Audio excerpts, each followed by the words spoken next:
חברים, לפני שנפתח את ישיבת הקריאייטיב שלנו, אני רוצה שתגידו שלום לחבר חדש בצוות עיבוי החלומות, יוסף. היי מניש, מה קורה? מניש. העניינים, גם רחוקים. היי מניש. איזה הזיה שאני לא בכלא? אני בשוק, ועוד בדיוק כשמצאתי וילונות תואמים לדלי הפרשות. אין לתאר. יוסף, רק קצת להכניס אותך לעניינים. אנחנו פה בעיצומו של, איך אומרים, בריינסטורמינג, בעניין פיצוח החלום האחרון של המלך פרעה. רק להזכירכם, אם נצליח לפתור את החלום, נצא הביתה מוקדם, ואם לא, יוציאו אותנו להורג. יאללה, שוט. טוב, אז ככה. החלום הוא בעצם סיפור על 7 פרות רזות, שאוכלות 7 פרות שמנות. אז קדימה, זרקו דברים, בואו נשמע רעיונות. צריך לבדוק אם 7 הפרות השמנות מסמלות שפרעה רוצה להרוג את אבא שלו ולשכב עם אמא שלו. מאיזה חלק של מצרים המבטא הזה? שארם א-שייח. חברים, אני מבקש, בואו נהיה יותר ממוקדים. כן, יוסף. אוקיי, אז האני מאמין שלי הוא שבשביל לפתור חלומות, כל אחד חייב לתרום מעולם החלומות הפרטי שלו. אוקיי? אז מי רוצה להתחיל? אני. ובחלומי, אני, ברבור לבן צוואר וצחור כנף, עם מעט מאוד אחוזי שומן בהיקפים, ואתם מסביבי ראשנים קטנים, דביקים, מגעילים, בחילה, גועל, ממש. מה זה? חבר'ה, בואו נירגע. יוסף, אם אין לך רעיונות, אולי נשמע רעיון של מישהו אחר. זרקו רעיונות, זרקו, ככה. ברע. אוקיי, אני אומר, ברע. ברע, כל רעיון תזרקו החוצה. מה אם 7 הפרות השמנות מסמלות 7 שנות שפע, ו7 הפרות הרזות מסמלות 7 שנות רעב? מעניין. וואו. אהבת? זאת הפרשנות הכי מפגרת ששמעתי ever. אבל אני הגנתי על עצמי ואני אמרתי, ברע. חבל שלא הגנת על עצמך ואמרת, אני מצרי בלטה עם איי-קיו של כדור פילאטיס. מצרי בלטה? לא, וואטשט, לא בכותונת! נו, בואו נהרוג אותו עכשיו. עכשיו.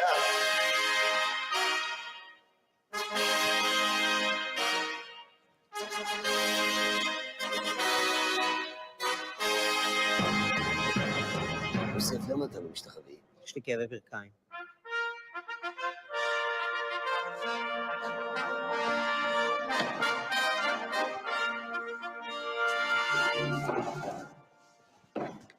כבוד מלכנו האדיר פרעה, העלינו מספר פרשנויות בקשר לחלום שלך, וחלקם רעיונות די טובים. כן, אם די זה ממש, וטובים זה גרועים.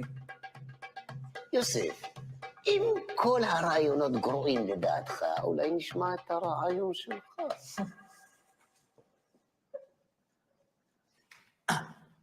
אוקיי, אז ככה. לפי דעתי, 7 הפרות השמנות מסמלות 7 שנים של שפע ומסיבות, קרחנות וכיף כיף כיף. מה?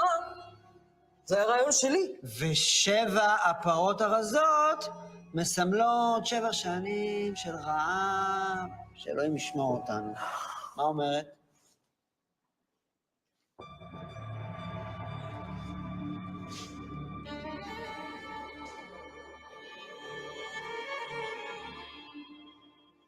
אהבתי, מתוקה! אני רוצה אותה איתי, צמודה בארמון.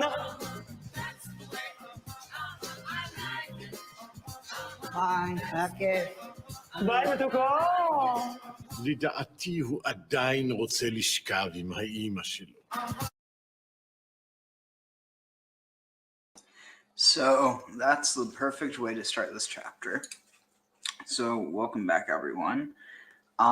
This is the first time in a while that I've done a stream during Shabbat, but I mean, I don't keep Shabbat anyway, and I figured it's as good a time as tonight to read Torah. But what was it? Oh yeah, we've definitely got some interesting stuff here, and especially given some of your interests, and I mean mine as well, I think we'll find some really interesting interesting stuff there. So let's get into it. Oh, actually, 1 second before we start. Oops. ברכו את אדוני המבורך, ברוך אדוני המבורך לעולם ועד, ברוך אתה אדוני אלוהינו מלך העולם, אשר בחר בנו מכל העמים ונתן לנו את תורתו, ברוך אתה אדוני נותן התורה.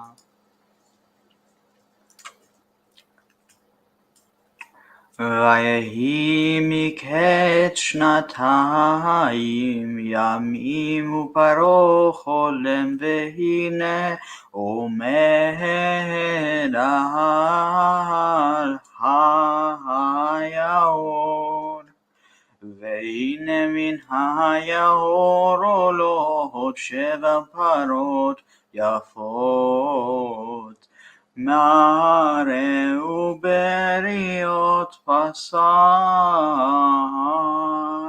ותראינה בכו והנה 7 פרות אחרות עולות אחריהן מן היוראות מראה ודקות בשר ותעמודנה אצל הפרות על שפת היור ותאכלנה הפרות רעות המראה ודקות ובשר את 7 הפרות יפות המראה והבריות ויקץ פרעה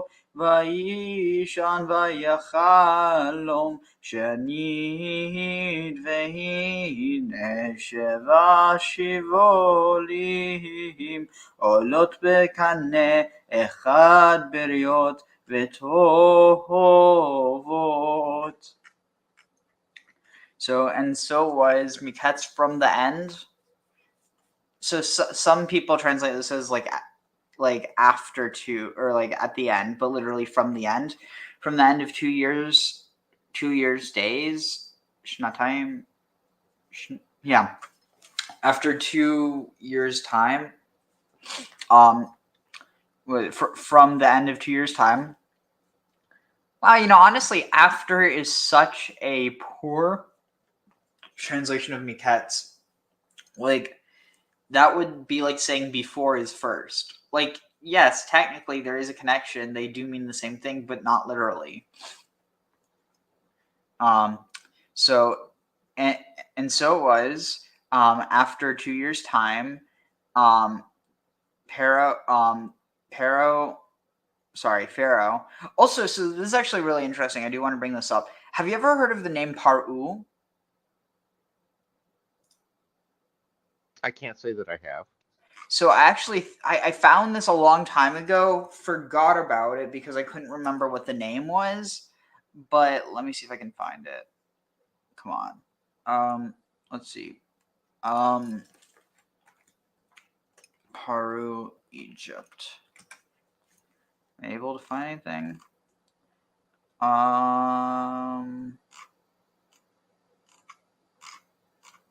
Maybe spelling it wrong.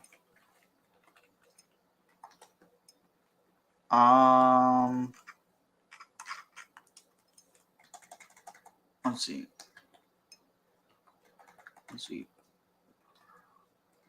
Paru. Maybe it's Egypt. Of course, I can't find it now. I don't know. I might be Peru. That's the Peru. Let's see. One moment.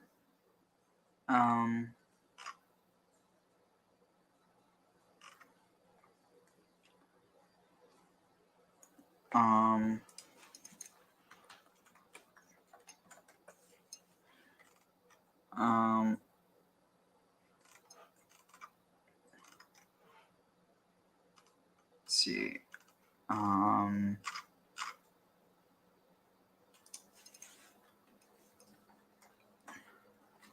One moment.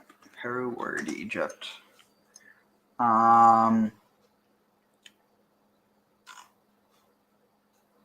Okay.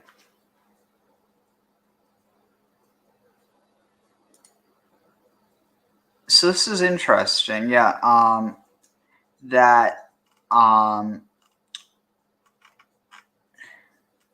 Let's see. Is this?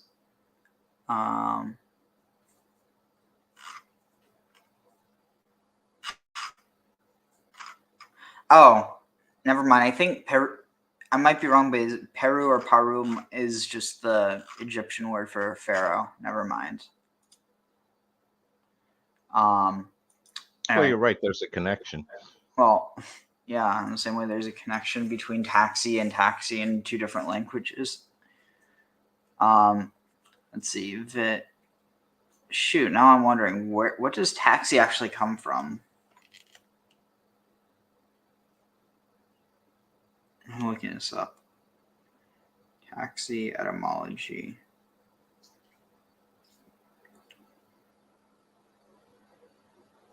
Yeah, but okay. Taxi automatic meter to record distance in Fair 1898 from taximeter. Oh, it's like a tax per meter. Duh! Wow. Well, not so much tax per meter. It was a meter that registered tax, like an electric meter. Oh. But you And could also say that it's being measured by distance or by meter. So right, the yeah. tax is on the meter, or the meter is how you measure it. Either or. I just know back then, the ohmmeter they stuck onto just about everything that measured. Yeah. All right, so let's see.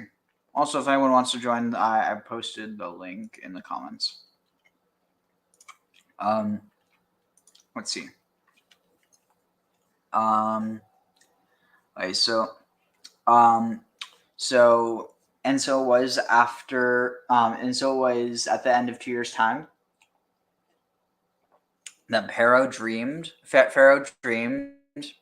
and beheld, and in his dream, or he dreamed, he beheld a dream, where he was standing upon Al-Hayor, and so Yaor is the Nile, and so it just kind of made me want. So Interesting. So it seems like this is actually a Egyptian loan word. Iaru. Ya'ara, Ya'ora, stream of the Nile. Interesting. So he stood upon the Nile, or like by the Nile. Vehine min hayor, and he beheld from the he beheld going up, or wait, coming up from the Nile, 7 parot yafot, 7 beautiful or 7 good-looking cows. Yeah, here it translates yafot is handsome, but literally like beautiful. Yafot mer'eh, so they're beautiful to look at. Vibriot, and healthy. Basar. Beriot basar, and like healthy flesh. They were like, they had strong bodies, strong flesh. Vitir ena and ra'a, and they pastured be'achu in the reeds or marsh plants. Vihine sheva parot acherot, and behold 7 other cows, olot acharehen, going up after them, min hayor, from the Nile, raot mare, bad to look at, vedakot, and like hard is dakot. No, dak is thin, small, fine gaunt, and thin basar. Oh, thin bodied maybe versus healthy bodied. So like thin, or like kind of like their flesh was wasting away almost, not literally, but that like they're like, very thin. Vita'amodna, and they stood etzel haparot al safat hayor, and they stood beside the cows upon the vita'amodna. Oh, and stood, beside the cows that were on the bank or the lip of the Nile.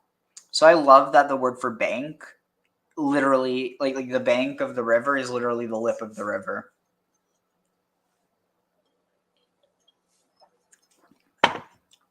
And that's like things that like you would never see just by reading the translation. See, here it says bank, but if you click on this word sfat, lip, language, speech, shore, bank, brink, brim, side, edge, border, binding. All those things are a kind of lip.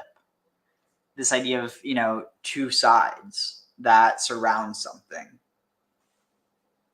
Makes sense. So let's see where we at. Aminayor.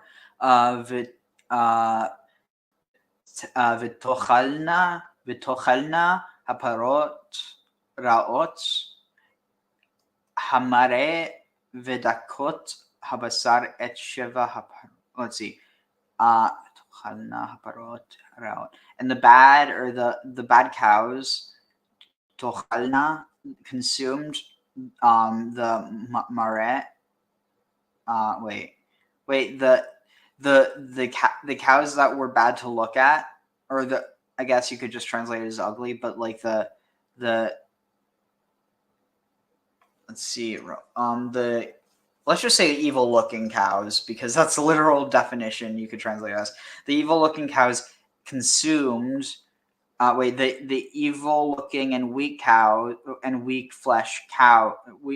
fleshed cows consumed the 7 beautiful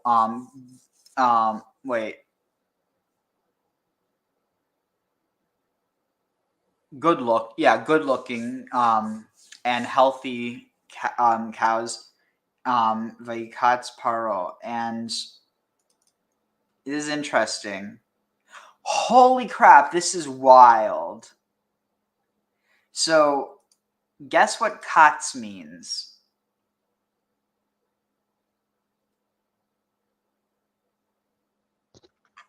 Don't know what. So like this is really fascinating. So So the name of this chapter is Miketz. It's basically the mem participle of or actually no, not the participle, but it's like the mem form of katz. So Miketz means like from the katz, from the end. So katz means to cut off, to like finish, interesting. So katsar or katsir means to harvest. So it's like the end of the growing season. You cut off its growth and you harvest it. But what's interesting is that the word to awaken, as if like to suddenly awaken from a dream, is yakatz. Interesting. Like I really, at some point, I need someone who would be good with technology to do this. Probably someone with like a background in data science, but to actually start categorizing different, because it's not as simple to just look for all the roots that have. I'm trying to think. Like on some level, you could look for any root that has the kof and itzade, right? Like before and after each other. But still, it's going to miss out on potentially ones where the letter is different, but the sound is the same. Like there's so many things that I've found where like they're connected to a point where I think it could actually be argued that like in a way you can almost see the development of the language, because how else do you besides mystical explanations, how else do you explain that there's certain sounds that just convey an idea? Like, for instance, that katz means to like, it's the end of something. And so anything that has katz in it has this connotation of end. What pops into my head immediately there is onomatopoeia. Oh, you mean like the same idea, like to cut? To cut? Yeah, or crack. A word that where the sound of the word is similar to the sound of the event or something. It's interesting because you know what the word for rise, like to rise, like to get up is? No. Kum or kam. Okay.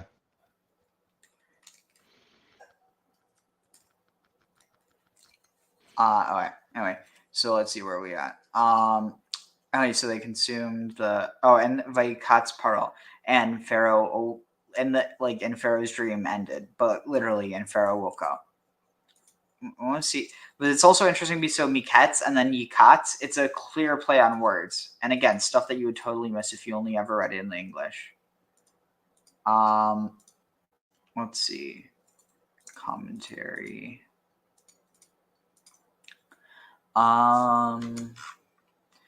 Pharaoh woke at this point in order to let the message of the drink sink into his consciousness before he would be told of the second half of his dream. The two parts should not be mixed up and to be understood as a single event. And the cows ate up. In my opinion, this is from Ramban. This is a sign that the years of famine shall consume the years of plenty. It is from this that Joseph inferred that he should tell Pharaoh and let them store up all the food of the good years, and the food shall serve as a reserve for the land against the 7 years of famine. Interesting. Okay, I don't need to read the whole thing. Interesting. Symbolizing that all the joy of abundant years will be forgotten. Rashi is answering the question, the cows eating can be understood in two ways. Either that the joy will be forgotten in the hunger years, or that there will be food to eat in the hunger years, which is a good sign. How do we know which it is? Thus, Rashi explains, symbolizing that all the joy will be forgotten. This, i.e., Rashi's explanation, is right. Despite Ramban's objections for later on, we see that Yosef explained it. So Maharshal explains that Rashi knows this because he is answering the question, why does it say the cows ate? It should say they swallowed up. Vitiv la anna, because the term ate is not normally used to describe one animal consuming another. Thus, Rashi explains, symbolizing that all the joy will be forgotten. Okay, but why? Can't just throw something in like that and expect us to know why you think that.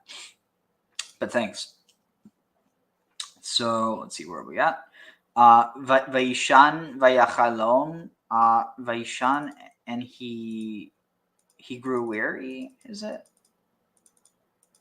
he fell asleep. So this is interesting. So the word yashan. Oh wow. Because there's another context of yashan which means, yeah, check this out. So yashan can mean, holy crap, I wonder if I just found another context. So yashan, old storage. So yeah, to be strong, hard, old, to let grow old or strong, to keep a reserve. Yashan, hard, dry, old of last year, and also to sleep. So I wonder, maybe it's this idea of, that people who are older sleep more, but also potentially the idea that death is a kind of sleep, and this association of older age with death and younger age with birth. Yeah, no, I definitely go with get much more of the sleep as death connection here. Yeah, especially because there's a tradition in Judaism that sleep is the 60th of death.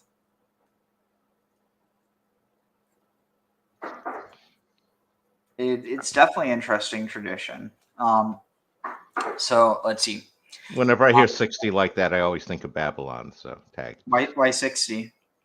Well, the Babylon and Mesopotamia had the 60 seconds in the minute, the whole division by 60.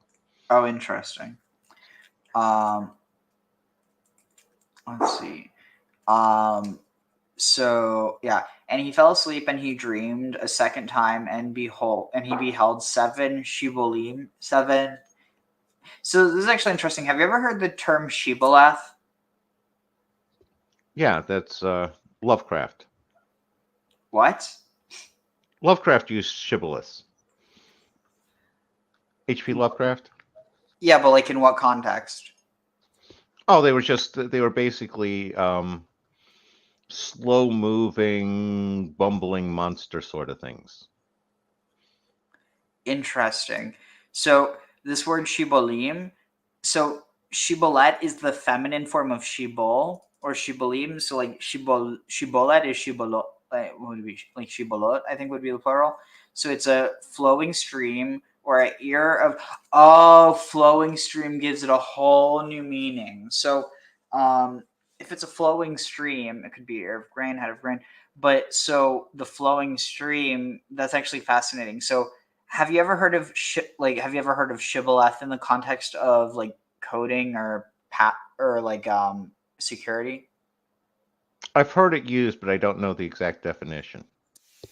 So basically, it's a little ahead, but it'll also give me some time to take a quick break. Let's see. Let me find a good video. Okay, here. My background is Cuban Chinese. I grew up not knowing anybody was sick, so I currently just met one person. If you are of a previous generation, you might have heard the term shibboleth test used as a kind of loyalty test. But this term has an interesting background in linguistics and history.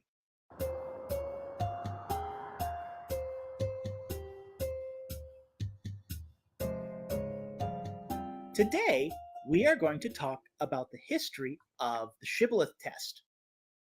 And if you like these videos, please help us out by subscribing, or if you want to help us out financially, please consider becoming a Patreon member or by purchasing my book, The Ark of the Covenant in its Egyptian Context. Ooh, that sounds When interesting. we talk about shibboleth tests, we are talking about a kind of loyalty test based upon the way somebody acts or speaks.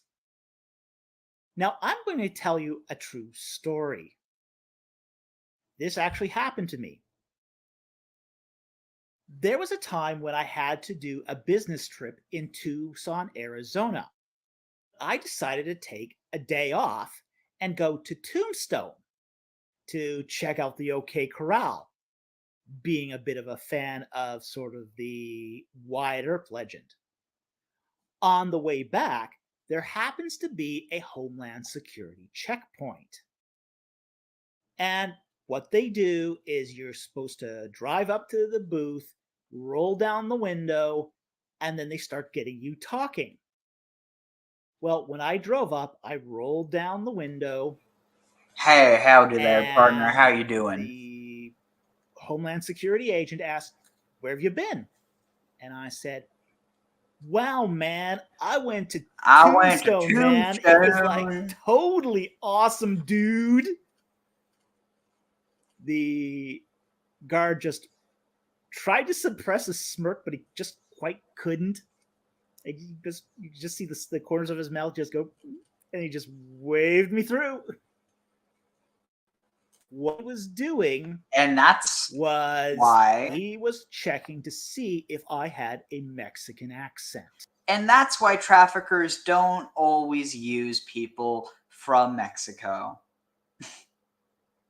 Because racism, it works both ways, in that it also means that some people are going to be less again, you know, it's not to say like that.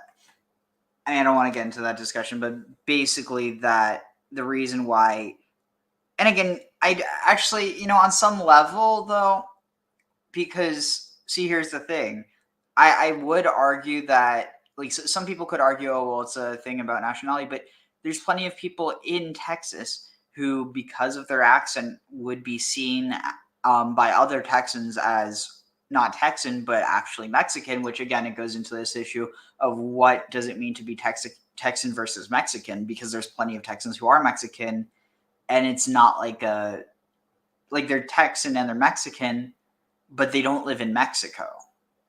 But in a sense they do, because it's like, I don't know, it's so wild if you think about it. That entire region of the United States used to be part of Mexico, and then all of a sudden, the people who lived there for hundreds of years are now seen as the foreigners in their own land. Well, that happened when they became, Spanish in the first place, too. Yeah, but I mean, to be fair, at least there was more preservation of their indigenous culture than like by the people who were colonized by like the people further up north, like the French and the English. I'd have to see a serious comparison of the two. I'm not convinced.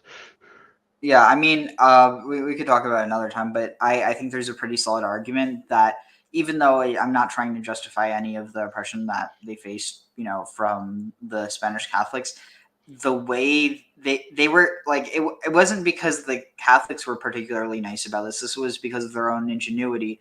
And I think in some ways, because the conquest in the North was more so about like, in a lot of ways you could argue is more so about conquering land for the empire, as opposed to, even though there was still this idea of conquering land for the Spanish Empire, there was this larger idea of conquering it for Christendom. Whereas like you didn't necessarily have that idea within the English world, because they weren't viewing themselves necessarily as, I mean, they had, I forget, this would have been by, you had the Anglican Church by then? I forget. Oh, yeah. Yeah, so like you already have this idea that like, oh, we're the right ones, but not necessarily thinking of themselves like as, like, in fact, I think that it could be argued that like a lot of this idea of, manifest destiny was developed by the people who were actually opposed to the English monarch or to the English empire. So in a lot of ways, like, religion was used as a force for colonization in like by the Spanish in a way that it wasn't by the English. And because of that, there were a lot of indigenous people who they were able to preserve some of their traditions by essentially hiding them within Catholicism. I see what you're saying. I was going to say, it's like you can make a strong counter argument for that too, where the Spanish, when the English came over, they came over in order to move more Englishmen over. There wasn't a wholesale, repopulation from the Spanish standpoint. It was pretty much Spanish nobles coming over to set up their own slave colonies and fiefdoms using American Indians for their labor and things that they did. It's like they really didn't have anything in North America, in the more English settled areas like you did with the Maya, where basically we only have four of their codexes left, and they literally had a huge bonfire destroying every piece of written record of a civilization. Wow. In a lot of ways, I have trouble seeing anything the English doing topping that. And they did similar stuff with the Aztecs too. This was basically the way, and the way that the Spanish ran their red dye plantations, they basically enslaved them and worked the Indians to death. That was just that the Spanish were horrific people to the Native Americans. And it's like the English, at least they wanted to come over and live with them. And again, it's a different problem. Neither one of them is right, but I have trouble, coming to a strong conclusion that one is inherently worse than the other. Tag. I mean, I think maybe the difference is that in one case you end up with maybe more of a divide between the oppressed and oppressor versus in the case of the Spaniards, they're really like the two identities kind of merged into one to the point where it's like I mean, I know this because I again, it could, it's anecdotal, but one of my friends, and again, I personally think that at least in regards to the part about the cochineal plantations, definitely, I think that there's a bit of whitewashing going on by, saying like, oh, well, actually, because it's not necessarily, I don't think he ever said that it wasn't like bad, but more so that what you had was you had the techniques from the Native Americans that was combined with the like industrialization of the Europeans, and basically that combined in order to create this industry that otherwise wouldn't have existed. Basically, if you had the industrialization without the knowledge, you don't have it. You have the knowledge without the industrialization. It just stays in a local practice that never ends up getting, shipped across the world. And because cochineal isn't like something that you can really, I mean, obviously you can over harvest it if you don't, collect them, if you don't harvest it sustainably. It's not one of the things that it takes a whole long time to grow. So theoretically, you could set up plantations and it's not really, I mean, I'm sure you could find ways that it wouldn't be the best for the environment, but relatively speaking, it's not like it would. Like at the end of the day, the issues with those plantations were the ways that they were treating the people. It wasn't inherently the idea of growing cochineal for dye, which I do think that is an important distinction. Oh, I agree 100% that the problem came in with the bad slave masters, the bad overlords there. One of the things that jumped out to me when you were talking was the parallels between the Egypt? cochineal. Oh, sorry. No, not Egypt. Pretty much Crete and Phoenicia with the Murex shells. Oh, where I thought you were going was basically how the Spanish, how they kind of set up shop in this. I mean, in this case, they sell. So actually, I think Wait, so are you comparing the Spanish to the Phoenicians? Yeah, and basically it's the knowledge of you have the new technology for the dye, and it's the knowledge for the dye plus the industrialization, because you know that the Minoans had figured out the Murex shell already and the dye, but they didn't have the industrial production of it like the Phoenicians started. Yeah. The thing that is interesting, though, is that genetically speaking, there is a connection between the Spanish and the Phoenicians. Well, yeah, because Spain, Cartagena was a Phoenician colony. That's one of the major ones, and they ran the silver mines there for a long time. I still can't get over the fact that so you have Carthage, which I think that was it like the new New city, yeah. Yeah, but no, it was the new city of, was it Sidon? So New Tyre, basically. So you have Tyre, then you have the new city, Carthage. And then that's destroyed. And you have, wait, don't tell me, it's Nova Carthago Genesis, in which becomes shortened to Nova Carthagogenesis, or Carthagena. And basically, so you end up with Cartagena, which, because it's Nova Carthago, it's new city. Like, I don't know what the genesis would be. Like, would it be newly built city or something? I don't know. I was going to say, just to fix your timeline, Carthage didn't fall till well after they had established the colony in Spain. Oh yes, sorry. Well, I mean, like, what I meant to say was that, like, the seat of Carthaginian power got shifted to New Carthage after that. Unfortunately, no. Wait, really? Yeah, because Rome had already taken control of Spain before Carthage actually fell. Rome got control of Spain after the Second Punic War, and it was the Third Punic War that they razed Carthage to the ground. And for the most part, most of the Carthaginians, they went back to Tyre. Anybody with solid connections, basically, they went back to Tyre and went back to Phoenicia. You know, it's interesting. Maybe something like that was what caused the Bronze Age, or at least the Sea Peoples, to leave wherever they were.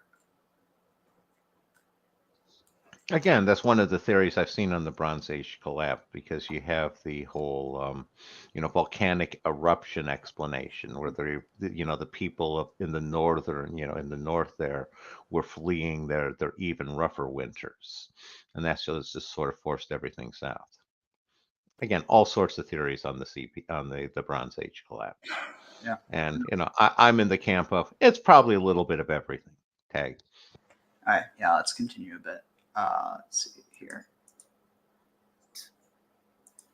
What I gave him was a California surfer accent. He was trying to check if I was supposed to be inside the country based upon how I spoke. That is a kind of shibboleth test. And we see perhaps the earliest form of shibboleth test in the Bible. We see it in Judges 12, verses 4 to 6. And I read,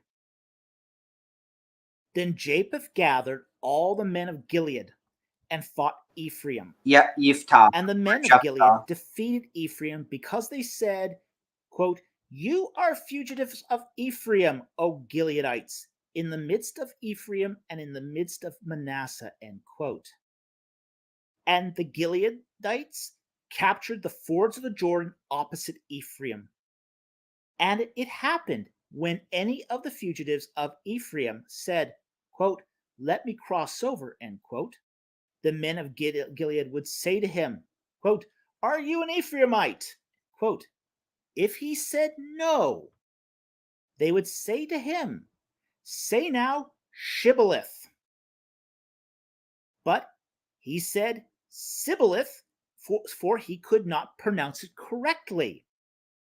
Then they seized him and slew him at the fords of the Jordan. Thus fell at that time 42,000 of Ephraim. So what we have happening here is that when Japheth went to attack the Ammonites, he excluded the Ephraimites from the combat. The Ephraimites, feeling slighted at this, attacked Gilead. And Japheth turned around and defeated the Ephraimites. But some of the Ephraimites were on the wrong side of the river. And knowing that this vendetta was going on, they tried to flee. And many were caught by the Gileadites.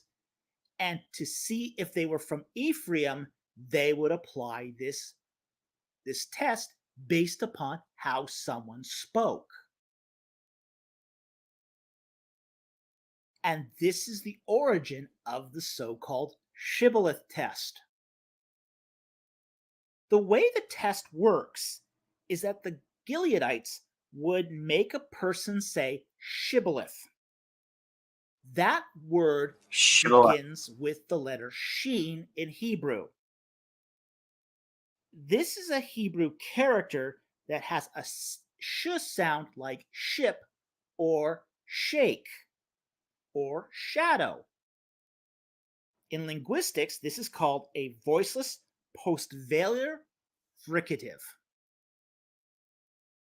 And if the person was able to pronounce the sh sound, they could go free. However, the pronunciation of the sheen was not static. And for the people of Ephraim, they pronounced the sheen like a sibilant S. This makes shake sound like sake. They were not able to pronounce that sh sound. It came out as Oh, a sit. s instead of a sh. This is a I'm shift saking in my pronunciation that boots. often happened between the sheen and the sibilant S. In fact, depending upon the language and the culture, those languages that had both a sheen and a regular sibilant S, sometimes the two pronunciations switched positions and even sometimes alternated back. So here we have an identity based upon the way a person speaks. And this is the origin of the shibboleth test as an oversimplified test to discover who is in the in-group and who is outside of the in-group. Anyway, I hope you enjoyed that and thought that was interesting.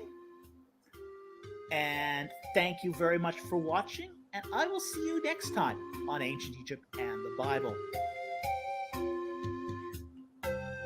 So interestingly enough, though, like a really good example of a really good example of a shibboleth, depending on context, it changes with context. So, for instance, say you want to use a shibboleth for Arabic. Someone, and again, it doesn't hold if someone knows how to speak without an accent. So it's really about someone who's unprepared. But so who is traditionally said to have been the founder of the Catholic Church? Well, you have the three answers that are most given. Again, I'll do the Family Feud style. Are Jesus, Paul, and Constantine. Wait, what? What about the whole tradition? You know, on this rock. Okay, yeah, I suppose you could see Peter, but you know. I mean, he's the first vicar of Christ, right? Yeah, that's the tradition. He wasn't the first Pontifex Maximus, but yeah. Yeah. Well, the first Pontifex Maximus was pagan. And it happened before Jesus, so you know, you got to give Jesus a break for things that happened before he was born. So, so my point though is, so how do you say his name? What, Peter? Yeah. So you said Peter, but if you would have said Peter, that would probably, I mean, given it, I'm probably oversimplifying it, but like Peter, like the way that's pronounced can indicate where someone's from. So because there isn't like a proper p sound in Arabic, like so for instance the name for like the Arabic form of Palestine isn't Palestine, it's actually Palestine, or wait, is it Palestine? Yeah, it's Palestine. And like similarly, so Paul, well, I mean, it also goes back to some of the Greek pronunciation. So Paul goes back to Paulus, but instead of being Paulus, it becomes Balus or Bulus. And then you have Peter, which rather than being Peter, or it becomes Petros, but instead of Petros, it's actually Petros or Butros. And similarly, who else was I thinking of? There's one other name, and it is escaping me right now. Peter, Paul, and Wait, what languages are we? Oh, Arabic. Oh, dang it.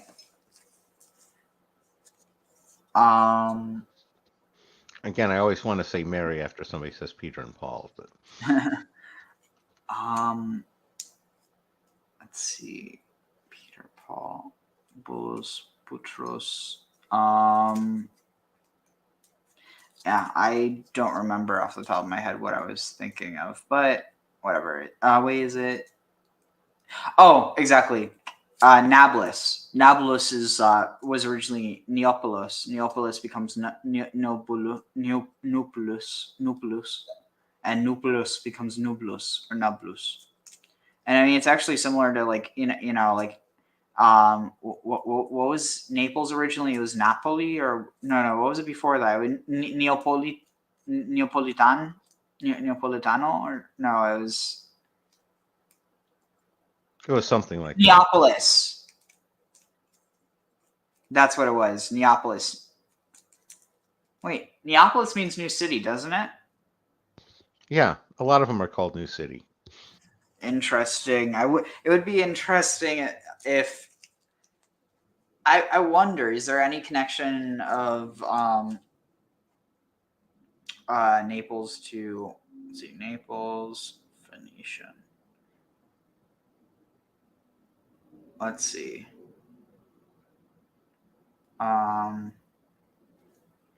Naples, Italy, Phoenician. Interesting. The Phoenician steppes, La Scala Phoenicia of Capri, is a long and steep stone stairway that unites the population center of Capri with that of Ana Capri. The stairway was made probably by ancient Greek colonists, however, rather than by Phoenicians. Dang Yeah, it, that's exactly why they call them the Phoenician steps, as they were built by the Greeks. Anyway, let's see. Where are we? Oh, yeah. Let's find something on Miketz. Miketz. But yeah, there's honestly so much interesting stuff in the Bible that like you can find when you don't look at it with the strict lens that a lot of people do. Let's see. I was going to say, most people, their view of the Bible is they tend to take the long view and, leave it closed and look at the cover.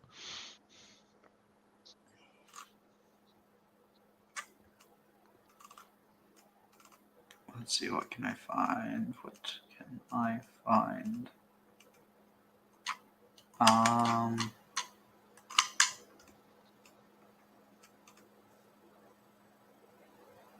Let's see.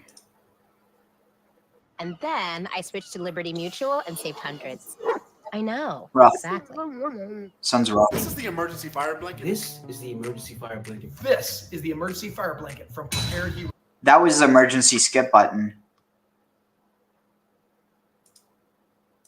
Listen to these words that are among the most fateful and reverberating in all of Jewish history.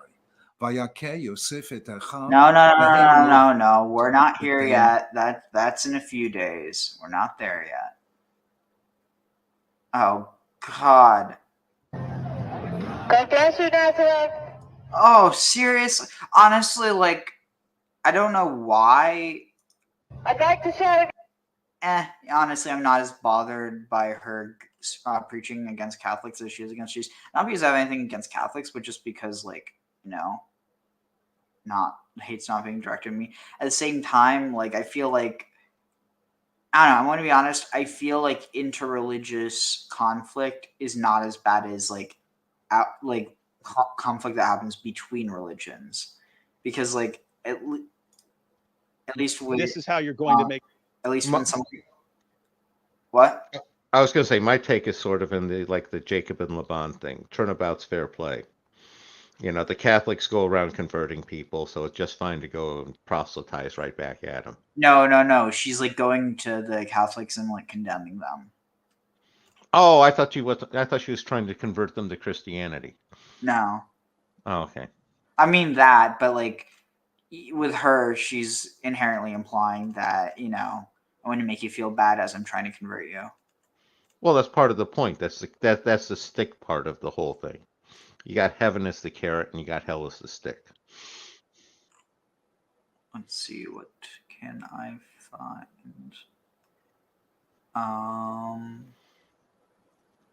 One thing that would be amusing is to try to see which group of people ignored her better. Ignore who better? The woman.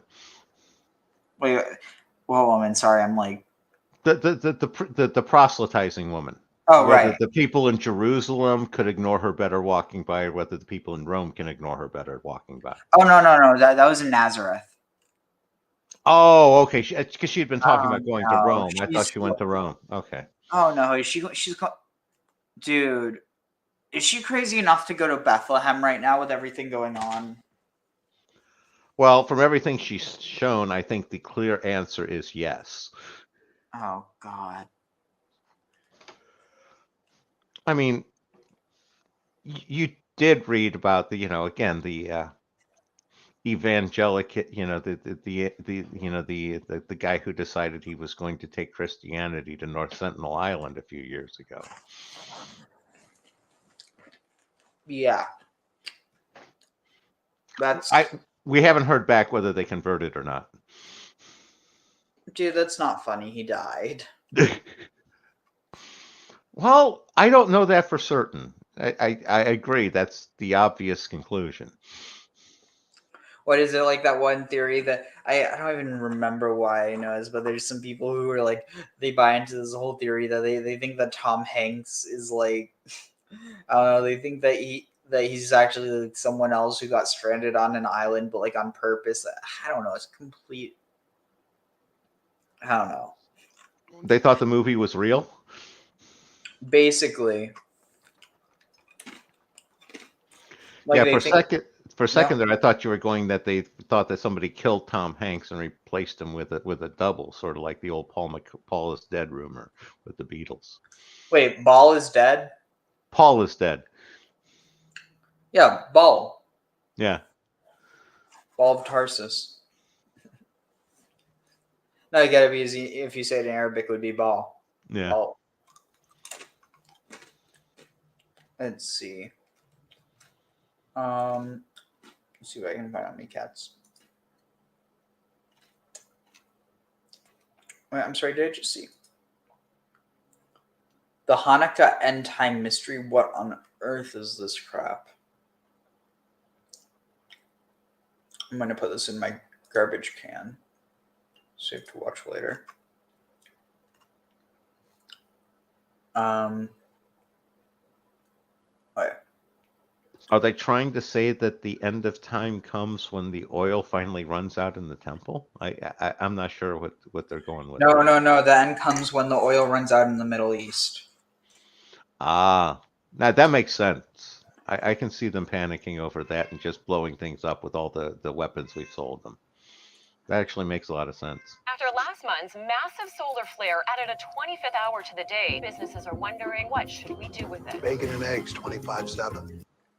But they did not recognize him. Oh, right. We clicked on this and then we didn't because it was. Let's see. This might be good. And this is too long. Let's see. Did Ephraim Mervis post anything? Ephraim Mervis. Dr. Mervis's cousin. Here. Oh wait, we already listened to it. Dang it. I mean, we could listen to it again, but I feel like it's. Let's see.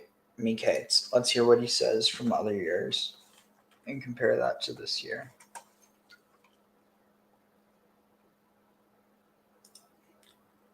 Who has been the most arrogant person who has ever lived? A candidate for this dubious title would certainly be Pharaoh, king of Egypt. Parshat Miketz commences with the words, Vayehi Miketz shnatayim yamim uFaro cholem v'hinei omeid al hayor. And after 2 years, Sorry, one second. I want to see if this is the right amount. Certainly be Pharaoh, king of Egypt. All right, let's see. Parshat Miketz commences with the words, Vayehi One, Miketz shnatay two, yamim uFaro three, cholem 4, v'hinei 5, omeid al 6, hayamor. 7. And after Okay, that's 2 cool. years had That's cool design. They had the word so they were in groups of 7. So 7 groups, like the 7 cows. passed, Pharaoh had a dream, and behold, he was standing over the river. The Egyptians deified the river Nile, and that is because they depended on its waters for their very lives. The river Pharaoh Island was or river made Nile? waters. I mean, obviously I know what it is, but it sounds like he said.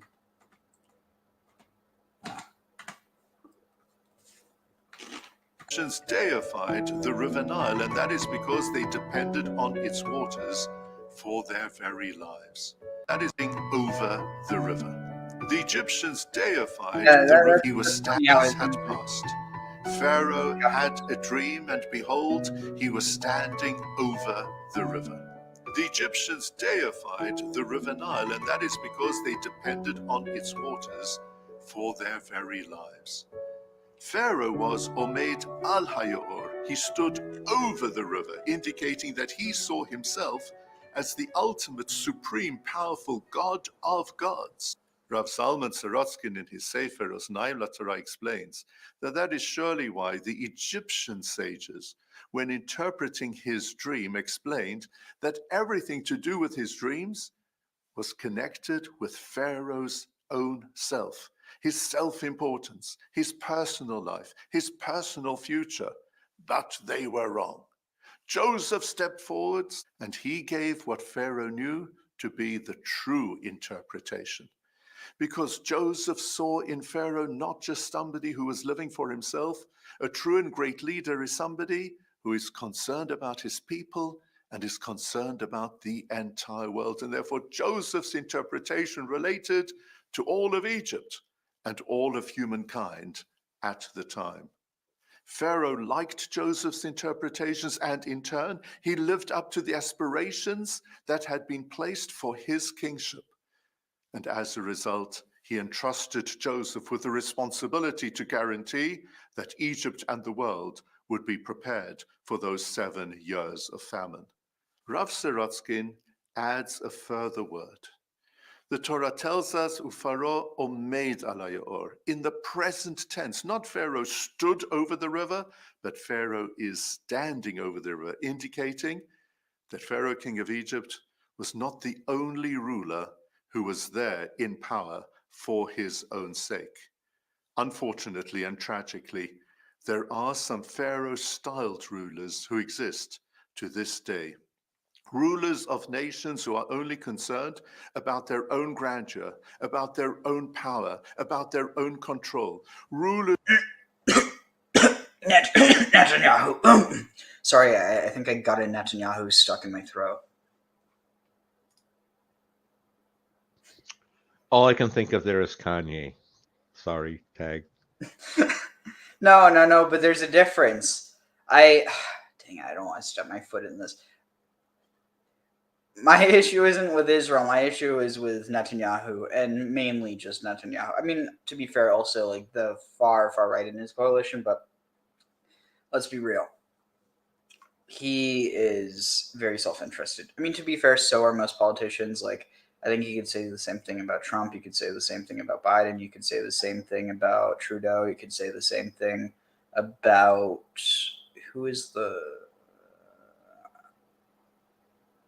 Honestly, just every politician in general. Some are just worse than others. And yeah, it's like now I know a bunch of people dropped off because they started talking about that.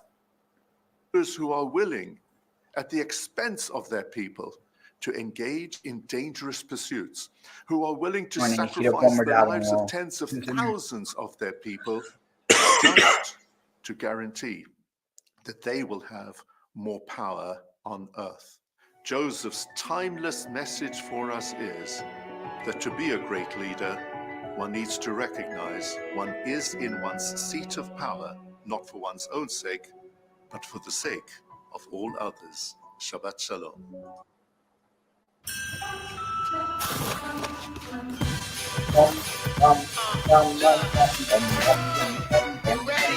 What is the best way to share? In last week's Parshah of Vayeshev and at the beginning of this week's Parshah of Miketz, we have three pairs of dreams. In the very first one, Yosef reveals his dreams to his brothers, and he does this in order to show them how superior he is over them. They certainly got the message, and as a result, they engaged in an act of attempted fratricide. Well, what do you think of At how? the end of Parshat Vayeshev, What do you think of how Hayehudim Abayim, how the Jews are coming to pick Joseph? Like, I think they do a masterful job. Oh, you mean the comedy troupe? Yeah, Yeah. no, I like the way they do him. And like they make him ambiguously bisexual, which is funny because of this whole idea that, you know, like he's fabulous because of the coat, and like kind of just playing into like a lot of the stereotypes. And apparently, so actually, there was what was it? I think it was like a Saudi Arabian news channel or something got really upset about it, and they like started calling out the show or whatever, and it was hilarious because they're disrespecting the Prophet Joseph or Prophet Yusuf, and it's like the people who made this are literally Jewish. Like, you know what's next? If you make fun of Abraham, then I mean, like, obviously, I don't think that's right. You know, how politically charged, especially because, you know, there was a point in time where it wasn't that abnormal for Muslims to depict Muhammad. It's only something that came about later. I mean, Louise, the issue is really with depicting Allah, not with depicting. I mean, like, if you go to the extreme, you can't depict anything under heaven or on earth, or in the ocean. But still, I mean, in plenty of Islamic societies, people were breaking those, you know, taboos in the same way that, actually, in a very similar way as how church art of hell was actually being used for pornography, because it was basically the only case where nudity was allowed. You know what I'm talking about? Yeah, no, I do. And, you know, again, with Islam, if you look at historical Islam, a lot of what we think of as modern Islam only really arose in the 1800s with the Wahhab movement taking over Mecca. Tag. Yeah, honestly, whether it was a gift to the British or a gift from the British, it really fucked with the region. Like, agreed. It's a perfect tool for colonialism, because if you radicalize people, then you're justified in retaliating against them. Well, yeah, I mean that was one of Caesar's tricks. Wait, he did that with the Gallic tribes? Well, that was some of it. It's basically you'd have the one tribe, you know, you'd have the one tribe that was under Roman, you know, protectorship. The good ones. Yeah, get attacked by another one, and now Rome has to go in and, you know, protect the one, and it's, you know, it's a good way to get involved in a war, and, you know, so easy to do a false flag event there. It's like, oh, they attacked me, come help. With the second pair of dreams, Yosef correctly interprets the dreams of Pharaoh's butler and baker, and he says to the butler, "When you emerge alive from this dungeon, please tell Pharaoh all about me. Save me from my fate." At the beginning of Parshat Miketz, Yosef now interprets Pharaoh's two dreams, and as a result, he is elevated out of the dungeon to become only second to Pharaoh in Egypt. Now, how did Pharaoh know that Joseph was someone whose word he could rely on?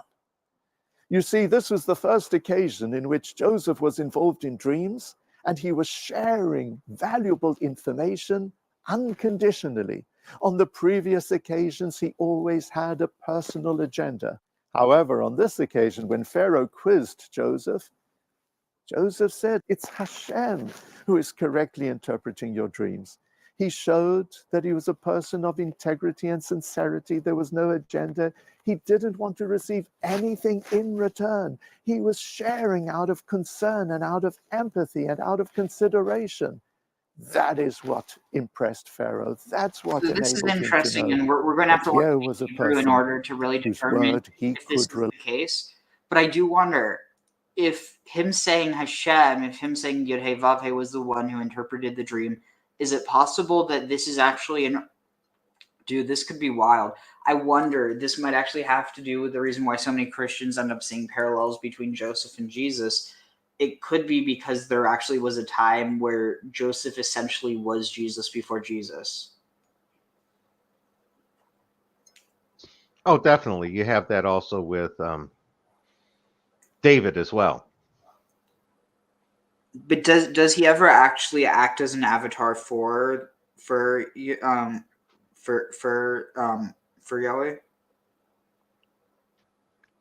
I don't know. I'd have to look into it. I'm just saying, that's the other one that jumps out.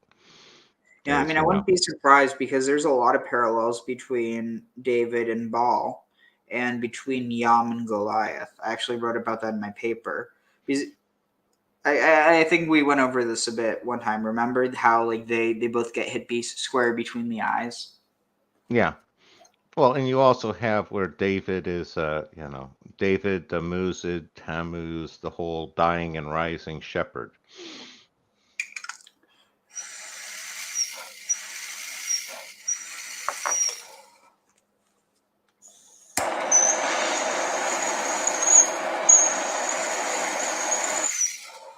Give me a moment.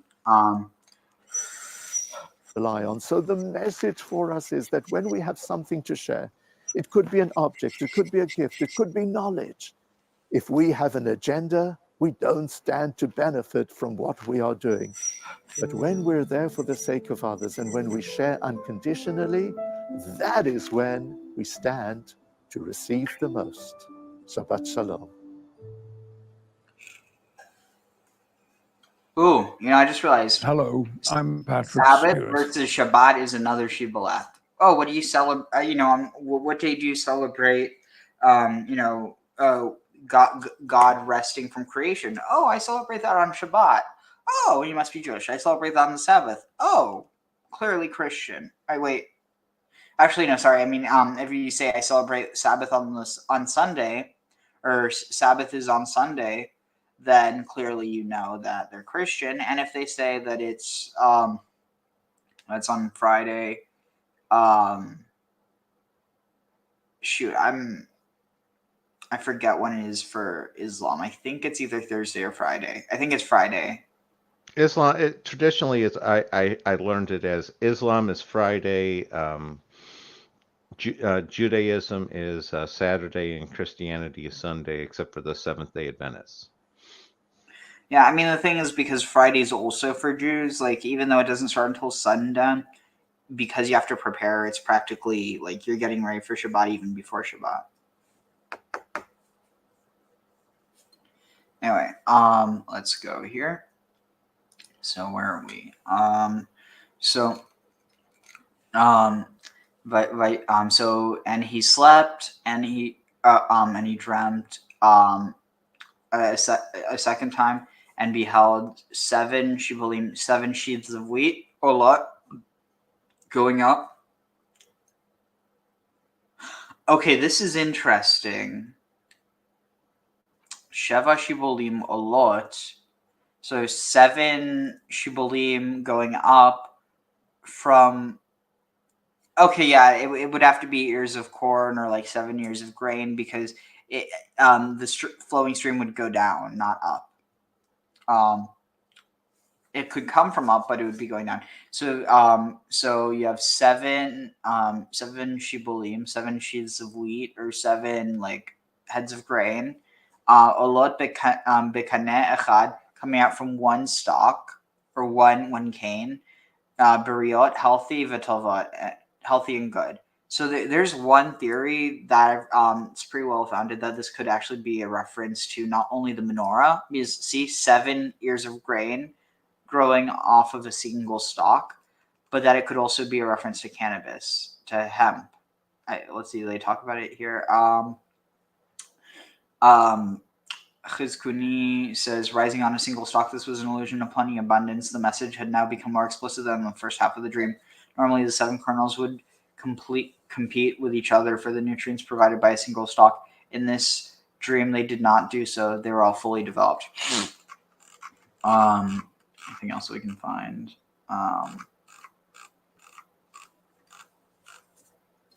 The Kaneh Echad Tuyao in French on one stalk.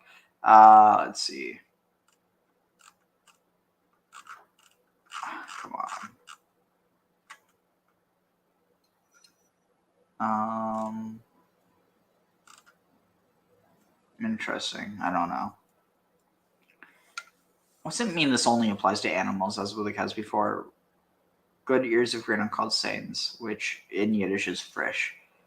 Well, what are they talking about? Plants can be healthy or like gaunt. Anyway, והנה 7 שיבולים דקות שדופות קדים, צומחות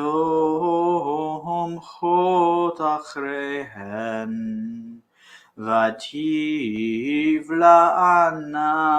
השיבולים הדקות, את 7 השיבולים הבריות והמלאות, ויקץ פרעה, והנה חלום. ויהי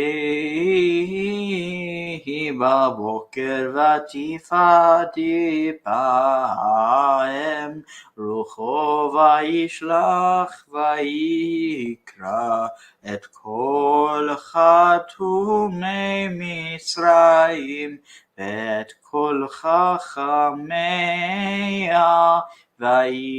ויספר פרעה להם את חלומו, ואין פוטר אותם לפרעה. וידבר שר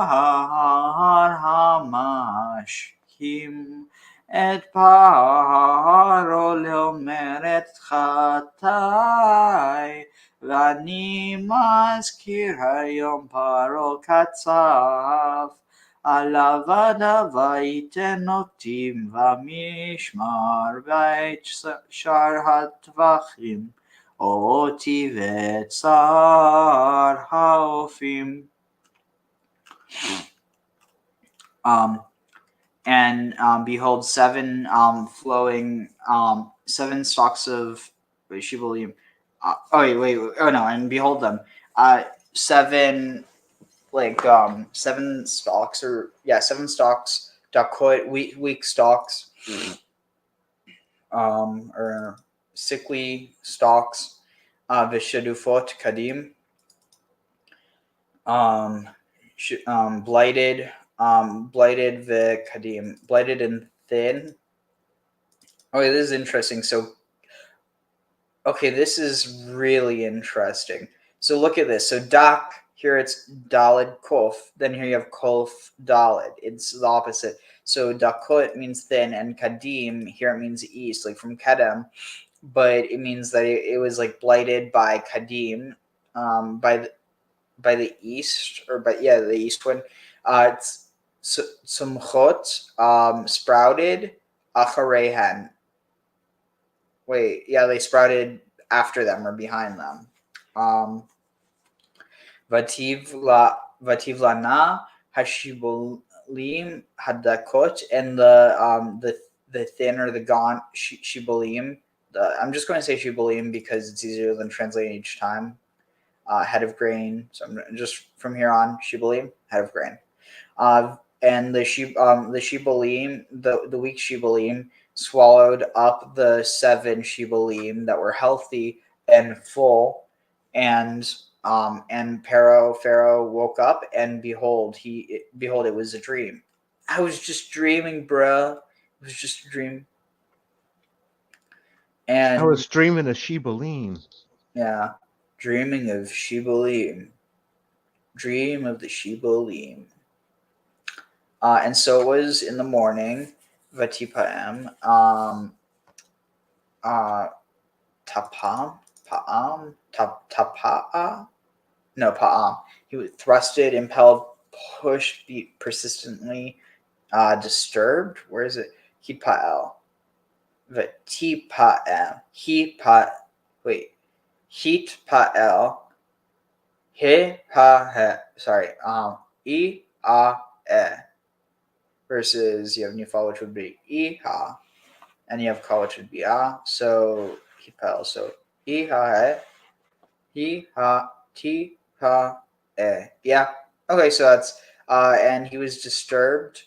In his spirit was disturbed. Wait. No, so Vatipa. And he was disturbed in his spirit. No, and it doesn't say in his spirit. His spirit was disturbed in that morning. And so it was that morning. His spirit was disturbed. And he, Vayishlach, and he sent and called for, all the, at Kol Khartoumeh, all the Khartoumeh, all the engravers or the magicians of, so it's interesting. So Khartoum is actually, like, you could derive it from the root Kharat, which interestingly is, like, it means to engrave like with magic. And the word Karat means to cut into, or like to it can also mean to engrave. So like it's spelled differently, but it's interesting. So he called for the all the enchanter or like enchanter engravers of Egypt, Mitzrayim, and all the wise men, and he told to them, and Pharaoh told to them his dream, and they did not have an explanation for him, for Pharaoh. And the Sar-Mashkim, the drink master, or the drink master. I love the translation, or the master of drinks, literally.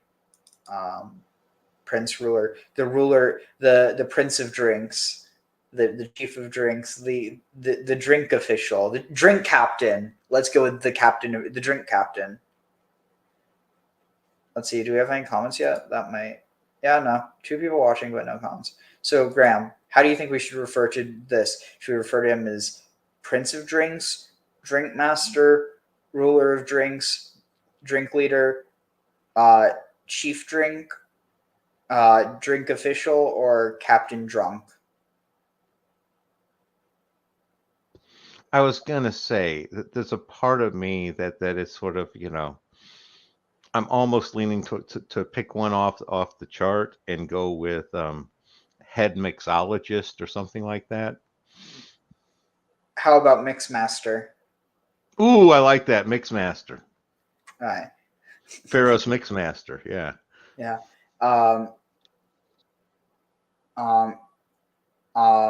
Let's see. And mixmaster told Pharaoh, saying, I have sinned. I remember today. Wait, yeah, I'm guilty. I remembered today. Interesting. Oh no, Mazkir, I must inform that there's another context of I must make mention. So he's either implying that he just because Zachar could be to remember, recall, call to mind, cause to remember, record, make mention. I think it's more realistic that if you read let's see, I sinned, I remembered today. Why would he say I remembered today? He's not saying I must mention today of my offenses. He's literally saying I'm going to read the commentary just to see if this is supported at all. Commentary. My guess is something along the lines of he needs to tell Pharaoh what actually happened. That I remembered it today is I'm telling the memory to you today. That's my guess is what the commentary will say. So Chizkuni says, my sins, the plural mode the cupbearer chose here was to admit his sins against Pharaoh as well as his sin in not fulfilling his promise to Joseph through his forgetfulness. Honestly, sounds like me. My faults, even though I will recall my faults, I recall my sins. I was the primary culprit, while the baker was secondary. Thus, Joseph's interpretation was not a natural one and could not have been, and could only have been arrived at through divine inspiration. I don't know the context of that. The chief butler said to Pharaoh, saying, the mixed master said to Pharaoh, saying, the reason the Torah had to add the word lomor as well as the. I somehow doubt that this is what mixed master said to Pharaoh, that the reason the Torah had to add the word lomor as well as the word et paro instead of el paro, maybe that the chief butler did not address the king personally, but his advisors. He asked the king's advisors to relay his words to the king. This is the reason that his entire speech is in the third person. Okay. Oh, here. Another reason he said, Lomer et chotai, to relate my sins may be the following. He wanted Pharaoh to be sure not to understand his words as a complaint for having been wrongfully incarcerated, but rather stressed his own insignificance. This is why he emphasized that he had indeed committed his sin.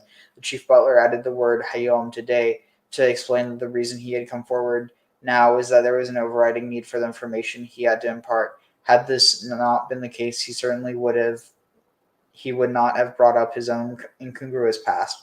The reason chief mixed master spoke about his sins in the plural, ed chatai, was that he wanted to convey the impression that although he had committed only one sin, this fact weighed as heavily on him as if he had committed several sins. Perhaps he simply considered that his hardiness in coming forward was an additional sin. Oh, interesting. Et chatai, even though it is not good manners for a person to mention the sins he has committed against his sovereign in his presence after the time has passed for forgiveness, in this instance, the cupbearer excuses his mentioning these sins as he does so in the king's interest. My sins, let's see. As he had also been guilty of forgetting the promise he had made to Joseph, something he should have kept at once. Interesting. So yeah, I mean, there's not a whole lot on it interpreting it differently, but I really think it could be interpreted as he only remembered, hey, we haven't had the need for a dream interpreter in all these years. Now that we need one, I remember there was this really good one in prison. I mean, on one hand, we either interpret that Chief Mixmaster is a real asshole, or that he's just real forgetful. I think he's probably drunk all the time. That must be why he's forgetting. At least he has a good excuse. Yeah, our Chief Mixmaster got lost in the sauce, and now when it's time to look into the sauce because they're lost, now he remembers there was someone who knows how to read the sauce. He broke rule 1: don't dip into your own supply. Let's see. Paro katsaf. So this is interesting. Katsaf. So here we also have that katz root. Katsaf means to be displeased, be angry, fret oneself, be wroth, to provoke to wrath or anger, to put oneself in a rage, anger oneself, be wrathful, be anxiousness. It's a bit of a stretch, but it could be like the idea of like katsa can mean to end someone.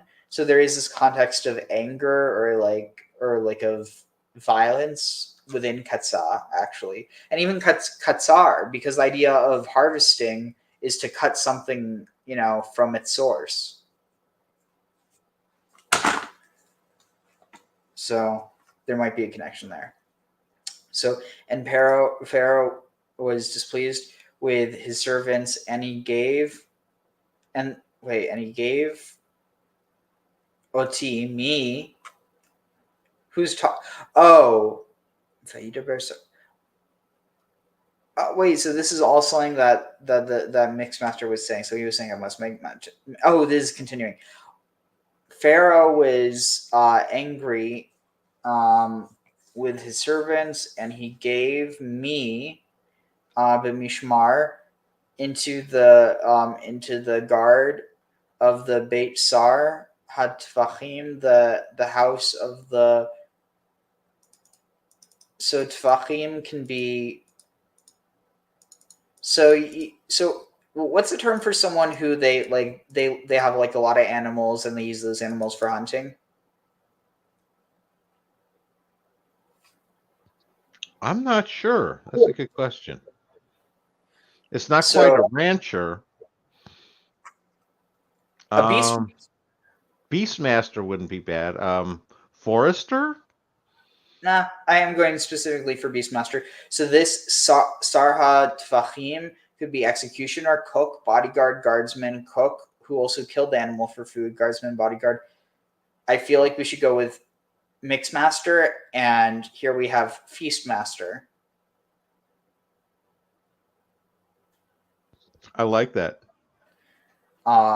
So into the protection or the guard of the house of the house of Feastmaster, or should we go with Meatmaster? Either one works. Meatmaster's cool.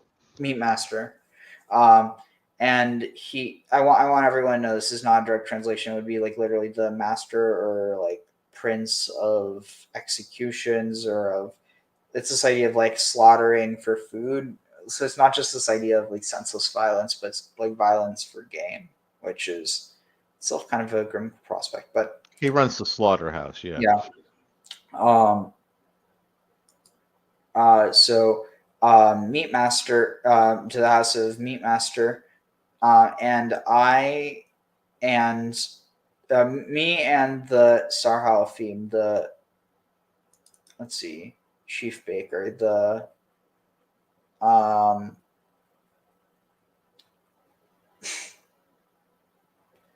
Sergeant Doughboy,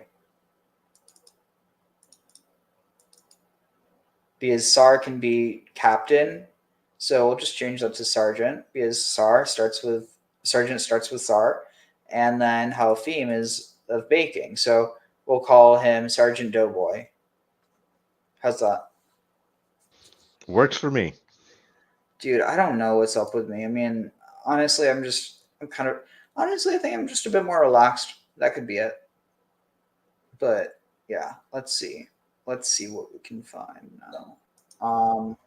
And we'll probably speed it up a bit as we get into it more. Let's see. Ooh, what's this? What am I looking for? Miketz.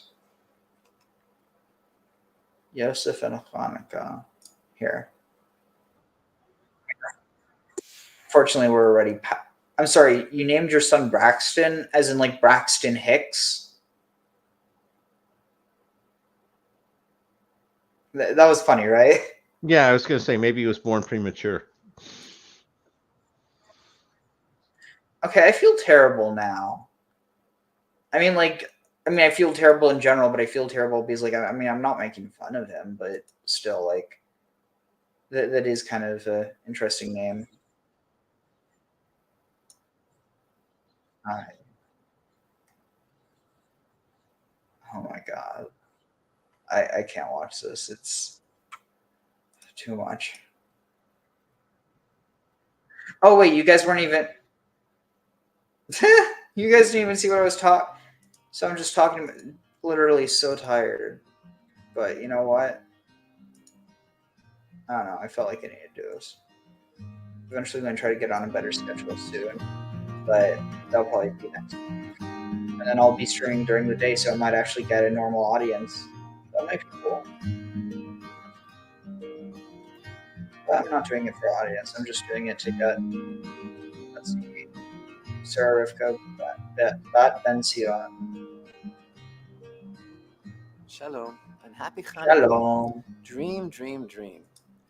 Dang it, it's not Hanukkah anymore. I know, and now I want a donut. I might actually go get a donut in a second because I have some donuts in the fridge. As we've learned, this month of Kislev is the month of dreaming. And it was Yosef's dreams, which his brothers found so alienating and so threatening. Dream. That wound him up in Egypt in the first place. And as this week's portion of Miketz opens, it's Pharaoh who's dreaming. And Yosef is in prison, although totally innocent of any crime. But soon I mean, is he really innocent though? Like, he's kind of annoying as all hell.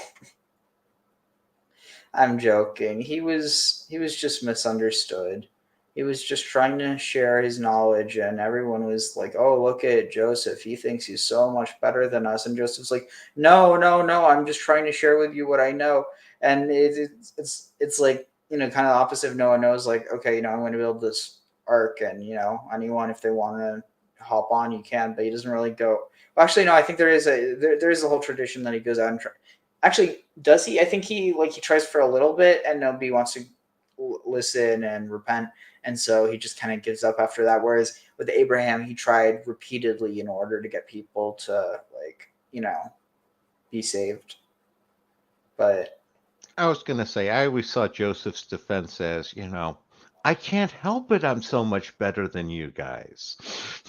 yeah, he's like, "Oh, I can't help it. I'm so much more fabulous than you. Daddy just gave me this absolutely amazing cashmere sweater. And it just fits me perfectly. Just, hugs in the right places. Yeah, it's like, well, first of all, if you guys wanted this, it wouldn't fit you because it just happens to magically meet my size no matter, even if I get big, even if I grow, it still matches. And second of all, I might have had an accident when I got too drunk the other night, so I don't know if you still want to wear my suit of many colors because now it's a suit of slightly less many colors. Cool. Yeah, no, I was thinking about your comedy troupe there, introducing Joseph to the tune of Enter Sandman. Wait, what song? Enter Sandman. Wait, the da da da da da, that one? The heavy metal one. Metallica. Wait, and which one? You never heard Metallica Enter Sandman? Okay. No, no. Wait, I mean, I'd look it up, but I don't want to get It's the juxtaposition with them doing Joseph the way they do and the heavy metal, the deep, heavy, dark, heavy metal sort of tune with the introduction, sort of almost pro wrestling style. Right here, let's see. רק להזכירכם, אם נצליח לפתור את החלום, שנפתח את ישיבת הקריאיטיב שלנו. שלום לחבר חדש ב... This? That's why I was confused. I don't think this is Enter Sandman. Let's see. Oh, they don't use it. I sat there and the image of the juxtaposition amused me in my head. That's all. Oh, okay. That was the confusion. Oh yeah, no. Enter Sandman, Metallica's big on those copyright things. So let's see. So, see, Prophet Yusuf, Israeli.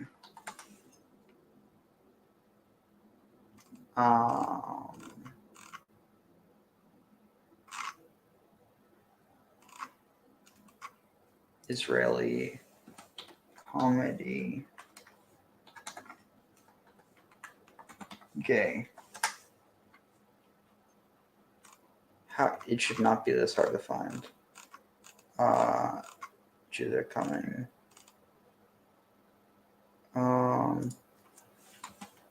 The Jews are coming. Why can I not find it?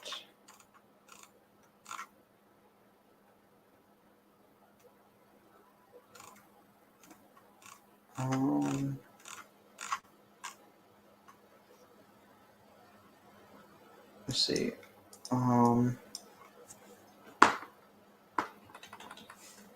The Jews are coming. Joseph gay.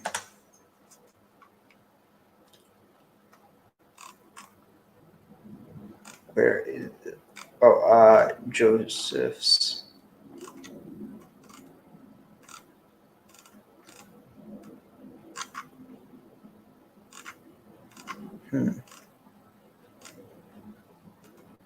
Should not be this hard to find. It was.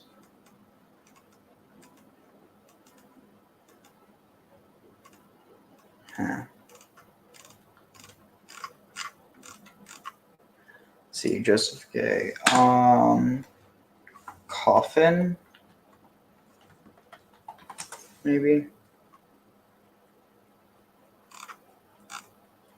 I can't find it. Whatever.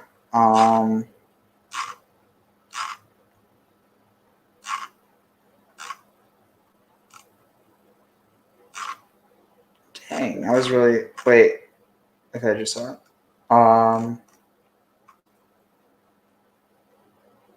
Is it this one? Let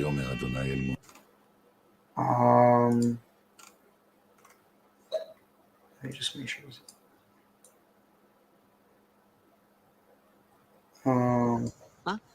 לא, אהרון. היה, לא אותו ירו, מצאתי את הארנק! איך הגיע? No, not this one either. I don't find it in a second. We'll just continue. Christian Tubby, David, Manasseh and Ephraim, Joseph and his brothers. Dang. No, I cannot find it.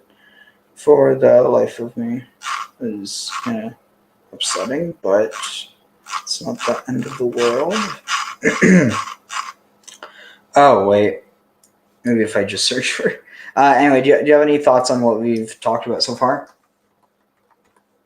No, I think I'm pretty well caught up with where we were at. So, what do you make of the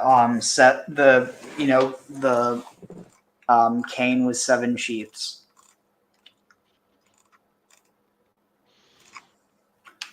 Again, I sort of go with the interpretation. I have trouble going with the, I can't go with cannabis because it's really not how cannabis, blossoms and stuff. So I don't know about that, dude. It doesn't grow in sheaths the same way wheat does. I've seen both grow. Here, check this out.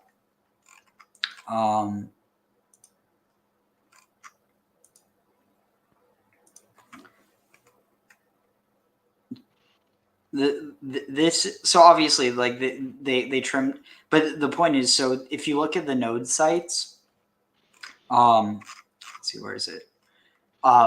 See how it how it's like spaced out here and here. So there's a node here and here that they clipped, and so it's going out on the sides and not like out in this way. But the point is, imagine you could have here this in the middle. You have 1, 2, 3. You have 3 of them. Oh no, I understand how you can get it like that. That the point is with the nodes and all, it doesn't naturally grow into really sheaths in the same way like wheat does. That's all. Yeah, but there's no reason to think that this is inherently wheat.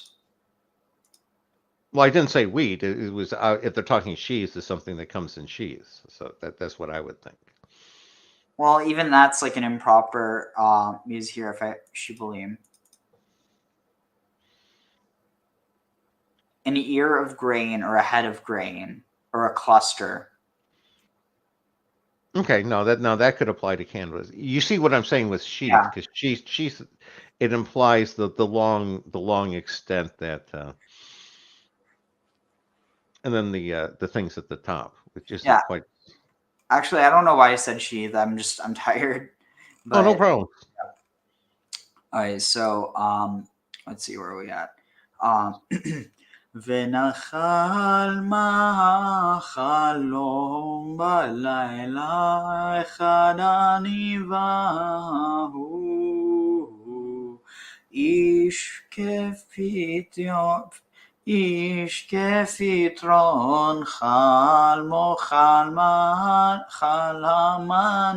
חלמנו ושם איתנו נער עברי עבר לשר הטבחים ונספר לו ויפתר לנו את חלומותינו הוא איש כחלומו ואתר ויהי כאשר פתר לנו כן היה אותי השיב על כני ואותי אותלה וישלח פרעה ויקרא את יוסף ויריצוהו מן הבור ויגלח ויחלף שמלותיו ויבוא אל פרעה ויאמר פרעה אל יוסף חלום חלמתי ובהתר אותו ואני שמעתי עליך לאומר תשמע חלום לפתור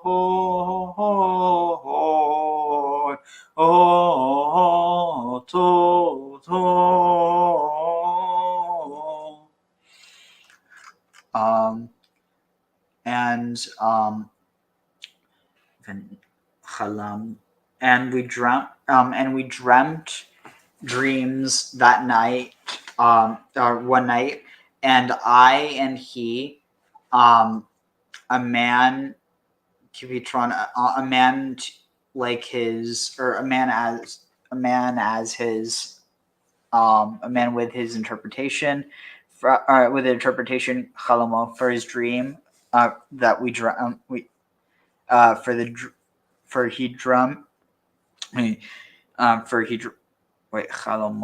his dream that we dreamed. A man with his dream that we dreamed. So it's just saying in a generality. And there with him, and there with us was not our Ivri, a Hebrew youth, Eved Lasar, the servant, a servant for the meat master, Sar-Afis, Tavachim, not Tvachim, it's Tavachim.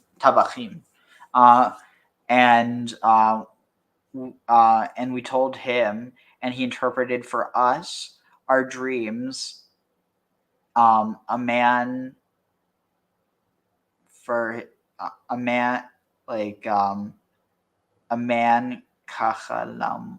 kachalomo, a man that dreamt, he interpreted. It doesn't really make a whole lot of sense, I'm not going to lie.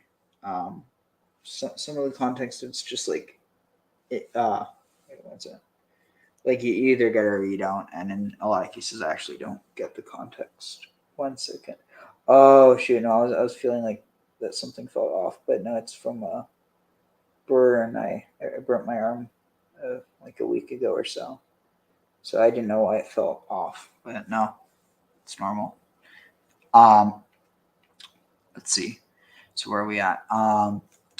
Vayehi kasher, and so it was as he interpreted for us, so it was that that I was returned or restored up to my posting or office, and he, and him, saying the other one, Tala, was impaled or hung, which I still don't understand why this word Tala gets understood as both to hang and to apparently impale. This seems like a bad translation, honestly. Though it does kind of make me wonder, because impale just means to stab someone through with something, right? Yeah, both of them kind of carry in this sense a sort of to execute connotation. So, you know what's interesting? I'm not Christian, so this is why I don't know this stuff. If it was a Jewish thing, I probably would know it. But with the whole story of Jesus on the cross, isn't there like, so there were two criminals on either side of him, right? Didn't one of them repent and the other didn't?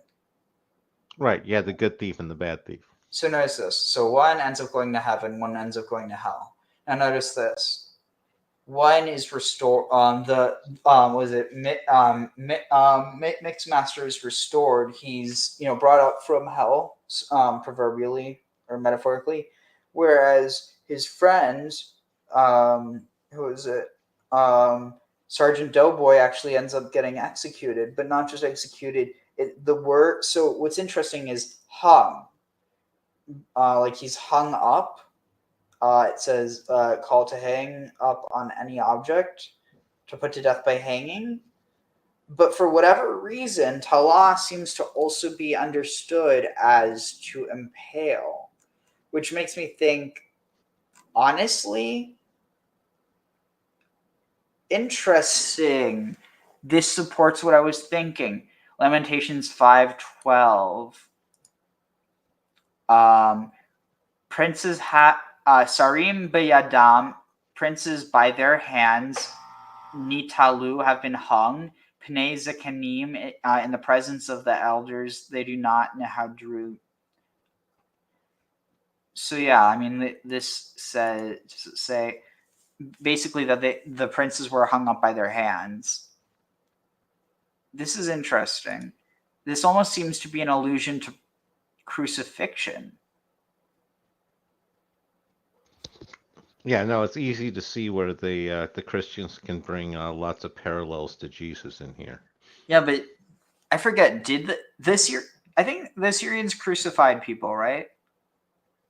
What, the Syrians? No, the Assyrians. Oh yeah. So yeah, I think because that's the context of this. Well, not in this case. This is Egyptian, but it's obviously being written later. But so this is my general rule is if it's a horrible, nasty torture, the Assyrians did it.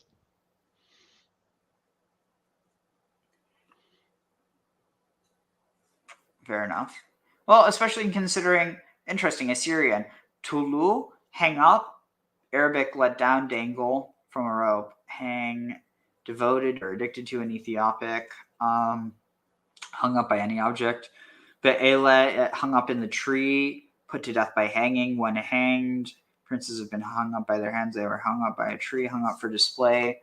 So anyway, wait, where are we?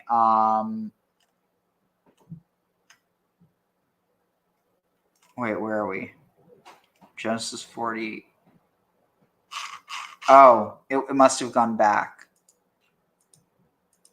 We're in. Okay, here. 41. Okay. Hebrew youth was there. Okay. Yeah. And as he interpreted it for us, I was restored to my post, and he was hung.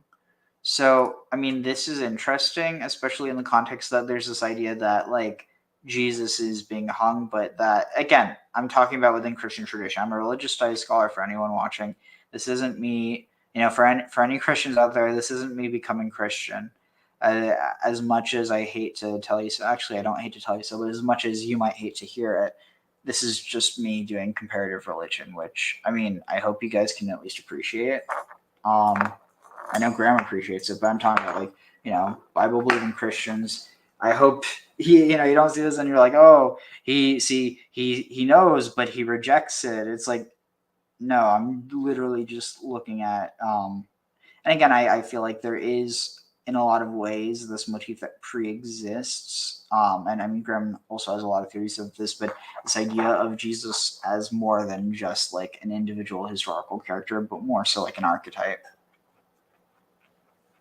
Yeah, I split it into Christ being the archetype and Jesus being like the individual that embodies the archetype.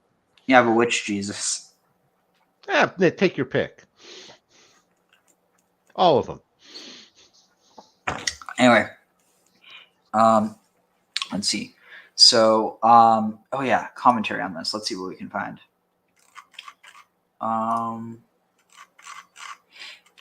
I was restored by Pharaoh, or its meaning is Joseph's word, or Joseph's interpretation restored me and hanged him. Hanged. Joseph, by so interpreting, caused it to happen. Oh, interesting. So this is saying that because Joseph said that it meant that's why it ended up happening. So it's almost like Joseph made it so.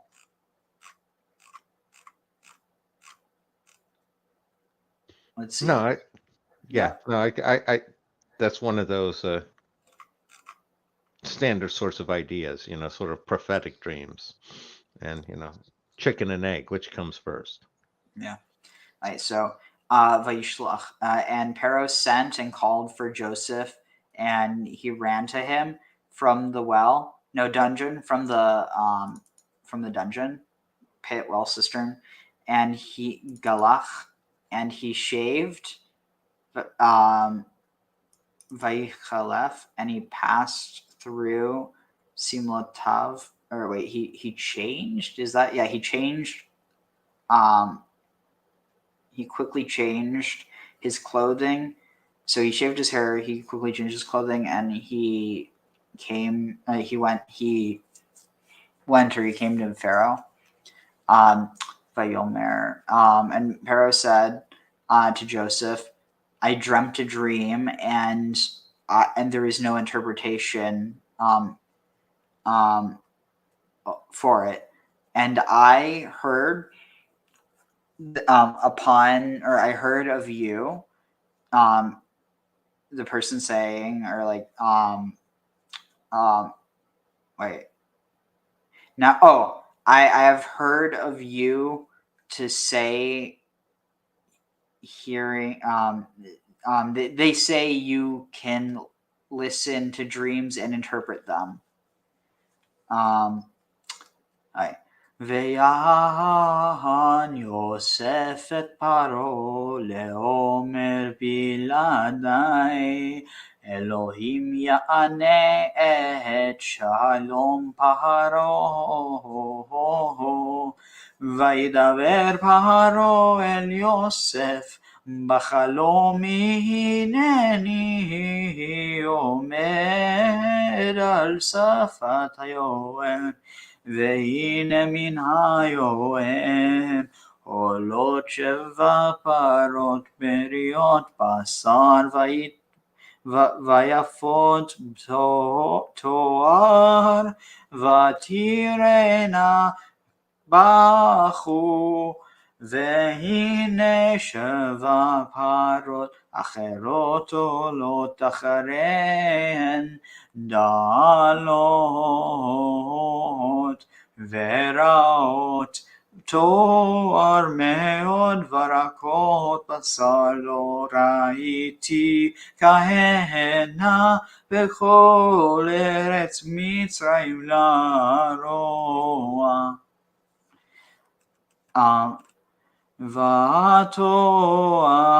ותאכלנה הפרות הרכות הרעות את 7 הפרות הראשונות הבריות. And Joseph answered Pharaoh and said, Biladi Elohim, without God, Biladai, what is this? Apart from me, saying, apart from me, Elohim answers, or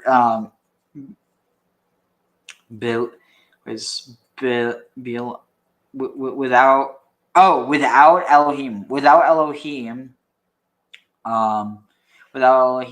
answering,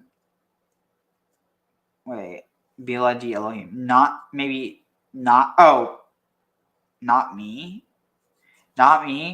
God answers.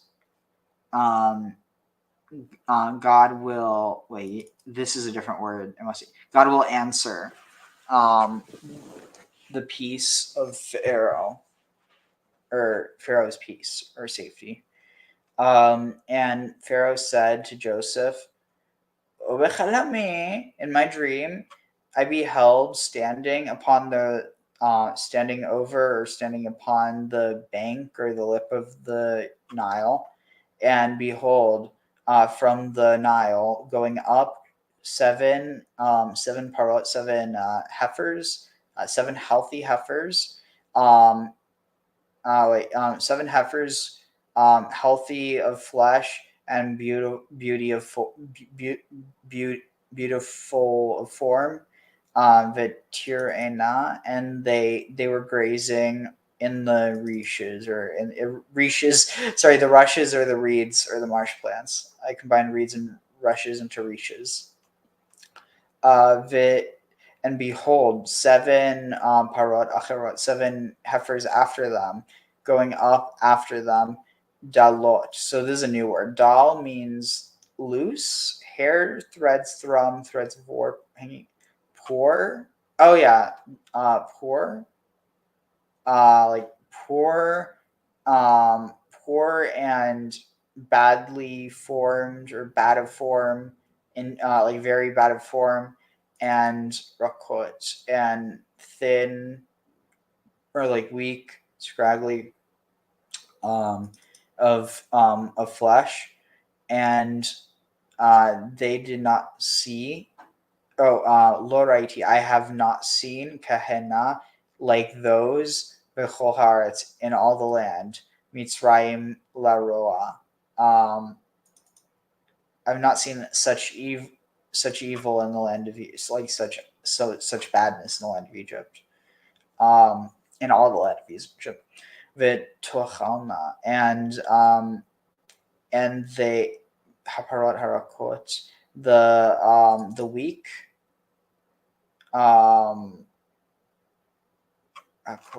the thinly, the gangly, cows, the gangly and bad cows ate or consumed the 7 cows, the 7 first cows, the 7 first healthy cows. Rishon not. Yeah, this must be first. I feel like I'm missing something though. This doesn't make sense in this context. At least it doesn't get translated in their translation. Any thoughts so far? No. I was going to say the only thing that I may not have commented on is it's clear that the cows and the grains are reflected to the meat and the flour that you're going to have in Egypt. I don't know if that got said, but Wait, say that one more time. The cows correspond to the meat supply. Yeah. So you got 7 years of good meat supply and then 7 years of bad, and the same thing. Oh, and the grain with is vegetation, animals versus vegetation. interesting. I didn't connect that. It's pretty obvious, but I mean, not like you have to think about it like on a literal level, and that's what you did. Yeah, no, it's just the surface meaning jumps out at you. Tag. Okay, here, I'm gonna get something to eat real quick. Soon Yosef, the only one who can interpret Pharaoh's dreams, is elevated to a position of unprecedented power. Yosef was alienated from his brothers on account of his own dreams, and he was elevated above his brothers and ultimately above the entire world through Pharaoh's dreams. Pharaoh has 2 dreams. In the first, 7 beautiful, fat, and healthy cows emerged from the river, grazing in the marshland. Their appearance was followed by 7 lean cows of unhealthy appearance. The lean ones devoured the fat ones but remained lean. In the second dream, 7 full, robust ears of grain rise up on one stalk, followed by 7 thin and emaciated ones, scorched by the east wind. As in the first dream, the emaciated ears devour the 7 healthy and full ones. In the morning, Pharaoh was agitated. None of his advisors, the sorcerers and wise men of Egypt, are able to interpret his dreams. Just then, the chief cupbearer recalls Yosef, speaking of him in a degrading and unappreciative manner, a Hebrew youth, a slave, who correctly interpreted his dream and that of the chief butcher 2 years prior to this. Pharaoh immediately sends for Yosef. Yosef is released from jail and finds himself standing before the king of Egypt. Yosef explains to Pharaoh that it's not him, but God who will provide the interpretation. And then immediately he interprets the dream. He says, the land of Egypt is soon going to experience 7 years of great plenty, followed by 7 years of famine. A famine so severe that the years of plenty will be totally forgotten. And then Yosef offers unsolicited advice. He says a home front command must be established, a system of preparation overseen by one man, who shall in turn appoint overseers. It must be put in place during the years of plenty. Grain should be gathered during the years of plenty as a reserve to be used during the years of famine. The Pharaoh is very impressed with Yosef, and he appoints him as his second in command. Yosef is dressed in royal garments and given absolute command over the land of Egypt, second only to Pharaoh himself. Events transpire exactly as Yosef foresaw. The 7 years of plenty arrive, during which time Yosef gathers all the grain together, and afterwards the heavy famine arrives. Meantime, during those years of plenty, Yosef marries Asenath, the adopted daughter of Potiphar, the priest of On, who is actually none other than his cousin, the daughter of Dinah, who was born of Dinah's rape by Shem. Yosef and Asenath have 2 children, Manasseh and Ephraim. According to tradition, it was on Rosh Hashanah that Yosef was freed from prison and given the royal commission. And as soon as he was freed, the land of Egypt began to flow with blessing. The grain itself was blessed. Yosef, with great wisdom and compassion, humility and understanding, built storehouses in every city and filled them with every type of grain and produce. And he sent out word to all of Egypt by order of Pharaoh, declaring, "Prepare yourselves for the upcoming years of famine." He gathered so much that it could no longer be counted. And when the 7 years of famine commenced as Yosef had foreseen, the famine descended immediately, suddenly, in one fell swoop. Midrash provides the staggering details.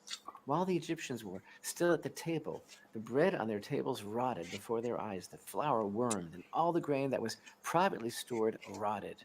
Only the grain that Yosef himself had saved remained edible. If an Egyptian citizen himself tried to store food, it would only rot away. Their licentious nature caused rot. Open up your heart. It was Joseph's purity and righteousness that preserved all of Egypt's provisions.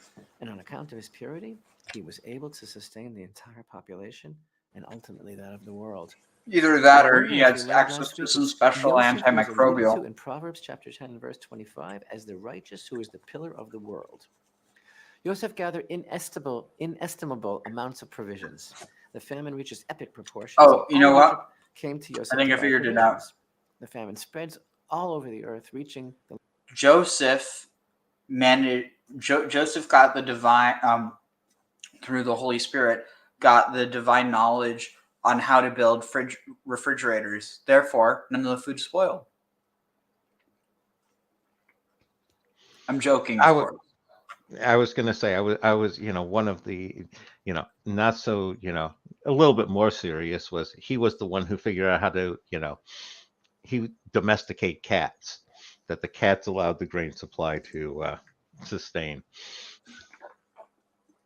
They definitely already had cats. Yeah, no, that was going slightly political. That was one of the ones where I couldn't understand the Ben Carson supporters, because it's like Ben Carson thinking that the pyramids were Joseph's granaries. That was a bridge too far for me. What do you mean? They might have been. Well, here's my point on that. We already know how the pyramids are set up. The amount of grain you could store in there versus the amount of grain that you could store if you took those same stones and built, regular granaries instead, is like, if you're going to store grain, you want the regular granaries to store grain. And you're basically, if you're saying that that was Joseph's granary, you're asking me to accept that, Joseph was a total moron. And that's just not quite Joseph. I mean, he has his faults. Being better than everybody else, the ultimate Mary Sue, but tag. Or in this case, Jerry Sue. Good one. the land of Canaan as well in the second year of the famine. Oh, shoot, what did I just do? For grazing the power, one who can save Israel second and filled them with declaring the famine rotted before their eyes. Tried to store food with Egypt's provisions, and on account of his purity, he was able to sustain the entire population and ultimately that of the world. No wonder, as we learned last week, it's Yosef who is alluded to in Proverbs chapter 10 verse 25 as the righteous who is the pillar of the world. Yosef gathered inestimable amounts of provisions. The famine reaches epic proportions, and all of Egypt came to Yosef to buy provisions. The famine spreads all over the earth, reaching the land of Canaan as well. In the second year of the famine, Yaakov sends Yosef's brothers to Egypt to buy food. They come before Yosef and bow down to him, just as he saw in his boyhood dream. He recognizes them, but they do not recognize him. And through this unique position, Yosef puts a complex plan into motion. His actions, while clearly carefully considered, seem so strange, speaking with them so harshly and accusing them of espionage, returning their money not once but twice, the placement of his silver goblet in Benjamin's sack, and the imprisonment of Shimon. What was the purpose of his elaborate design? What did he really seek to achieve? Like his father Yaakov, with whom he shared remarkable similarities, God had shown Yosef his spiritual path in his dreams. Our sages teach that Yosef had divine inspiration from the time he was a young boy until the day he died. He knew that his dreams were special, that they actually defined his life because they were prophecy. He was no headstrong, foolish youth, just telling his brothers that he will reign over them and that they'll bow down to him to make them jealous. Yosef told his brothers his dreams in total Hey, I just innocence saw and this. total How are you doing? righteousness because he knew that he had been chosen to end the tension between the Wait, children what of was the Leah big and the children of triangle? Rachel. He knew that it was critical for them to become a unified nation in Egypt. All his actions, all this bizarre behavior, it was all to determine if the hatred and jealousy between the children of Leah and the children of Rachel has ended. Will the brothers pass judgment against Benjamin and condemn him as they did with Yosef? Or have they learned that they must be dedicated to each other and willing to make a self-sacrifice for each other? So open up your heart. There are actually many connections between our portion of Miketz and Hanukkah.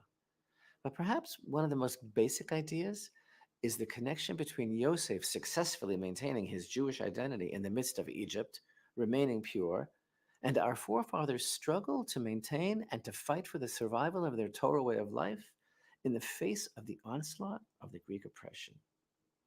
Regarding Pharaoh's dreams, our portion states, "And it came to pass in the morning, his spirit was agitated. So he sent and summoned all the necromancers of Egypt and all its wise men. Pharaoh related his dream to them, but none could interpret them for Pharaoh." Rashi explains on these words that actually there were plenty of interpreters and interpretations, but not for Pharaoh. Quoting a well-known teaching of our sages, Rashi states simply that their voices didn't even enter into his ears, and he could get no satisfaction from their interpretations. He wouldn't accept what they were saying, because they were saying something weird. They were saying something strange. They were saying that the dream means you'll give birth to 7 daughters, and then you'll bury 7 daughters. What does that even mean? The entire council of all of Egypt's magicians and sages couldn't put Pharaoh's mind at ease. Hashem was saving Yosef for him. Hashem wanted him to hear what Yosef had to say. But open up your heart in the deepest way, because there is a great secret in the Egyptians' misinterpretation. The Egyptian outlook was very narrow, and their interpretation was so obviously flawed that the words wouldn't even enter Pharaoh's ears. But what is this all about? The Egyptian mindset was deterministic. The worldview held by Pharaoh's Egypt couldn't entertain the possibility of a reality wherein thin cows could devour fat and strong cows, nor was the Egyptian mindset capable of comprehending the dream of the ears of grain, because the Egyptians, like the Greeks who worshipped the physical and the external, could not consider the possibility of a reality wherein the weak could best the strong, the few could be victorious over the mighty. In their emphasis on external strength and control, it was not possible for a little bit of oil to last for 8 days, just as Egyptian culture was unable to interpret dreams of the power and quality of inner strength of Hashem's control. Pharaoh's magicians could not have possibly understood his dream. The world of the Egyptians, like the mythological pantheon of Greek gods, was a world fought over by conflicting powers, powers of light versus powers of darkness, benevolent gods versus malevolent gods. This is a world of divided reality, what Torah refers to as a world of separation.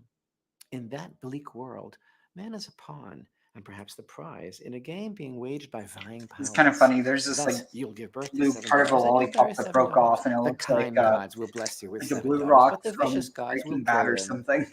In this deterministic vortex, man is a victim of fate, caught in the middle of a Oh struggle yeah, between opposing that makes sense. forces. I forgot. And he has no opportunity to be a partner in creation, let alone to aid in fixing it. There's no meaning, no direction, no divine providence, just as endless eternal battles between forces of good and forces of darkness. This is the common thread between the Egyptian culture and the Greek, between Yosef in Egypt and the story of Hanukkah. Neither believe that Hashem runs the world and that all of this is brought about by him exclusively and as a part of his plan, as beautifully stated by the prophet Isaiah in chapter 45, verses 6 and 7, in order that they know from the shining of the sun and from the west that there is no one besides me. I am Hashem and there is no other, who forms light and creates darkness, who makes peace and creates evil. I am Hashem, who makes all these. Open up your heart. In the deepest way ever in your life, Israel's mission, as manifest by Yosef's life story and as celebrated on Hanukkah, is to reflect the unity of Hashem. Shema Yisrael, Hashem Elokeinu, Hashem Echad. Hear, O Israel, Hashem who is our God is Hashem who is one. There is nothing else. In this world, both the good and the bad are manifestations of God's orchestration. But the magicians who live in that world of separation, and all those who feel themselves constantly to be victims caught in a struggle between opposing forces, who believe that fate is cruel and all one can do is run away from it, they could not possibly correctly interpret Pharaoh's dream.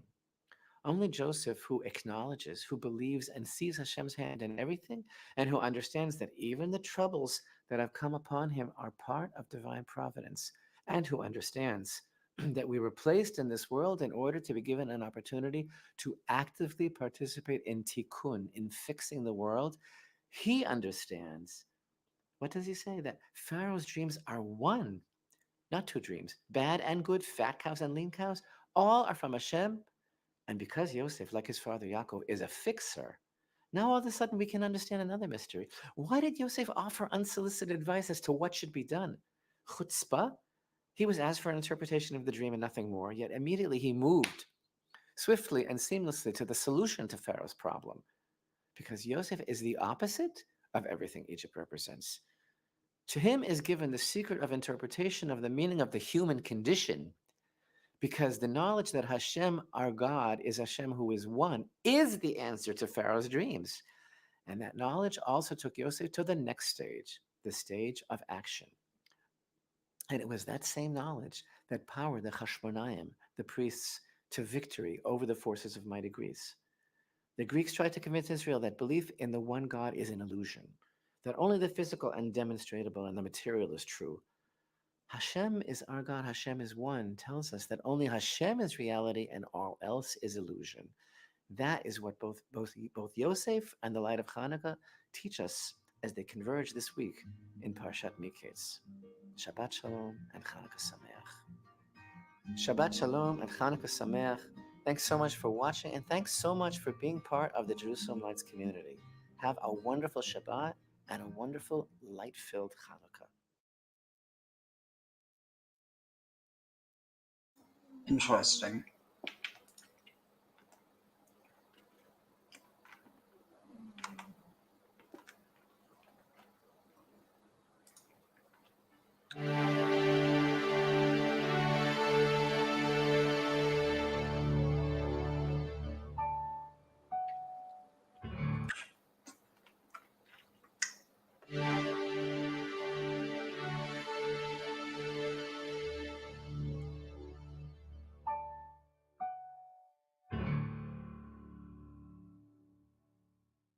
Hello, everyone, and welcome once again to the Temple Institute Parshah class. My name is Gedalia Meyer, and I'm podcasting from Maludumim in Israel. The war in Gaza is now solidly into its third month, with no clear sign of an ending. The Israeli army is slowly grinding its way into southern Gaza, pushing the population there into an ever-shrinking area near the Egyptian border. The goal is clear: to finish off Hamas. What will happen with the massive population there is unclear. It is equally unclear what will happen to the Gaza Strip itself. Will it remain in Israel's hands, or will it go back to the Palestinians? Or will it have some third destiny that is still unknown? These questions occupy the minds of Israelis every hour of the day. Presumably, they are of even greater concern to the Gazans. The intention of the world on this war is slowly abating, as there are other things that are becoming more interesting. Nevertheless, there is still the daily concern for the welfare of the innocent civilians voiced by somebody somewhere. Frequently, these speeches seem a bit obligatory, meant more for domestic ears than to actually make any difference in the lives of the people involved.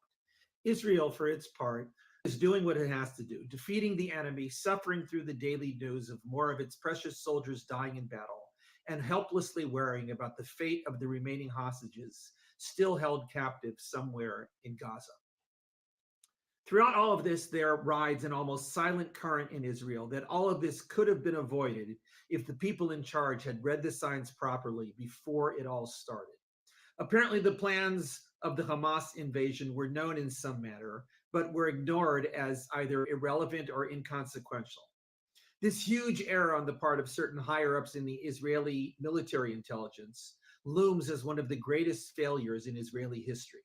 It occasionally creeps into the news, but the general feeling is that all of this will have to be dealt with later, after the war is over. Assuming this ever happens, it will be a major political battle, with certain heads rolling and others surviving through the upheaval. Behind all of this lurks the unspoken suspicion of some sort of sabotage.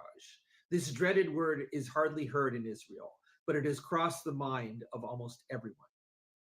What went wrong? Why didn't they read the signs correctly? Looking towards the future, will the current signs be read correctly, or will they also be misinterpreted or ignored? The fate of Israel and Gaza rests on these questions. For those of us who live in the middle of this, or at least are directly affected by it all, these questions are in every discussion. They are more important than our finances or even our health. Yet most of us have the unsettling feeling that they are entirely out of our hands. We can only hope that those in whose hands the crucial decisions lie will read the signs correctly and make the appropriate moves to ensure that things work out the way that we want. This is a frustrating feeling, knowing that matters which will possibly affect the rest of our lives are in the hands of others who may have already made mistakes. But this is the way things are throughout life. We have only so much control over what happens to us, and the rest is beyond our reach. We sometimes have signs revealed to us that may guide us on the proper path, but all too often we find that we either have no idea what to do or are powerless to do anything about it anyway. It is only in relatively rare moments or events that the signs can be read clearly and we are able to act accordingly. These signs can take many forms. They may be in the form of clear advice from a friend. They may be a hunch that enters the mind. They may come from reading the news or staying up on the latest economic trends. They could be displayed in a blood test or blurted out in a chance conversation. They could even be revealed in a dream. This week's Parshah is called Miketz. That word means at the end of, an introduction to the phrase at the end of 2 years. This was the period between the time Joseph had correctly interpreted the dreams of his fellow prisoners in last week's Parshah and the beginning events of this week's Parshah. Joseph interpreted his cellmate's dreams to read that one, the royal cupbearer, would be restored to his previous post, and the other, the royal baker, would be beheaded for his crimes. Such was indeed the outcome, but the cupbearer promptly forgot about Joseph when he regained his position. The Parsha begins with Pharaoh, who had absolute power over everything in Egypt, dreaming a couple of disturbing dreams. These famous dreams show 7 healthy stalks of grain and 7 healthy cows being consumed by an equal number of weak and famished counterparts. Pharaoh awakens from these dreams quite disturbed and hoping to hear an interpretation that will settle his mind. Whatever his advisors told him did not satisfy his anxiety. At this point, the cupbearer re-enters the picture and tells Pharaoh that with him in jail was a Hebrew slave who had correctly interpreted both his dream and that of the former baker. Joseph is rushed out of jail and placed before Pharaoh. Joseph tells him that, quote, only God can bring peace to Pharaoh. With this strange introductory statement, Pharaoh tells Joseph his dreams. Joseph then presents a stunning interpretation. He explains that the cows and the grains represent years, and with the healthy ones indicating 7 years of plenty, and the weak ones indicating 7 years of famine. The famine will be so severe that the good years will be totally forgotten. The fact that the dream was repeated in slightly different but similar imagery indicates that this course of events is about to take place in the immediate future. There was no time to waste. So notice this. So you have two groupings of 7. Where else do you have that?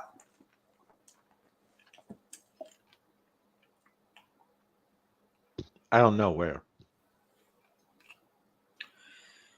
The years that Jacob had to work for Rachel and Leah. Makes sense.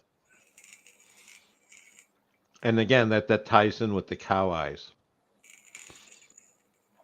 Oh yeah, and also a connection with the idea that like this story has something to do with the enmity between Joseph and or rather the children of Rachel and the children of Leah.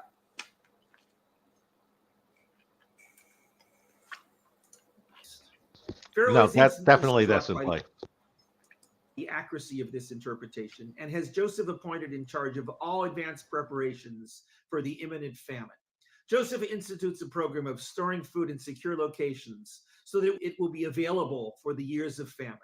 Then the famine comes and Egypt is fully prepared for its severity. You can probably bet there were people back then that were like, oh, look at this elite Joseph, you know, he's trying to take all our grain, he's trying to sell it back to us at a higher price. When in reality, it's like, oh shit, none of us have grain. Hey, Joseph, we like you now. I was going to say, you know, except for Jacob, but it's like, that's exactly what I would do in that situation. Let's see here. Surrounding lands, including neighboring Canaan, where Joseph's family lives, are not. Jacob instructs his sons to journey to Egypt to buy grain so that they will be able to survive the famine. So Jacob's sons travel to Egypt and are unknowingly spotted by Joseph, who then accuses them of being spies. While all this is obviously false and trumped up nonsense, they are helpless to do anything about it. Joseph tells them that they can only rectify their reputations by bringing their youngest brother, Benjamin, back with them to Egypt. Jacob is reluctant to part with Benjamin, but eventually agrees. When they return with Benjamin, the brothers are first treated royally and with great honor. But the Parshah ends with Joseph arranging a frame-up of Benjamin stealing a precious royal garment. The brothers try to defend Benjamin from this false accusation, but are again powerless to do anything about it, as the evidence is right there in his sack. Hey, don't talk The about resolution of this drama comes in next week's Parsha, with Joseph revealing himself to his brothers and forgiving them for their act of selling him as a slave. This in turn leads to Jacob and his entire household moving to Egypt to be supported by Joseph in the land of Goshen. This, of course, is the prelude to the period of Israelite servitude in Egypt, which would ultimately result in the Exodus, the central story of the Torah. It all came about by the fortuitous reading of those dreams. If we think about it, this whole sequence of events I is thought almost the central beyond story belief. of the Torah was Why the did dream Pharaoh of the instantly world. seize upon Joseph's interpretation of his dreams and restructure the entire economy of Egypt to prepare for this unlikely famine?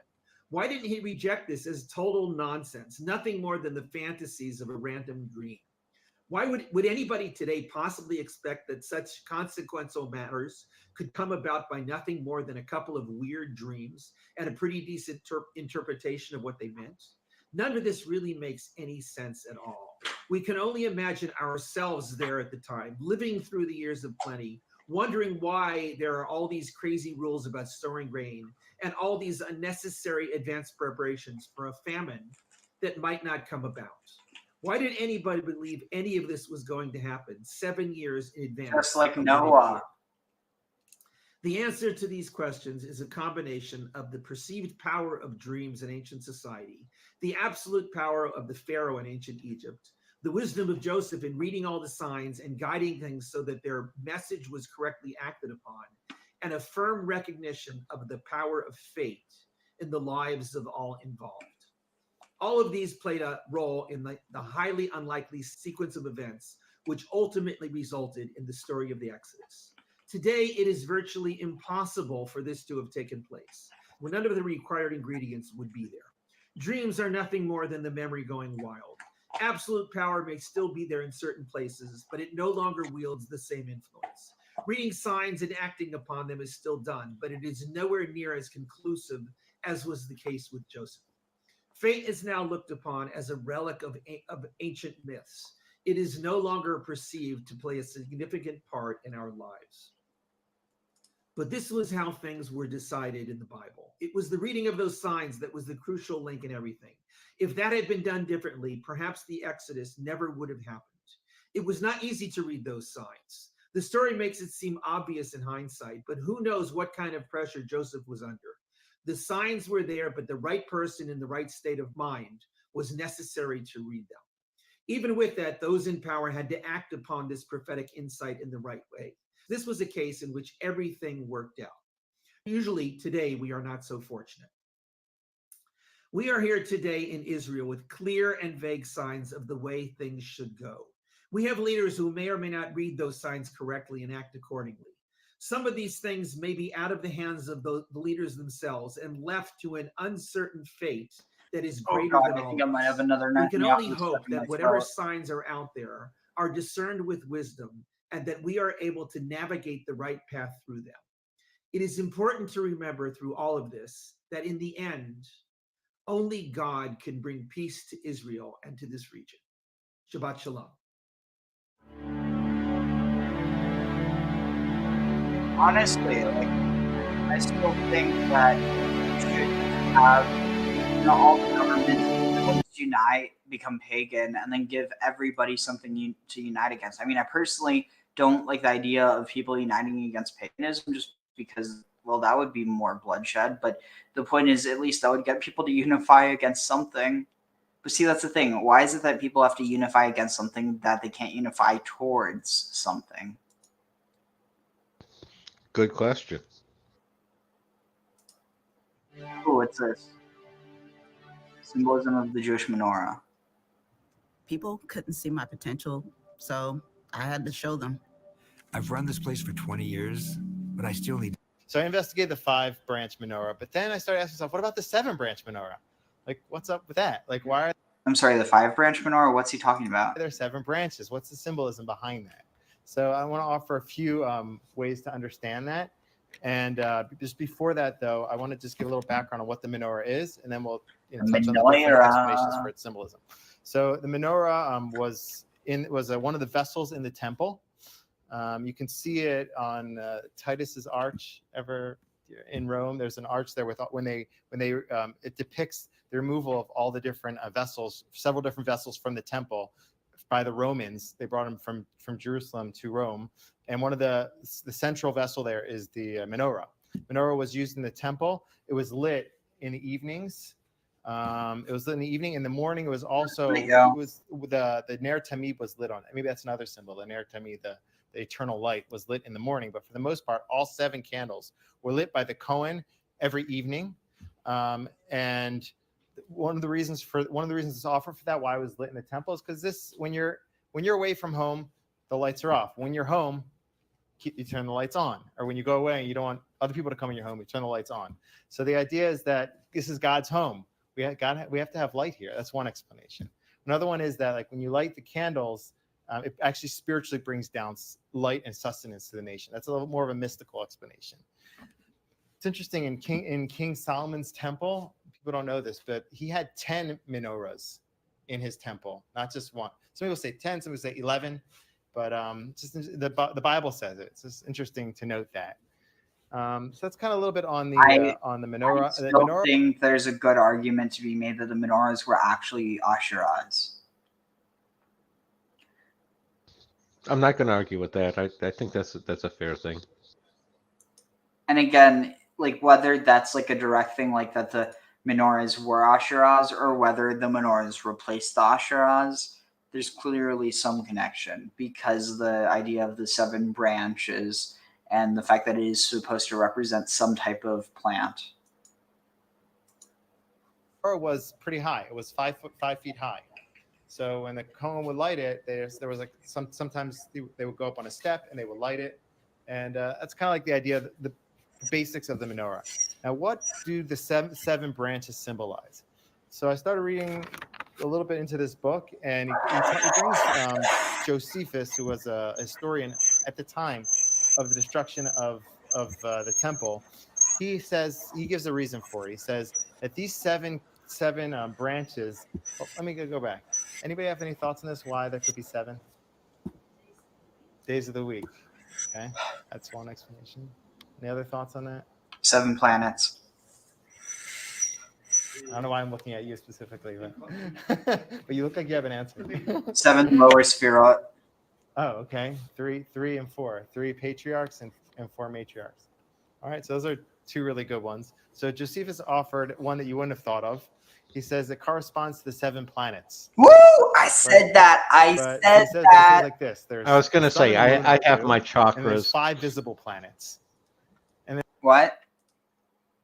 I like the 7 chakras explanation. It's interesting in a syncretic context, but I mean, even if there is a connection, it wouldn't be direct like that. I mean, it's not like it's a chakra kia, it's a Chanukia, or in this case, a menorah.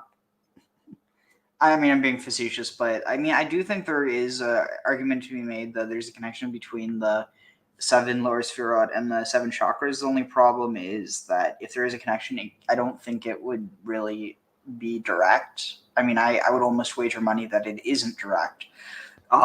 That's more likely it's an indirect connection through traditions that got filtered through different cultures. But that's just my thoughts.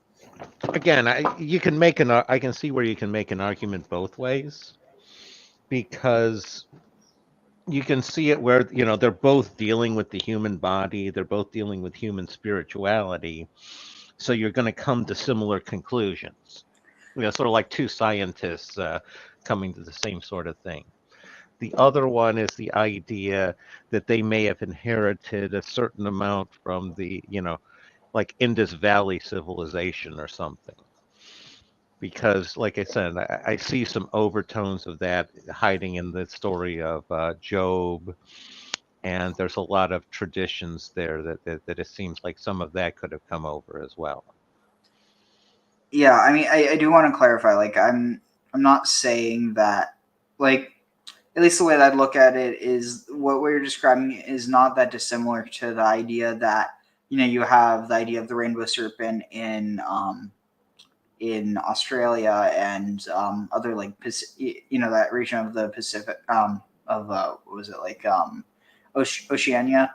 And then you also have Quetzalcoatl, who has a lot of similarities. But, like, to say that there's a direct connection, I think would maybe, like there definitely could be a connection, like, and not just to be like, oh, well, this has this and this has this, but, like, actually that they are connected in some way. But even then, I would still argue that's indirect, because only real direct connections you can have, like because honestly, even the connection that exists between Asherah and, like, the idea of the Holy Spirit, I don't know how much of a direct connection you can find. You can find indirect connections because of the language that's used and because of the later texts that do refer to the Holy Spirit as Asherah. The only problem is that they're later, and so that being the case, there is a tradition that the texts go back further than they're dated to, but the problem is that unless you actually have proof of that, it's an indirect connection, even if it is even if you are trying to go back to that same context, like, or it's connected to that context, unless it's like a direct connection, like from one tradition to the next, I don't consider that direct. And again, that's not to say that it's not a legitimate connection, just that I think that the idea of direct versus indirect connections, in the way that I'm using it, probably about 99 point, I don't know, around like a vast majority of connections are indirect. No, I was going to I guess I evaluate it as I see it as connection first, and then it becomes a varying degree as connection. And what you're talking about as a direct connection would be like 100% or close to it. And no connection would be 0, and indirect is somewhere in between. That's sort of how I process things, Tag. All right, fair enough. We have different ways of viewing it, and honestly, that's important, because if people only look at their own perspective, they're lost. then so I started asking myself, like, what does that mean? Why do we need to know about the planets Oh, in the the temple? planets. Woo! I have one thought on that. Maybe it's the idea that God, they believe that the planets were affecting us spiritually, and that is to give us some sort of security. The fact that we're surrounded by these spiritual lights and everything's okay. It's not so clear. He doesn't explain why. He just says the 7 planets. Okay, that's one. Another one that's offered, and this is a more modern one, and you'll see why. By these spiritual lights and everything's okay. It's not so clear. He doesn't explain why. He just says the 7 planets. Okay, that's one. Another one that's offered, and this is a more modern one, and you'll see why, is that, and here's up here you have the Jewish star, you have the Magen David and the menorah. So Wait a second. There's Oh. Could it be that it's the directions up, down, left, right, forward, backwards, and the 7th is in the middle? Interesting. I didn't even think of the idea that God, they believe that the planets were affecting us spiritually, and that is to give us some sort of security. The fact that we're surrounded by these spiritual lights and everything's okay. It's not so clear. He doesn't explain why. He just says the 7 planets. Okay, that's one. Another one that's offered, and this is a more modern one, and you'll see why, is that, and here's up here you have the Jewish star, you have the Magen David and the menorah. So we have the oral tradition and the written tradition. The written Oh tradition my and the oral god, tradition. I just got The written tradition a is the Tanakh. That's one hilarious book. idea. Imagine it's a Star of David, but it's pink, and so you call it the Magenta David, like magenta. Because Magen means shield. And like shield That's of such David. a bad pun. Such a bad pun. but like bad in all the right ways, right? Exactly. The only good pun is a bad pun. Yeah. I feel like that would be very, very popular amongst what's the word? Amongst Jewish women and gay Jews. I assume somebody's done some sort of rainbow version of the Star of David. Oh no, that's definitely a thing. The only problem is that it's like generally like within Pride, was it Pride parades? I think that a lot of people have gotten hate for that because people automatically assume they're Zionists, which like, okay, I mean, maybe they are, maybe they aren't. But the fact is that people can't really see the Star of David anymore and not think about Israel, which is unfortunate. Like imagine if people couldn't look at a hammer without seeing the USSR. Like that would be idiotic.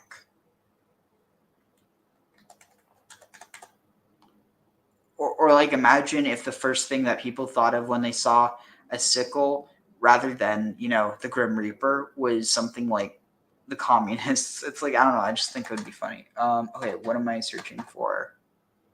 Wait, what were we just talking about?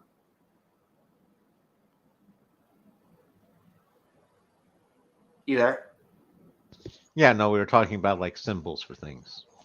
Yeah, but what was it that I was just saying I was going to... Not sure. Not sure which one you were going to look up. Oh, dang it. Shoot. No, but like, what is it we're talking about?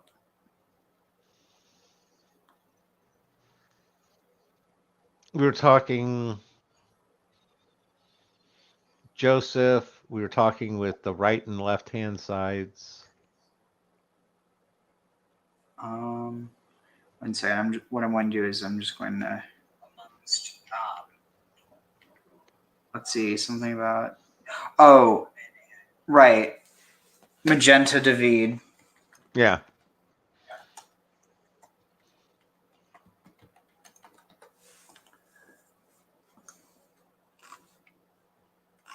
Let's see. Well, I guess you could say so. What is this, like? Yeah, Magenta, Star of David. But if none of them are picking up on the pun, that's unfortunate. Literally, it's right in front of them, and they ignore it. How sad. Okay. let's see.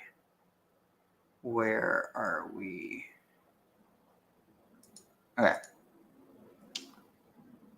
Shoot, sorry, I'm trying to find where it was pulled up. Oh, here it is. 24 of the books, but it's one book. That's symbolized by the middle branch. And in the oral tradition, there's six sections of the Mishnah.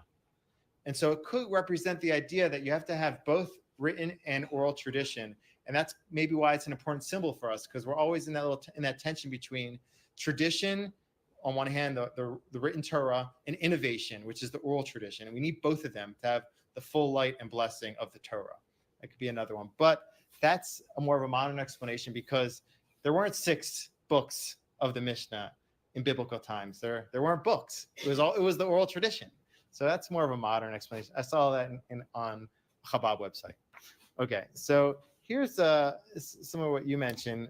This explanation is brought also in Josephus. He says, this is a quote. He said, a wrought lamp being attached to the extremity of each branch. Of these were 7, indicating the honor paid to that number among the Jews. So he's basically saying 7 is a really important number among the Jews. It could be Jews 7, like 7. 7. It's pretty central in the Torah. You have the 7 days of the 7 years of the Shemitah year, the sabbatical years. You have the 7 days of the week. And so maybe he's alluding to kind of what you're saying with the 7 days of the week. And there could be a deep message for us in that whenever you look at the menorah. Oh, you want to know something really cool? So check this out. This blew my mind when I discovered this. So let's see. So do you know what week means? You mean 7 days? Yeah. So it comes from German. German sequence series? From base, probably meaning sequencer series. Now, do you know what week in Hebrew means? No.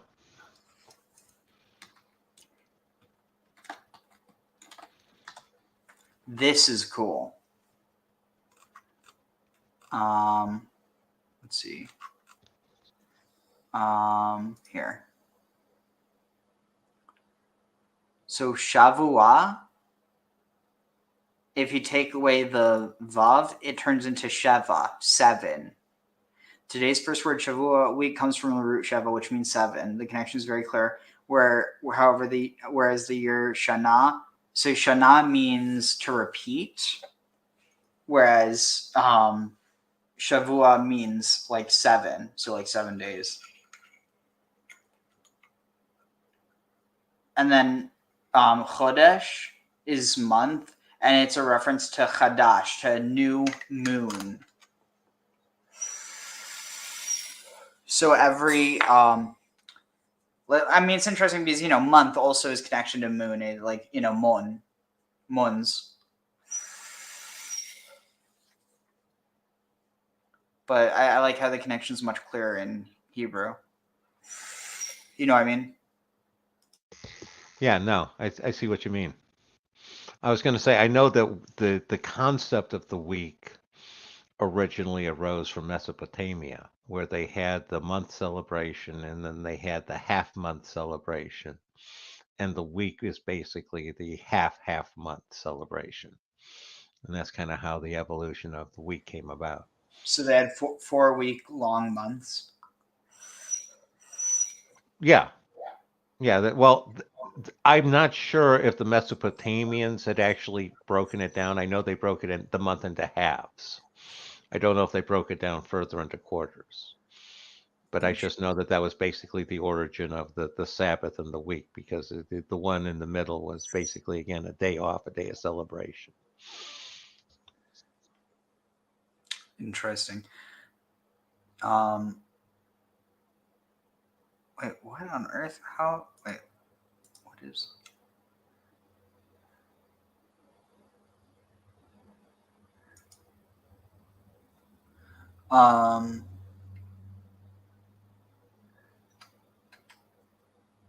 Let's see.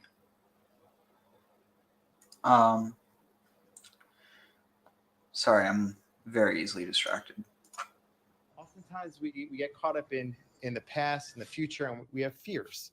We think what's it going to be like tomorrow? Maybe we lost a loved one. Maybe we're going through hardships, and we've experienced God's closeness in the past, but sometimes you feel like you're in complete darkness and you feel alone. And when you look at the menorah, it reminds you that not just yesterday and not just today, but every single day of the week, God will be with us and will be there. I can't help but notice how the way the arms are, they actually look like arms. Like the main stalk is the body, and then it's like she has 6 arms. Or alternatively, 6 wings. I don't know, I love looking at this in symbolic ways. There to comfort us when times are dark. I think that's an important idea that we can think about when we look at the menorah. It could be what he's hinting to here, the idea that this is an important number for Jews. So those are 3 ideas to think about with the menorah.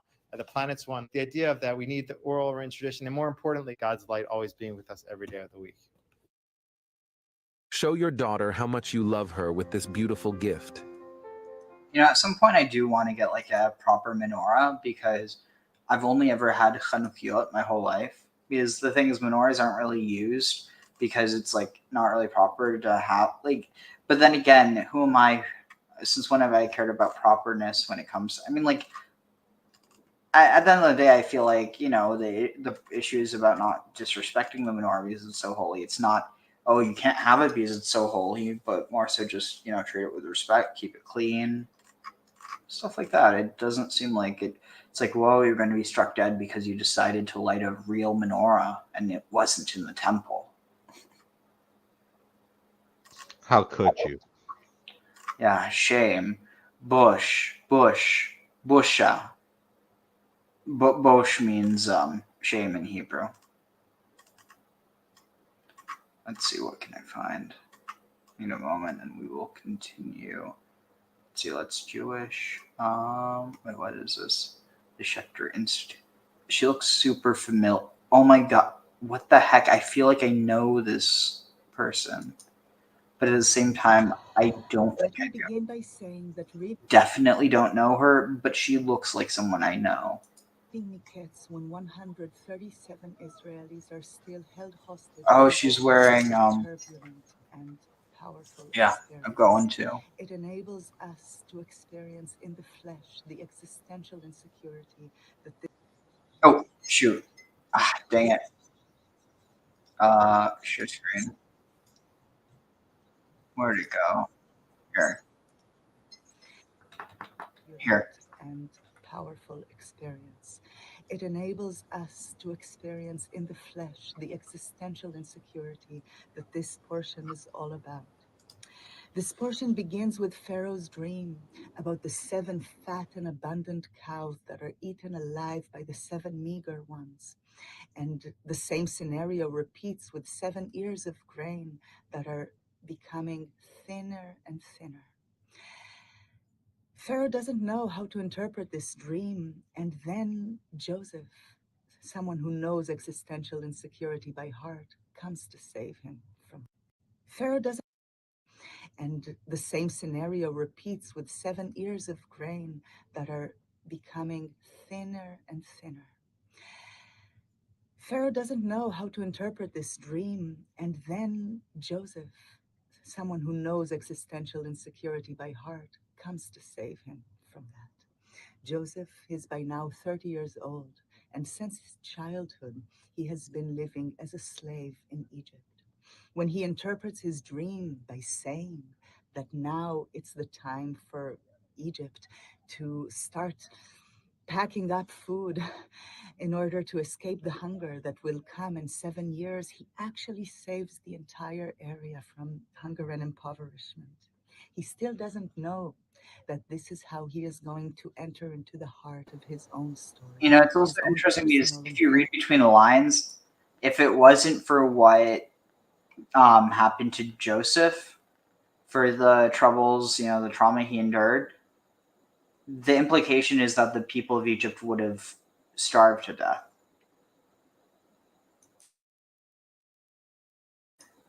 in fact, it actually also has a lot of parallels with the story of Eshmun or of Asclepius, that their death is what actually allows them to heal others.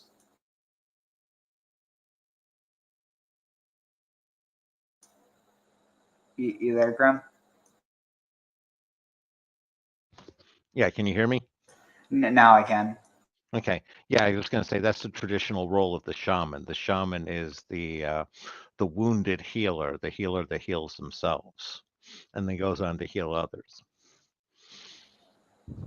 Yeah, I wonder where, like, how far back you can trace this tradition within Semitic culture, because that's something that, like, I think needs to be more, like, much better examined. You definitely have elements of it with Jethro, parts of it with Moses, definitely hints of it with like almost certainly with Moses. I mean, look at him. Like he speaks for the people. He's also like when he's a child, he's wounded by, like, there's a tradition that he, like, got his speech impediment because he put a hot coal to his tongue as part of a test that the Pharaoh's court put him through. So yeah, it'd be interesting. Also, look at Jacob, how he's wounded, and when he's wounded, he also gets this new name, and it's also implied that he's, like, almost becomes like a god amongst men. No, definitely, it's a recurring theme. And as far as the history of it, I mean, it goes back to the Paleolithic. I mean, the cave bear shamans up north is one of the earliest, again, widespread. It goes from Japan all the way across Europe. That's probably one of the earliest incarnations of the shamans, but I don't know how that would tie in with the Semitic tradition tag. Probably cultural diffusion. Family trauma. I could see an independent development as well. Oh, fair, yeah. Slavery as a child. In chapter 42, we hear about Jacob and his 11 children. Joseph's 11 siblings left behind that are beginning to experience this horrible famine. And Jacob tells his 10 sons to go down to Egypt and to get food from there, because he heard there is still food in Egypt. There is one thing that Jacob doesn't want to do. Go That is to down, send Joseph, sibling, his brother, way down to Egypt with the 10 land, brothers tell to Egypt. He says, Pharaoh, I'm reading from Robert let Alter's my wonderful people translation of the eat. Bible. My son will not go down with you, for his brother is dead, and he alone remains. Now And should bend and harm go befall down him to on the way you are Egypt going, land. you would bring down my gray head in sorrow to Sheol. This is how Jacob experiences the fear of being left behind and experiencing this horrible trauma in the flesh. He doesn't want this thing to happen again to him. But what happens next is a very different scenario. When the brothers come back to Egypt, Joseph recognizes them. He sees them. And even though what he does to them seems like a very abusive and torturous experiment, this is how he begins the correction that will eventually bring him back to his family and bring him back to his father, Jacob. We don't have enough time to go into the very details of what happens there, but let me just tell you that Joseph doesn't allow his siblings not to bring Benjamin back. He needs, for his own heart's correction, to see that they learned the lesson, that they will never do to his brother Benjamin what they did to him. And so he asks his brothers to go back home and bring Benjamin back. And then I want to notice what happens to Jacob. The first thing that happens to him is that the literary writer, the biblical author, changes his name to Israel. Of course, he received that name already, but then in chapter 43, He just had it he says all dusty in his cabin. Israel sends Benjamin, not without pain and worry, but he also sends all the gifts that he has. He sends honey and almond and everything to Egypt. Doing so, he surpasses the trauma he experienced in the flesh and wants to rise to the challenge of faith. Maybe the future will be different from what happened to him in the past. Now, this Torah portion ends on a very pessimistic note, at the heart of darkness, when Joseph, in his experiment, puts a silver cup. It's alive. It's alive. In Benjamin's sack, and blames him for being a thief and wants him to remain as a slave in Egypt.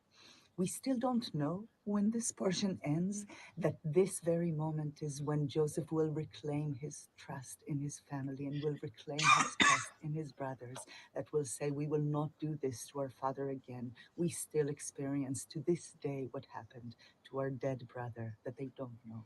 He is the one speaking to them at this time. But I want to end on this note, that Jacob is named Israel at the moment when he says, I will put my past behind, everything that let me down, and I will now rise to the idea of having a faith about the future that is going to be different from everything I already experienced. And with this faith in heart, I want us to continue and look into the crisis of faith and crisis of trust we had in our family, in the family of Israel, among our brothers and sisters who have been through horrid polarization in the past few years, and especially in the past few months. May our hope for a different future and for the return of our loved ones surpass all the pain we have experienced in the flesh. And let us hope that this is what will turn us into Israel in this time. Happy Hanukkah,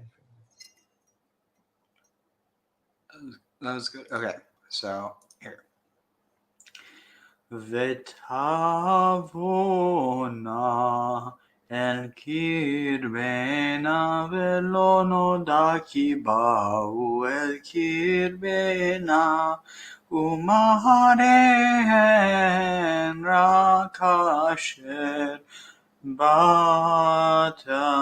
בתחילה ויתקץ ואראה בחלומי והנה 7 שיבולים עולות בקנה אחד מלאות וטובות והנה 7 שיבולים תצלומות דקות שדופות קדים צומחות אחריהם ותבלען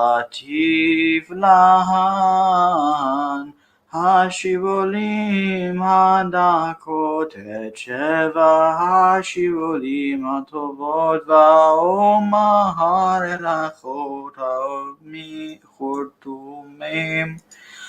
אל החרטומים ואין מגיד לי ויאמר יוסף אל פרעה חלום פרעה אחד הוא את אשר האלוהים עושה הגיד לפרעה 7 פרות וטובות 7 שנים הנה ו7 שיבולים הטובות 7 שנים הנה חלום אחד הוא ו7 הפרות פרקות להרעות והעולות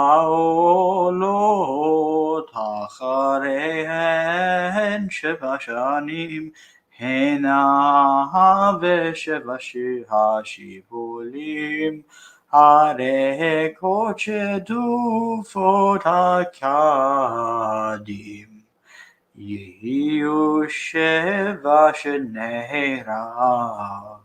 הוא הדבר אשר דיברתי אל פרעה אשר האלוהים עושה הרע את פרעה.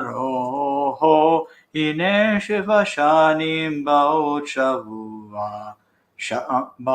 שבה גדול בכל ארץ מצרים, וקמו 7 שני רעב אחריהן, ונשכח כל השבה ובארץ מצרים, וכילה והרעב את הארץ.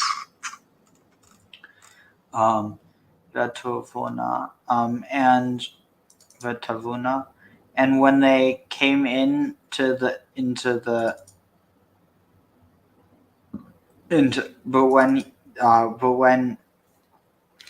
when they came into their midst and did not know that that they had come into their midst, Vima'arehan,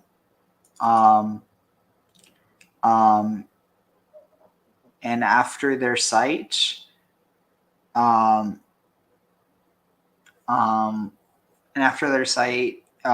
their bad sight that had started Miketz, he started to wake. I don't know. It says, but when they had consumed him, one could not tell they had consumed them. It doesn't make sense, for they looked just as bad as before. I don't know.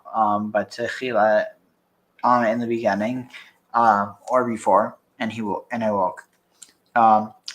And I saw in my dream and beheld 7 stalks, or 7 shibolim, going up from a single cane, melot v'tovot, fully filled and good. And I beheld 7 shibolim tsunumot, dried up, or I beheld 7 withered shibolim, dakot, thin, or thin, small, gaunt, shadufim, and blighted or scorched by the eastern wind, tzomachot, tzamach, plants, sprouting up after them. Oh, it's saying, all that it said before was sprouting after them. V'tavil an bala, and they were swallowed up. Hashibolim hadakot, the thin shibolim were swallowed up by the 7. Wait, no. They swallowed the 7 shibolim, the 7 good shibolim, and saying to the Khartoumim, to the enchanters, and there is not an explanation for me.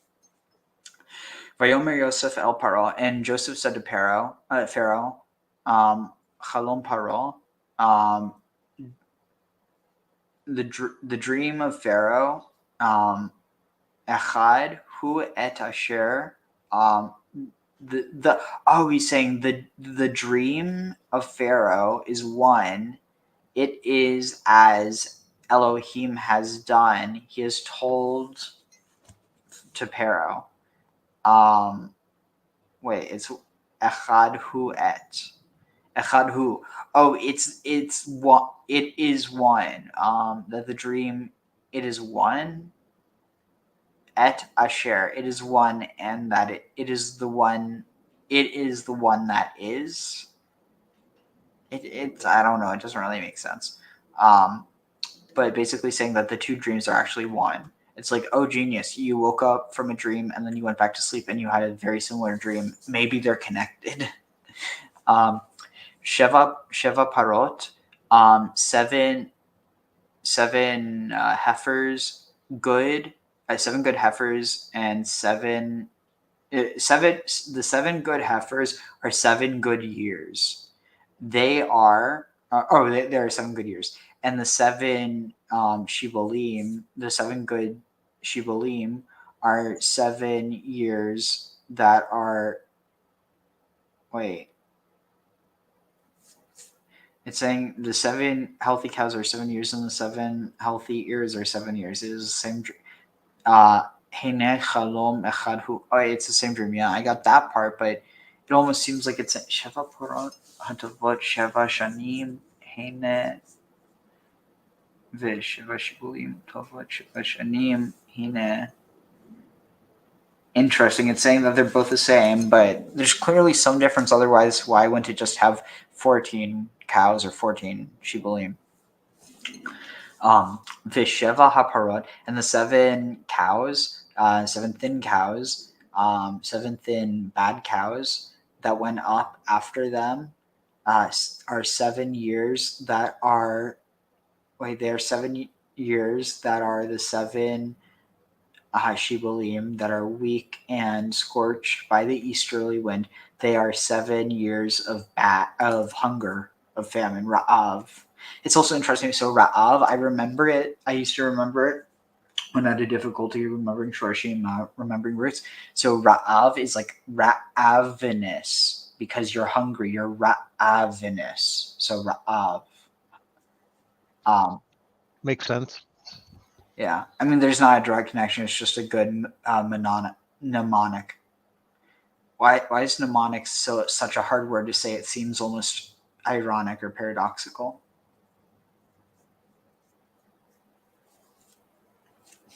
Anyway, let's see, where are we? Hu hadavar asher dibarti. This is the word that was spoken to me, that I spoke to Pharaoh, that Elohim did, that Elohim has made visible what he is has made appear what he's going to do to Pharaoh, has revealed, I guess it says. Behold, the 7 years. Behold, 7 years are coming, and 7 large and v'kol eretz Mitzrayim, in all the land of Egypt. Oh, Sheva, years of abundance or greatness. V'kamu Sheva Shani Ra'av, and 7 years of famine or ravenousness will rise after it, and nishkach, shakach, and they will and we will forget, and all will forget the 7 the 7 in the land of Egypt, and will Vikila Harav, and when the famine finishes in the land, or no, as the land is picked off or finished off by famine. Let's see. Velo yivada shava baretz mipnei harav hahu acharei ken kikaved hu meod ve'al hishanot החלום אל פרעה פעמיים, כי נכון הדבר מעם האלוהים, וממהר האלוהים לעשותו.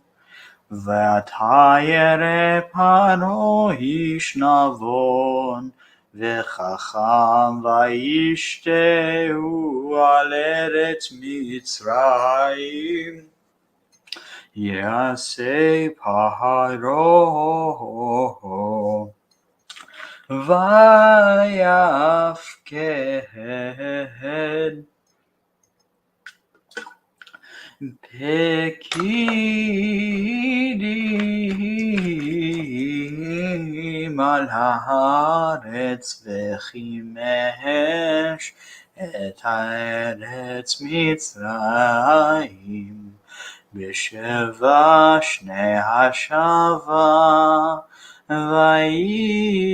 ויקבצו את כל אוכל השנים הטובות הבאות האלה ויצברו תחת יד פרעה אוכל מערים ושמרו והיה האוכל לפקדון לארץ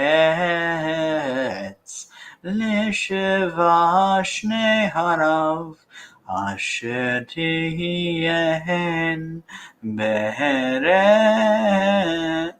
תהיינה בארץ מצרים ולא תכרת הארץ הרב וייטב הדבר בעיני פרעה בעיני כל עבדיו ויאמר פרעה אל עבדיו הנמצא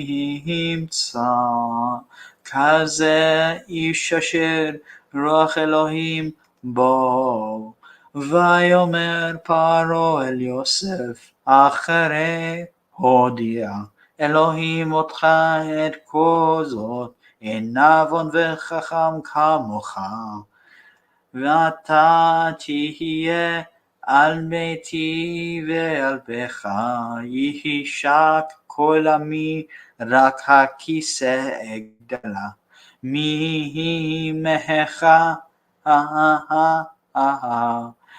הכיסא אגדל ממך.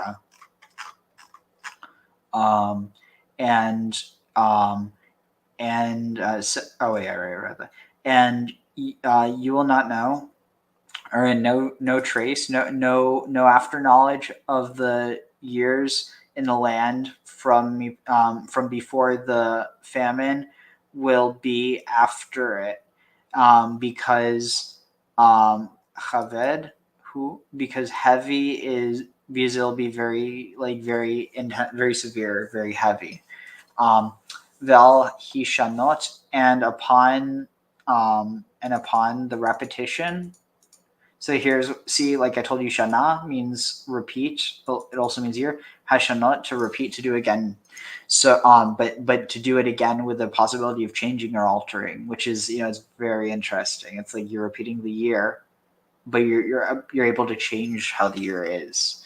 And upon the repetition of the dream to Pharaoh, Pamaim, twice, that Nachon, that it confirmed the word Me'im HaElohim, that was from Elohim, or that had been that was from or with God. So interesting. Look, Hadavar Me'im HaElohim.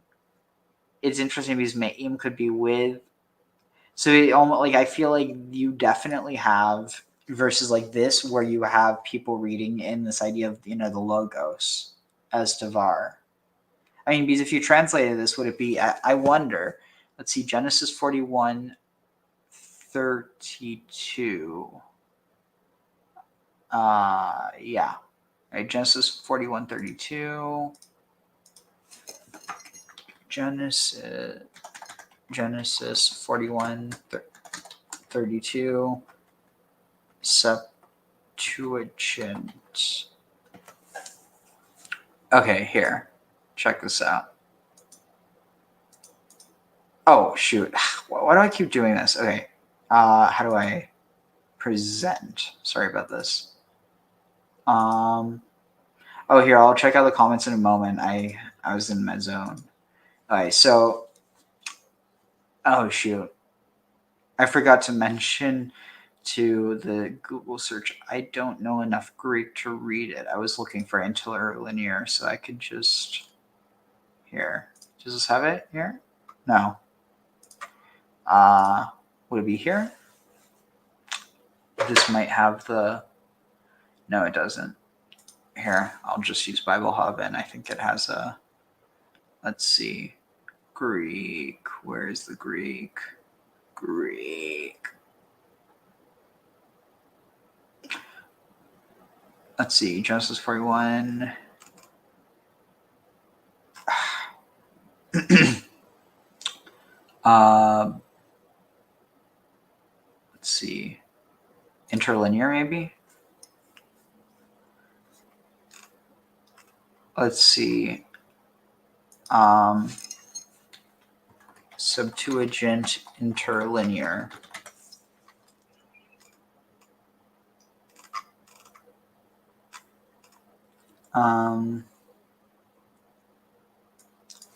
Let's see. Greek, English, online Bible. Oh, here. Oh, shoot. Does this not have Genesis? I didn't think Genesis was apocrypha in any Bibles. Let's see. Greek interlinear. I could have sworn. Isn't there's a Greek version of Genesis, right? Well, yeah, that was part of the Septuagint. See, Septuagint Greek interlinear online.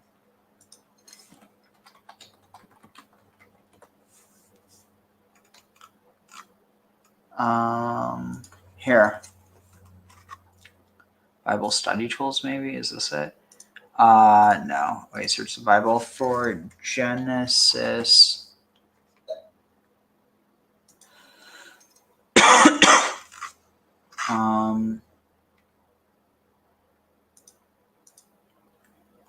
What was it? It was 4132.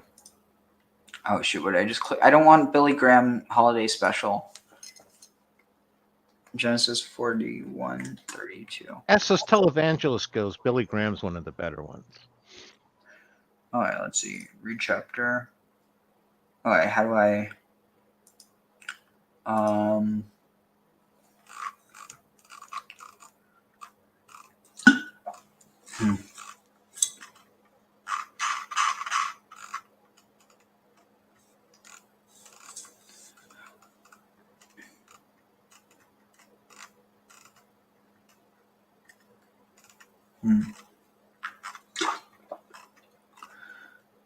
Where's Septuagint Bible with Apocrypha? Okay, but now how do I find?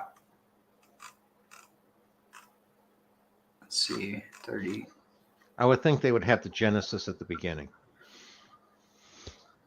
Yeah, but I'm trying to figure out how to actually see it in Greek. Let's see. Genesis Greek. Here. I'll just try to dredge through this to figure it out. So 4132.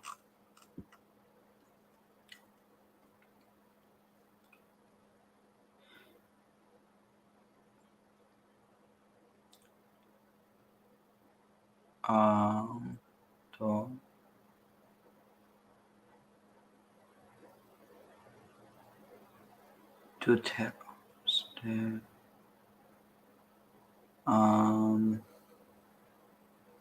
Oh, here, I'll just see.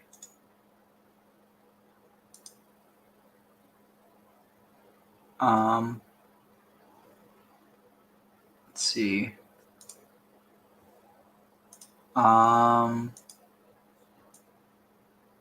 Dang it, I'm not able to. Let's see. Okay, wait, am I able? Okay, so that's Pharaoh. Let's see, what's this?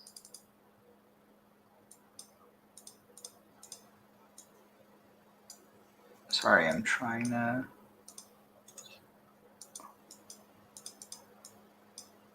I auto after. I just need to find what the word for. Let's see, Rhema. Rhema means word, right? I think that's probably what's being used here.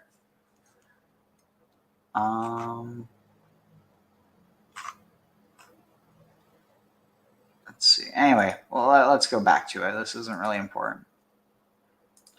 I actually need it. Okay, let's see. So, I was going to say I got maybe about another half hour before I need to take off. So okay, we're almost done. Zephyr said, "Ooh, cultish vibe hitting me with this. Don't know why. I meant the girl seems somehow off for some reason, in a sort of not totally checked in sort of way. But did I just pop in midstream? What girl? I feel like I'm missing something. the one talking in the video. What girl? They had a girl talk. One of the videos had a girl doing the presentation, or something. I thought. Interesting. I'm like totally blanking. Let's see. Same reason simultaneity is hard to spell, I bet. Iteration time, transmutation. Don't worry about responding to my comments. I'm just babbling. 7 and 9 sinking hard today so far for me. LOL, you'd think. All right. Let's see. Where are we at? So,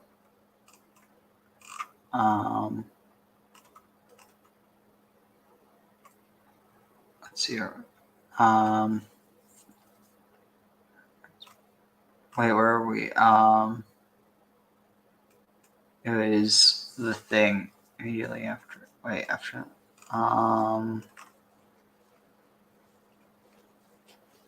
Is revealed to Pharaoh. Wait. Barti had. This is the word that I spoke to Pharaoh. These are those. Sorry, I'm like trying to figure out where I was. So there is just Oseh Hare at Paro. Hinesh. Let's see. Gadol. I read that. Yishkach. I read that. Let's see. Vikila. I read that. Wait, I've. Let's see. Oh, I totally lost my place. Chimesh. Wait, where was it? Chacham Eretz. Kapamai.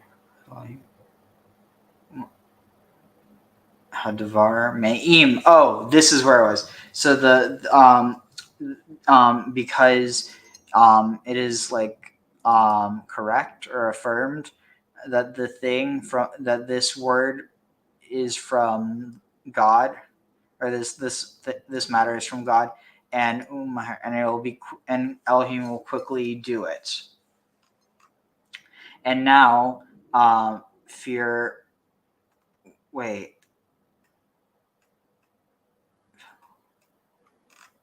Jerry.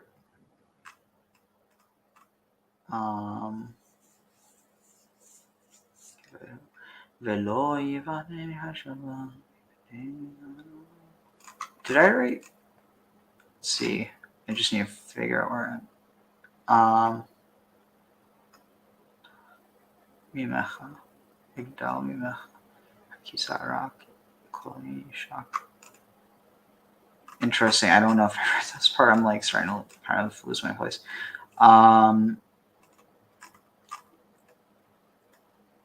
Yeah, I'll just read it as I go. It's easier. Umemaher Elohim lost. Yeah, I read that. Vata Yirei Paro Ish, and now Paro Ish Navon. Yara, let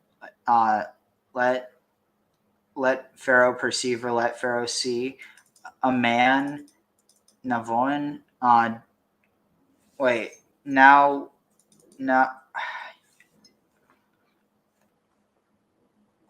Let's see. A man. Let's see. Let Pharaoh find a man of discernment and wisdom, and place him upon the land of Egypt.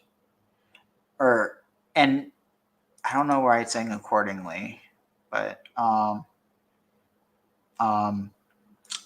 Ya'aseh Paro vayifked Pikidim, and Pharaoh did this, and he gave command and commanded over command of the land, V'chimesh, and arranged for the land of Egypt in 7 years of interesting. Sava means plenty or satiety. So, Vayiv Kebtsu, and they gathered at Kol Ochel. They gathered all the food Hashanim Hatavot of the years of good. Habot. They're saying and gather all the food of the years, the good years that are coming. These good years are coming. Vayitz Beru bar and heap up bar wheat or corn or grain. Tachat yad paro, beneath the hand of Pharaoh, or under Pharaoh's authority. Ochel be'arim v'shamru, food in the cities, and like to be guarded or to be like stored, to be observed, to kept guard over in the cities. V'hayaha ochel lepikadon, and the food will be assigned or reserved, deposited in the land for the land for 7 years, for the 7 years of hunger that will follow to Hien, or they'll be in the land of Egypt, and that will not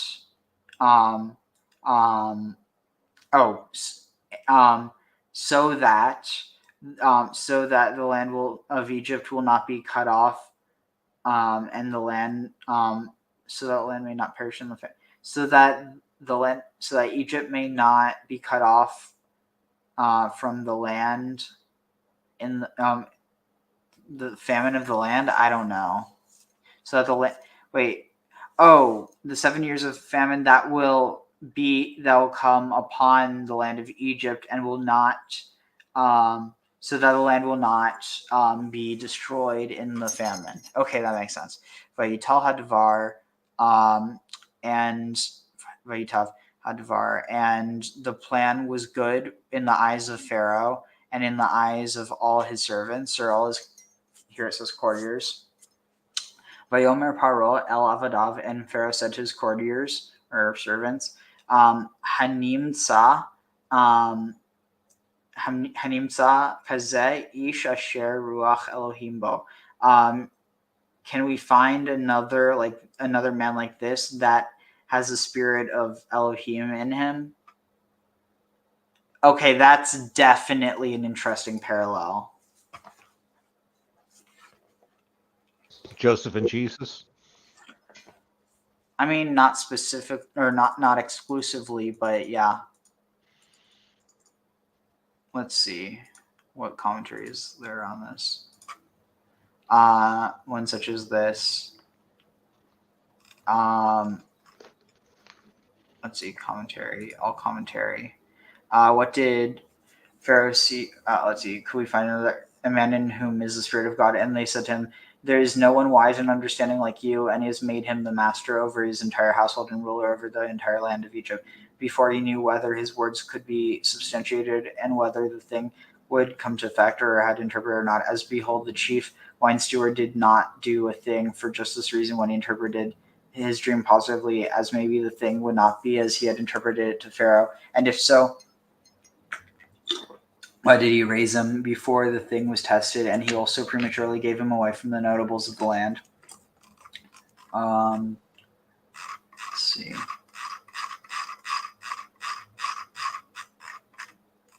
Can we find a man such as this one? The reason that Pharaoh did not say Nimsa Isha Sher, can we find a man who, is because he would have created the impression that there were people with Holy Spirit, only that they did not possess it in the degree that Joseph did. Pharaoh wanted to make it plain that he did not think anyone else possessed the Holy Spirit. Is because he then would have created the impression that there were people with Holy Spirit, only that they did not possess it Interesting. Can we find a man so filled with the Spirit of God? We find something very similar in Daniel 4:6 after Daniel had interpreted the dream of Nebuchadnezzar. Interesting. And Daniel's also, isn't Daniel also in that Son of Man tradition? Yeah, and he's also an import from Ugarit. Because you have Daniel, exactly. Yeah. Don't worry. You didn't distract me. I get distracted much easier by less distracting things. Okay, so Pharaoh said to the assembled advisor, Nimsa Kazed, the letter Nun in the word Hanimsa was directed at the people who were talking about the whole subject. Pharaoh said to the assembled advisors, Joseph has made certain suggestions. This isn't. Wait, let's see. He is clearly superior in wisdom and acumen to all our local experts, and this can only be due to the fact that he enjoys divine inspiration.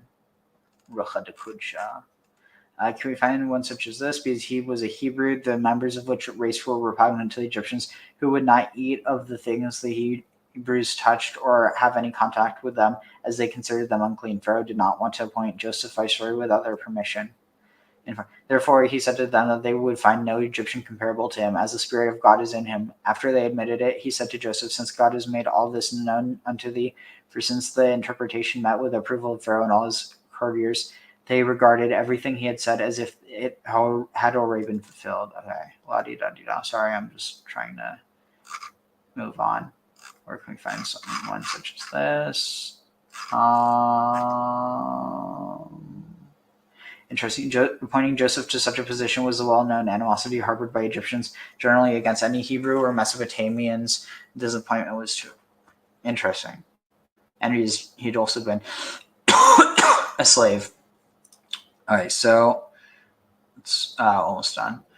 Vayomer Paro El Yosef, and Pharaoh said to Joseph, Achrei Hodia, after you made known to me, after Elohim made known to me, after Achrei Hodia Elohim Otcha, after Elohim has made known to me, or known to you, that at Kol Zot ein navon v'chacham kamocha, that in all this there is none with discernment or wisdom like you.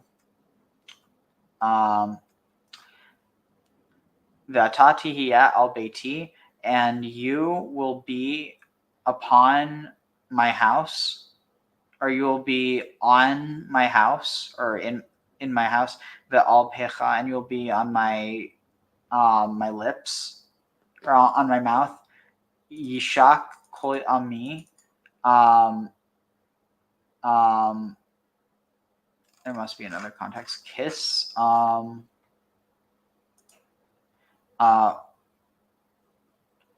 Yishak kol ami. All my people will. Let's see. I'm missing something. Yishak will put together a kiss to handle, be equipped with. You will be equipped with all that is mine.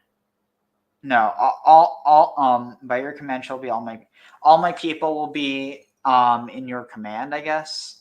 It doesn't really make sense, not gonna lie. You'll be equipped with all my people, and only the chair that is grand, and only in throne will I be greater than you. All right, we're almost done. Vayomer Paro El Yosef re natati otcha al kol eretz Mitzrayim, and Pharaoh said to Joseph, see that I've given to you all that is. I've given you the whole. I've given to you the whole land of Egypt. I guess it's saying to rule over, but literally it says, I've given you the whole land of Egypt. V'yasar Paro, and Pharaoh removed et tavato, removed his tavat, his signet ring, me'al yado, from upon his hand, vayiten otah, and he gave it al yad Yosef, and he gave it to the hand of Joseph. Vayalbesh oto, and he put it on him. And he put on him bigdei shesh, clothing of shesh, alabaster, something which bleach white. This is linen, fine linen. One of my arguments is that this might actually be cannabis or hemp, and it's due to a number of things, but namely linguistic similarities. But I'm trying to get through so that Graham doesn't miss out on anything. And he placed Revid. He placed a chain of gold upon his neck, or upon the back of his neck. I think it's the back of the neck. I just want to make sure. Yeah, back of neck. Savor. Vayalbesh oto bigdei shesh vayasem revid hazahav al tzavaro.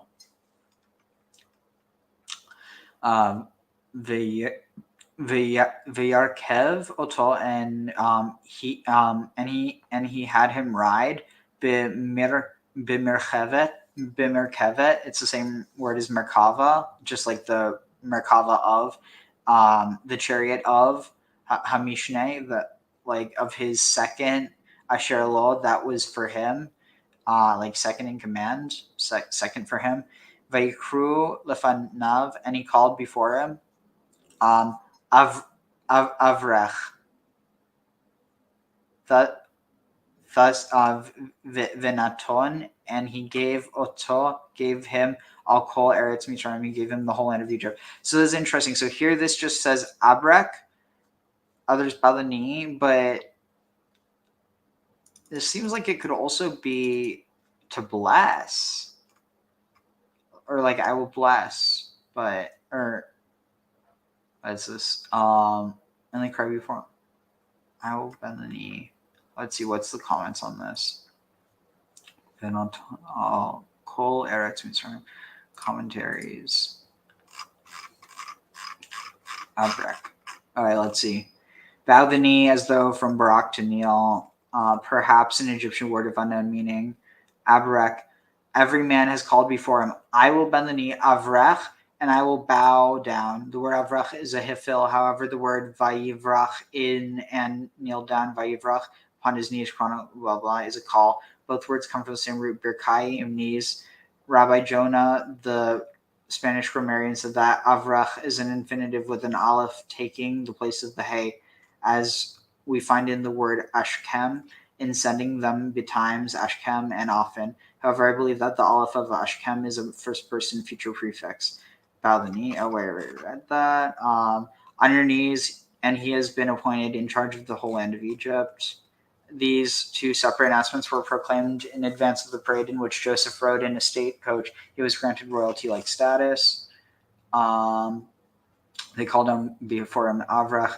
The meaning of the word is the same as Havarach, the knee. Okay. So we're just getting the same thing. Vayomer Paro el Yosef ani Paro, and Pharaoh said to Joseph, I am Pharaoh, uviladecha, but without you, lo yarim, none shall rise, no man shall rise. Lo yarim ish et yadon, no man shall raise his hand, ve'et raglo, and or his foot, bechol eretz Mitzrayim, in the whole land of Egypt. Vayikra Paro, and Pharaoh called Shem Yosef, called Joseph by the name of Tzafnat Pa'anecha. Tzafnat means to hide your treasure, and Pa'anecha might be, I think, here it has God speaks, he lives, or creator of life. That doesn't make sense. Oh, it's Egyptian for God speaks or he lives. That Pa'anecha. I feel like that might have some, let's see, the discoverer of hidden things. Oh, the finder of hidden treasures, maybe. I don't know. Vayitan law, and he gave to him at Asenath. Oh, but Asenath is the way that gets read. That's why I see why it gets translated as Osnat. So ve'et Asenath, Asenath, but Puti, but Potiphar. Interesting. So it's almost like Potiphar. So what's Poti? Puti, a disparaging abbreviation of Putiel as well. But the daughter of Potiphar, Kohen On, the priest of On. Oh, it's saying Potiphar is someone else. Who's it saying Potiphar is? I don't know. Well, the priest of On, for a wife, and he appointed, and Joseph left from upon, like, he went out to upon the land of Egypt. Let's see what it says here. Commentary. Come on, let's hurry quickly. Okay, here. Asenath. Let's see. Where does it say something about the daughter of Potiphar only because he had raised her? They were children of Batya, daughter of Pharaoh. Let's see. Potiphar. According to Rashi, this was the same man as the one who had been Joseph's master, but his name has been changed after he had become partially castrated so as to prevent him from carrying out his homosexual designs on Joseph. What? That's interesting. The word Peria, almost identical with the name given Potiphar here, describes a condition permitting sexual intercourse with females but not with males, unless you interpret this in the way we would not know how Potiphar was able to produce a daughter. Besides, according to the words of his wife, who demonstrated to her husband how Joseph had supposedly raped her or tried to rape her, that line would make no sense. Wait, why? Unless you interpret in this way, permitting, but not. Oh, I see. So basically it's saying, how could he have relations with his wife if he was castrated so that he couldn't have relations with... It doesn't really make sense, not going to lie. Tzafnat Panea is an acronym describing a person who is steadfast in the presence of strong urges to satisfy his libido through sleeping with partners legally forbidden to him. Potiphar had no reason to believe that Joseph would not withstand such temptation. Pharaoh wanted the world to know that Joseph had been completely innocent of any accusation. Interesting. Let's see. Okay. Wait. Caleb is reported as also marrying Batya. Interesting. This is something to look into another time. All right, so we're here. Wait, where does it say fit? Oh, upon or on top of. That's what it meant by in charge of. But Yosef ben Shloshim, and when Joseph was a son, or literally a man, or a boy or a man of 30 shana years, be'amdo lifnei, when he stood before Pharaoh, Melech Mitzrayim, the king of Egypt, Vayetze Yosef, and Joseph went out milifnei Paro, from before Pharaoh, V'ya'avor b'chol Eretz Mitzrayim, and he crossed over in all the land of Egypt, or traveled throughout all the land of Egypt. V'ta'as haaretz b'shemva, and he did during, or in the 7 years of plenty, the land did the land produced comments handfuls, like bundle, like lots, abundance. It says vayikbot kabatz, and they gathered at kol ocha, all the food, sheva shanim, 7 years, that were sheva shanim asher hayu be'eretz Mitzrayim, that were in the land of Egypt. Vayiten ochel, and they gave the land be'arim, in the cities, and they gave food and they gave food in the cities. Ochel sadeb ha'ir, food, the field of the city. The fields of the city. Asher that surrounded. They gave into them. They placed the grain. Like he gave them the food. Here it just translates as grain, but literally food. Vayitzbor, and they heaped up, and Joseph heaped up of Vayitzbor Yosef bar kachol hayam, and Joseph heaped up wheat or grain like the sea, like the sand of the sea. Harbe meod, very much. Ad ki chadal, until that ceased. Lispor ki'ain, until he ceased to be able to count, because there was ein mispar, there was no number. Okay, we're almost at the end.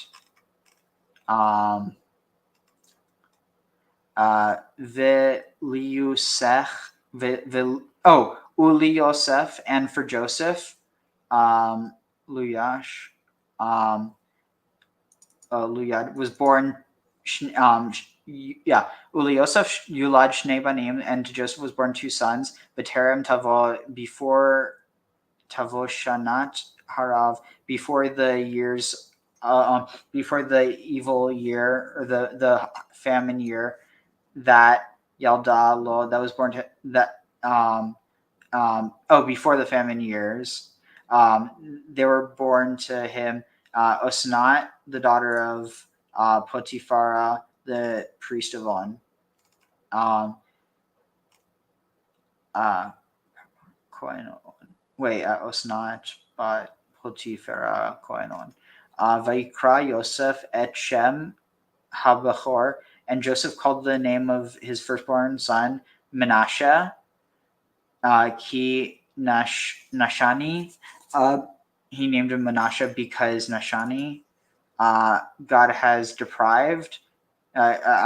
Ki Nashani Elohim et kol amali, has God has deprived all my work, all my hardship, all my toil. The et kol beit avi, and all the house of my father. He's made me forget. Nashani has caused me to forget my hardship and the house of my father. Well, he didn't forget it because he's just mentioning the house of his father. That Shem Hasheni Kara Ephraim, and the name of the second was called Ephraim. He called Hifrani, because Hifrani Elohim, because God has made me fruitful. Be'eretz ani, in the land of my affliction. Vatichlena,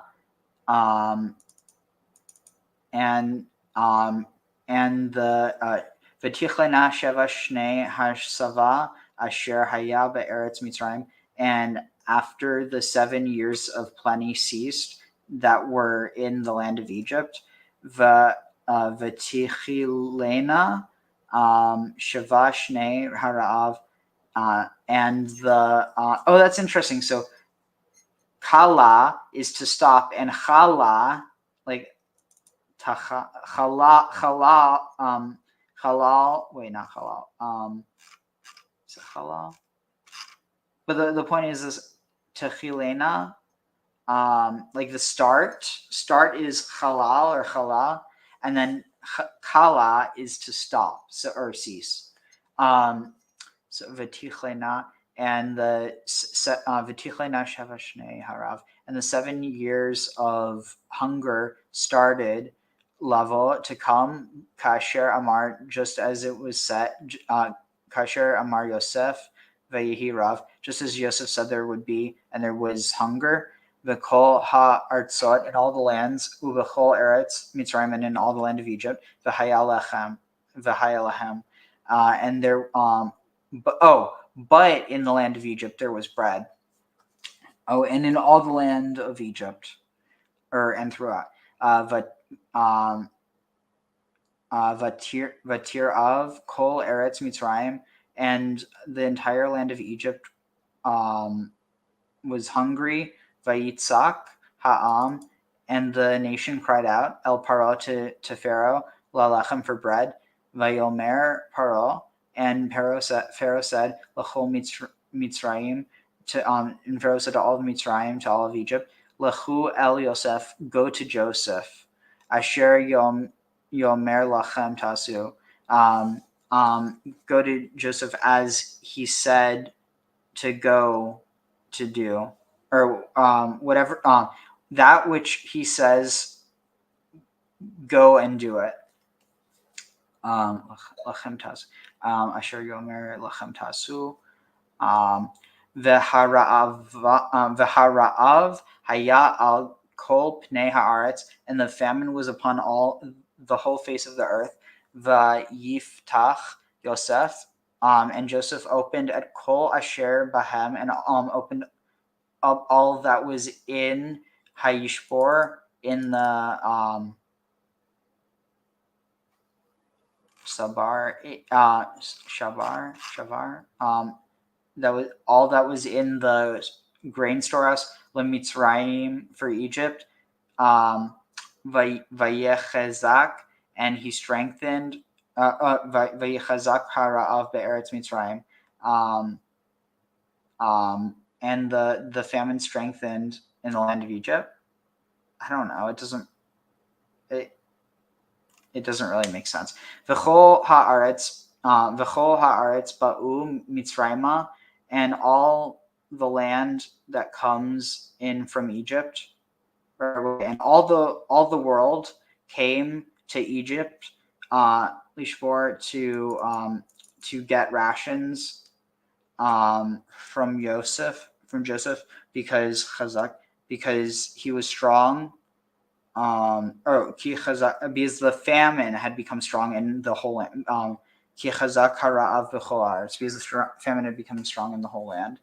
So, Baruch atah Adonai Eloheinu melech haolam, asher natan lanu torat emet v'chayei olam natan letochenu, Baruch atah Adonai noten haTorah. So, on that note, I know you have to get going soon. So, do you have any last thoughts before we finish off? Yeah. Sorry there. One of the thoughts is when he put on the white cloak, clothing is a very important motif throughout the whole story of Joseph. And the putting on the white cloak, again, that the white cloak is very indicative of like the priests of Egypt. And it's very much a rebirth into his new life. Tag. Definitely, yeah.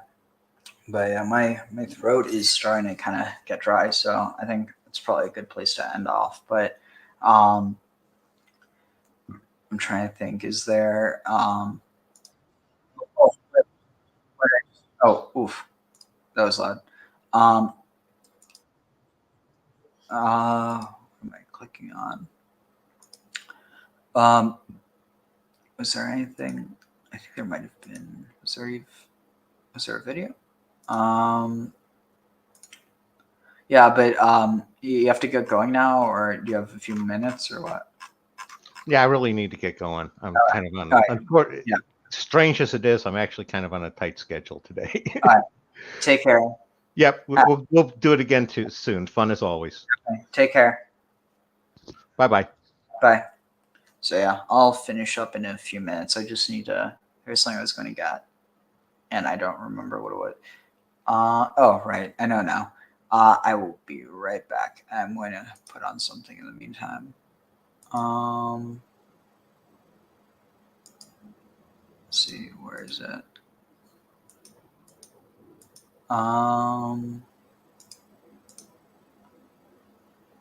If it's not here, I'll just find something. Okay, here.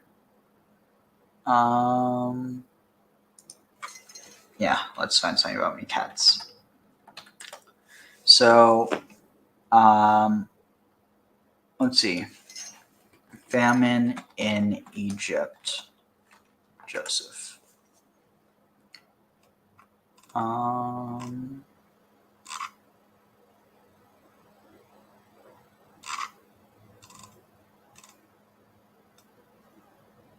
Let's see.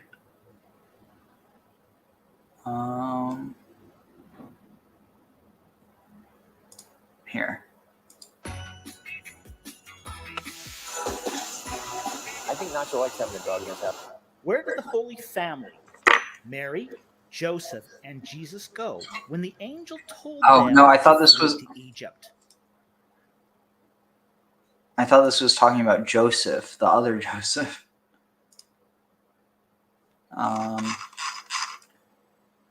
Let's see.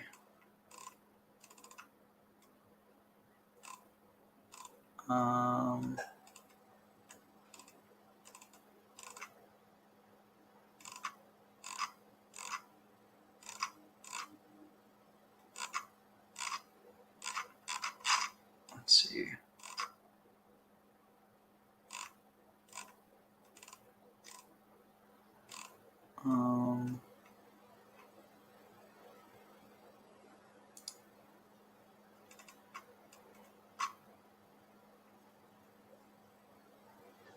Okay, so welcome to World History by a Jew. We're now going to be covering Joseph's time in ancient Egypt.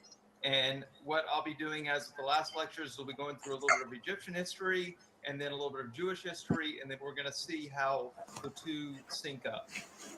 All right. Let's get this. All right. So this is the outline of my lectures. So thus far, we had 2 lectures on the Old Kingdom, and then last time we did the Middle Kingdom with Abraham. Now, also, we've already done the last lecture, the Exodus one, because I was trying to time that for Passover. So now we're catching up again. So we're now on lecture 4. That means the only one of these that I haven't done yet is lecture 5, and I'm planning to knock that out too, but it may be a couple weeks. Okay. You can now see all the videos on YouTube. So I am doing a lightning fast review. I don't want to spend a lot of time on it. If this interests you, then just check out the videos on YouTube. But remember, Egypt was a great civilization for over 3,000 years. It's very hard to cover all this history so quickly. But I do, for those who are coming on for the first time, I just want to emphasize number 6. That is the Old Kingdoms, which is the Pyramid era. We have the Middle Kingdom, which we covered last time, which was their great literature. And now we're on the New Kingdom, which was the era of temples. And of course, this is when the Jewish aspect of the story really hits. The Old Kingdom, this was actually how Egypt became Egypt, an empire. So this happened, that's when the first dynasty was the Old Kingdom. What you're seeing on your right is the Narmar Palette, which we talked a lot about, and it got a brief appearance on lecture 1, but mainly lecture 2. And we're going to talk about a little bit tonight too. It comes into tonight's story. Then we had the Middle Kingdom, and this was what we covered last time, was both the Middle Kingdom and the Hyksos period. This was very relevant to us because this is without a doubt when the Semites started coming into Egypt in large numbers. And eventually the Semites, the term is the Hyksos, would take over Egypt. And again, if you want to know more about that, then just see the previous lecture. So last time we ended with the founding of the New Kingdom. So the gentleman you see on the screen is Othmos. He was our final pharaoh we spoke about last time. I'm going to mention him again tonight because I've got to hand him off to his successors. But what I want to talk about the New Kingdom is really the glory years of ancient Egypt. And with the previous dynasties, I went through and picked out 1, maybe 2 pharaohs from each dynasty to mention. It's hard to skip pharaohs in the New Kingdom because they are all so interesting. And I do have to skip a little bit, but I like to mention what makes each one of them unique and what makes each one of them stand out. And so just to give you a quick preview, that's King Tut. That's Thutmose, both the first and the third. We have Hatshepsut, and also we have Akhenaten. These already are some of the most famous pharaohs that the names should be recognizable, even if you really know anything about ancient Egypt. Um, the new kingdom, regardless of how you date it, 95% of people are going to say, 95% of experts, would say, if Exodus had happened, they always have to have that. If Exodus had happened, it happened during the new kingdom. Now, you could argue whether it was the 18th dynasty or the 19th dynasty or what decade it may have been in the new kingdom, but it was the new kingdom. For those of you who skipped ahead and saw the Exodus lecture, you know that the dates work very well for this when you look at the archaeology. Now let's talk about Achmos for a second. Achmos was the son of a full brother and sister. We talked about this last time. This repeats over and over again, and we'll repeat again tonight about these brothers and sisters getting married. And then he's interesting because he now opens the door for women to have more influence. And in the new kingdom, women would become their most powerful, specifically in Hatshepsut, but in general, women became more powerful. He used it really as a political tool. I'm not saying he was fighting for women's rights, but what he did is he named his sister, who was also his wife, as the god's wife of Amun, which is a high-level priestess. So the political game that he was doing was he was trying to get an in into the highest level of the priesthood. We see this over and over throughout history, right? Because even when you look at Jews, the Kohanim, the priests, were always separate from the king up until the Maccabean era. It was only under the Maccabees the first time you see this individual who has both positions. And you see it in Europe too. So all the history between, say, the Holy Roman Empire and the Pope, and the two of them going at it. This is a common theme. So it was a theme in Egyptian history as well.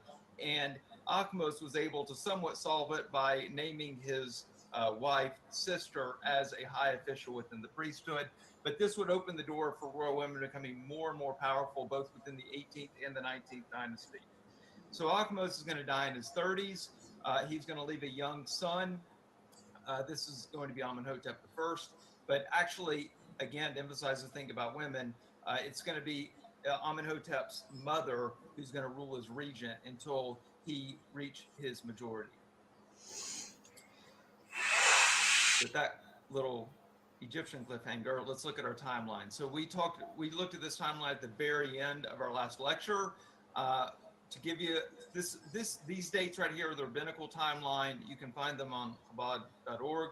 You may see some very, very small variations, like a year or two, but pretty much this is, whether you go to Aish or wherever, you're going to see the timeline approximate to this. Now looking at the timeline of the Semites in Egypt. So last time we were covering this Hyksos dynasty. That's what I mentioned a few minutes ago. Now we just talked about Achmos. We're about to get to Hatshepsut. So this is our main area of focus. So we've got Hatshepsut tonight. We're going to talk about Thutmose the third, and we're talking about Amenhotep the second. This is all tonight. We're going to move on to Akhenaten in the next lecture. Okay, now we're going to review the story of Joseph. For some of you, this story is very well known, and you don't need a review. For others, it's not so second nature. So if you'll bear with me, for those of you who are more familiar, I want to make sure everyone's on the same page. So I'm going to, as quickly as I can, run through the Joseph story. Now, who was Joseph? So Joseph was the great-grandson of Abraham. So Abraham begot Isaac, and then Isaac begot Jacob. So Jacob was the grandson of Abraham, and then Jacob had a child, actually had multiple children, which we'll get to in 1 second. But Joseph was his star son. Now, Joseph had one full brother, and that's Benjamin. He had a sister, half-sister, and he had 10 half-brothers. So these siblings are going to factor into his very early days and then into his later days. And he has a big middle part of his life where his brothers are not aren't such a factor. But let's look at Joseph. He's born in the Haran, which is the land of the Hurrians, and we talk a little bit more about the Abraham lecture, and I talk a lot more about the Hurrians in the Mesopotamian lecture. But he moves to the land of Canaan, to Hebron, as a young child, and he is raised as his father's favorite child. So he famously is given the Technicolor Dreamcoat. Didn't actually say Technicolor Dreamcoat in the Torah, but tonight it's the Technicolor Dreamcoat. And so he gets this gift and from his father that clearly identifies him as the favorite. And instead of being all humble about it, he then brags to his brothers about a couple dreams that he had. One being, hey, we all are gathering some bundles of grain, and lo and behold, my bundle stands up, and all of your bundles bows down to my one bundle. But that wasn't enough. He then has another dream that he brags to his brothers about, that the sun and the moon, representing his parents, and the stars, representing his brothers, are all bowing down to him. As you can imagine, he's not real popular with his brothers, so they discuss whether to, well, they throw him into a pit, and they discuss whether to kill him, and they end up selling him into slavery. And we do have a date on this in the rabbinic timeline, which is 1545 BCE. I just want to give you a little bit of a radar for the timing we're shooting for. Now, so this Arab caravan, actually Ishmaelites and the Midianites, take him to Egypt, and he's sold to a high official in Pharaoh's court, a minister by the name of Potiphar. And now he's a slave under Potiphar, and he becomes highly successful, so successful he's running the minister's house. But due to his intelligence and his good looks and his success, the boss's wife, Potiphar's wife, falls for him, and she tries to seduce him. And when he refuses her seduction, she then accuses him of trying to rape her, and he gets thrown off the prison. Sorry, I'm not doing any commentary. I'm just trying to burn through this for y'all real fast. Okay, so in prison, we have this repetition. He's now in prison, and the warden loves the guy, and he ends up being kind of the guy in charge, the prisoner in charge of all the other prisoners, because he's so successful at what he does. And then, lo and behold, these two VIP prisoners come to his attention. They're both officials from Pharaoh's court, the cupbearer and the chief baker. And they both had these dreams that are driving them crazy. And Joseph hears the dreams. He interprets the dreams. One saying the cupbearer would go free and return to his old job. The other being that the baker would be killed, which is exactly what happens. Cupbearer goes back to Pharaoh's court and forgets about him for 2 years until Pharaoh has a dream. Now, Pharaoh has this dream with these 7 robust cows coming out of the Nile, like the marshes in the Nile, and these 7 emaciated cows coming out and then swallowing up the 7 fat, healthy cows, and then had a similar repetition with ears of corn. So Pharaoh is going crazy of these dreams. He calls his magicians who can't interpret it, and that's when the cupbearer remembers, oh, there's this guy I met in prison a couple years ago. Let's not talk about me being in prison, but I met this guy in prison, and he can help you. And so now Joseph is brought to Pharaoh's court, and Joseph hears the dreams, and he says, what it means is you're going to have 7 great years of abundance, and then 7 years of famine that can swallow up your 7 years of abundance if you're not careful. Joseph lays out a plan to Pharaoh of what he would do to prevent it. Pharaoh's so impressed that he names Joseph as viceroy over Egypt, the number 2 guy in all of Egypt, like prime minister. Joseph is given a ring of authority, and all who see him cry out, Avrech, Avrech. This is important to our story. We're going to come back to that. So now Joseph is going to get married. Who does he marry? Asenath. Who's Asenath? She's the daughter of Potiphar, the very minister who he was working for. So in other words, her mother was the one who accused Joseph of rape. He's now marrying the daughter, and they're going to have 2 sons, Manasseh and Ephraim. Now, Joseph begins preparing Egypt for the famine, and sure enough, the famine does begin.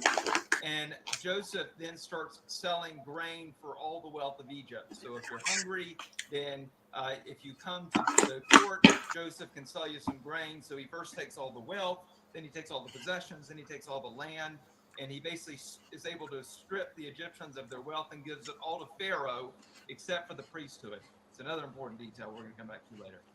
Now there's the famine has reached Canaan as well. So Jacob, Joseph's father, is still in Canaan with all the brothers, and Jacob sends the brothers to the land of Canaan, to the land of Egypt to buy grain, And Joseph does a little test for them, which isn't important to our story, but let's just say they pass the test involving Joseph's brother Benjamin. And the brothers are reunited and everyone hugs and they're happy. Pharaoh hears about Joseph's family and invites Joseph's family to immigrate. So all of Jacob's clan, that's including Joseph's family, that's 70 people. Now we're going to settle in the land of Goshen, which is in northeastern Egypt around the Nile.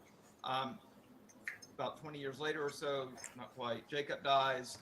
He's embalmed. This is also going to be relevant for our story, but this 40 days and 70 days, and then Joseph dies later on. He's also embalmed. Okay, so that's our story. I hope everyone feels caught up. For those of you who already know it really well, I hope you don't mind the review. Now, what I want to do is set up the general atmosphere of Joseph, and then we're going to move back to what's going on in Egypt. Okay, so let's analyze the early part of the story. So this is going to be the story up till Joseph crosses the border in Egypt. All right, let's look at what we know so far. He's from a Semitic family in Canaan. Well, those of you who were in the last lecture know very well this makes complete sense. That was the majority population of the land of Canaan at the time. There was the tribes would work together, the families would work together, they would farm the land together. This was not only true in ancient times, it's true today. I picked out a couple modern peoples in what is now Israel and Lebanon, but the land of Canaan back then, who you can appreciate still live like this, Semitic people in tribes. So you see the Druze and the Bedouin as my two examples. You can read through that while I'm talking. Now, the Technicolor Dreamcoat, let's talk about that. There's actually numbers of wealth back then. Of course, they didn't have money, but you could compare how much someone would get for a day's work or a month's work and how much it would cost. So the garment, this valuable garment, just to give you an idea, a normal garment that someone wears would be at about a month or two wages for an average person. So imagine the shirt you're wearing right now to work a month or two just for that shirt. Forget your house and your food and all that. Just your shirt costs you a month or two wages. So this was an expensive item. Now, and by the way, the Torah writes a lot about how you're respecting a poor person's garment and this sort of thing, returning someone's garment if you're holding it for collateral. There was a lot of value. And then if you have this special garment, however you want to define what that special was, we'll say Technicolor, it would be extra expensive. So well more than those 1 or 2 months' wages. We know grain was very central to society, both in the land of Canaan and in the land of Egypt. That's, of course, in this area of the world. In fact, in most of the world, that was the main source of calories for people. And then the slavery aspect. So people did sell themselves into slavery. People did sell minors into slavery. To pay off debt. Most likely, why are you going to sell yourself into slavery? It's to pay off debt. So people would actually unfortunately, would sell off their children at times to pay off debt. So this concept of selling people off makes sense with the time. Now, these Semitic trade caravans, this is another throwback to our last lecture. We talked about after about 1900 BCE, you had these Semitic peoples moving into northeastern Egypt. So this also makes a lot of sense with the time. I wanted to just point out this Jethro of Midian, that's Yitro of Midian. Interesting to note, this is Moses's father-in-law.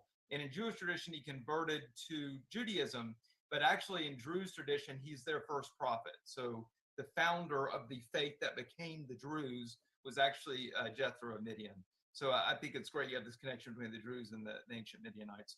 By the way, if you don't know where Midian is, it is on this map down here. So that's Saudi Arabia today.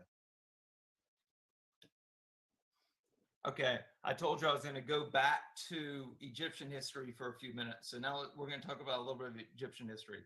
So when Athmos died, Amenhotep I became Pharaoh.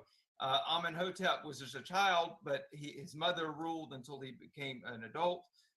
And then he is going to leave us with some very interesting practices. Number one, he is the first king who would be buried in the Valley of the Kings. That's not a very famous burial ground. That's where Most of the kings I'm going to be mentioning in the next couple lectures all were found, or at least their tombs were found. He was the first to do that. For archaeologists, he left arguably the greatest gift of ancient history, particularly those who specialize in daily lives, and that is he started Deir al-Medina. So the Valley of the Kings and Deir al-Medina are connected. Deir al-Medina was a hidden village that existed for 500 years, specifically for the people that built the tombs for the kings. There was a problem, right? When you build these huge pyramids and these huge tombs where you're buried, everyone knows you're buried there. So all the tomb robbers, maybe it's the next day, maybe it's the next year, but eventually the tomb robbers are going to be like, well, this is giant pyramid. There's obviously gold in there. And they break in and they tear everything up and they steal all the wealth. So Amenhotep decides he's going to fix that by being hidden away in this valley. But not only did the kings need to be hidden away in the valley, even the people who buried the kings need to be hidden away as well. So for 500 years, this city of Deir al-Medina existed, and it basically froze everyday life in time. So archaeologists can go through there and see what it was really like for someone, day-to-day worker, and what they went through. And yeah, these people made a little bit better wages than the average people, but still it gives, it's like just a little time capsule to show you what life was like back then. And this is just a great 3D model. So you can see what the village looked like, had this wall around it and these really tight houses. Now, Amenhotep did not have any children. Once again, he married his sister. So we're seeing the repetition. You marry your sister, you're going to have problems having kids. They didn't seem to get it, or maybe they did. So I'm going to talk about sterility of the Egyptian kings for a second. Inbreeding causes sterility. Okay, so a couple generations of marrying your sister, it's not a surprise that these kings cannot have children. But even if they knew that perhaps that was related to the problem, they didn't stop. And there's reasons for that, fairly good reasons. One is they believed they were gods. We don't believe they were gods, but they believe they were gods. So shouldn't a god only marry other gods? That would be one reason. Another would be political, right? If one family has all the power, then all the power stays in one family. So why get other families into it and start risking to share the power? The downside is you have deformed kids, and then you have infertility. I did want to mention one other thing about ancient Egypt. Since we're talking a little bit about women's rights in this lecture, the ancient Egyptians are the only ancient civilization that I know of that blamed men for infertility. Everyone else, all the Mesopotamians, everyone else I've ever studied, they always blame women when there's infertility, but Egyptians blame men, which was an interesting difference. When Amenhotep dies, he doesn't have children. He goes through, and we talked about this once before in a previous lecture. He actually names a general. Now, this to be a successor, this general probably was some sort of noble family, maybe a cousin, something like that. But this general, Thutmose, becomes the new pharaoh, and he is going to then marry Akhmos, marry a daughter of Akhmos, which was Amenhotep's father. So this is Akhmos. Now Akhmos' daughter is now given Thutmose some legitimacy because he's married a former pharaoh's daughter. He's going to lead some major military invasions, both to the south, which is now modern Sudan, and then in the north against the Mitanni, which is in modern Syria. Now, the Mitanni, they're going to come back to our story now. So they're just entering our story. We're going to talk about it again in the next lecture, and they're also in the Exodus lecture as well. So the Mitanni people started, they probably were only a ruling class. That's a general thought. The Hurrians were probably the ethnic people, and then these horse warriors come into the area of Mitanni, come riding into town and kind of take control, and then they lead this force and upgrade all the military technology and strategy and so forth. We have seen this before. Those of you who know British history can appreciate the Norman invasion, right? The Normans probably were never more than 10% of the Anglo-Saxons, but they came in, they wiped out the Anglo-Saxon nobility, and then the new nobility were all Normans, even though they were a very small minority of the British. And the Brits we know today, still are from this. A lot of them are still descendants of this Norman Anglo-Saxon collision in 1066. So the Mitanni people, the going theory seems to be that they were a similar situation. Those of you who speak Hebrew can appreciate that the Egyptians called them Naharim. In other words, between the two rivers. You have a plural of rivers there. Thutmose is going to attack them by launching a major. Wait, what was that? I totally missed that last This thing. is the first time we know of a Norman Anglo-Saxon collision in 1066. So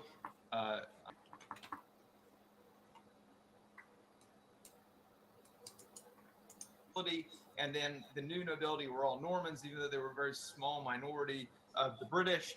And the Brits we know today, still are from this. A lot of them are still descendants of this Norman Anglo-Saxon collision in 1066.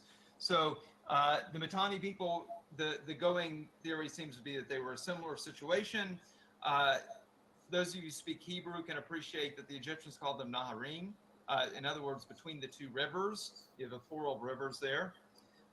Thutmose is going to attack them by launching a major dual amphibious invasion. This is the first time we know of an international amphibious invasion. Ahmose used a combined land and sea invasion to defeat the Hyksos, but that was on Egyptian territory. Thutmose is now going to widen the scale and use it to defeat the Mitanni and put them in their place, but he doesn't actually occupy the Mitanni. He only defeats them and then returns home, which is typical. Now, what I really want to do is move on to Thutmose's daughter. Now, when Thutmose dies, his great wife, Ahmose, has only given him one child, and this is a daughter named Hatshepsut. Okay? So Hatshepsut, because she's a female, does not inherit the throne when her father dies. Instead, she has a stepbrother, and he's going to be, well, really, I should say a half-brother. So he's a son of a secondary wife. So he's going to get the throne, and he's got to now marry his half-sister. You can imagine the situation. But it seems to most Egyptologists that she probably was the power behind the throne already as soon as they got married. She had a very strong personality, and she was 100% royal, both her father being the Pharaoh and her mother being the great wife. Now, her husband dies after 2 or 3 years, and this is when things get as soon as they got married. She had a very strong personality, and she was 100% royal, both her father being the Pharaoh and her mother being the great wife. Now, her husband dies after 2 or 3 years, and this is when things get interesting. So you think of her as being older. She was probably 15 years old when her husband died, and now she's going to be this regent for an infant. We have a repeated situation here where Thutmose I died. He had a young son, Thutmose II, who was from a secondary wife. Thutmose II became Pharaoh briefly before Hatshepsut took it. And then now Thutmose II died, and he's got a son from a secondary wife named Thutmose III. Thutmose II and Hatshepsut do have one full child, and this is Neferu. She's not really going to take a part in our story. You can ask me about her at the end. Okay.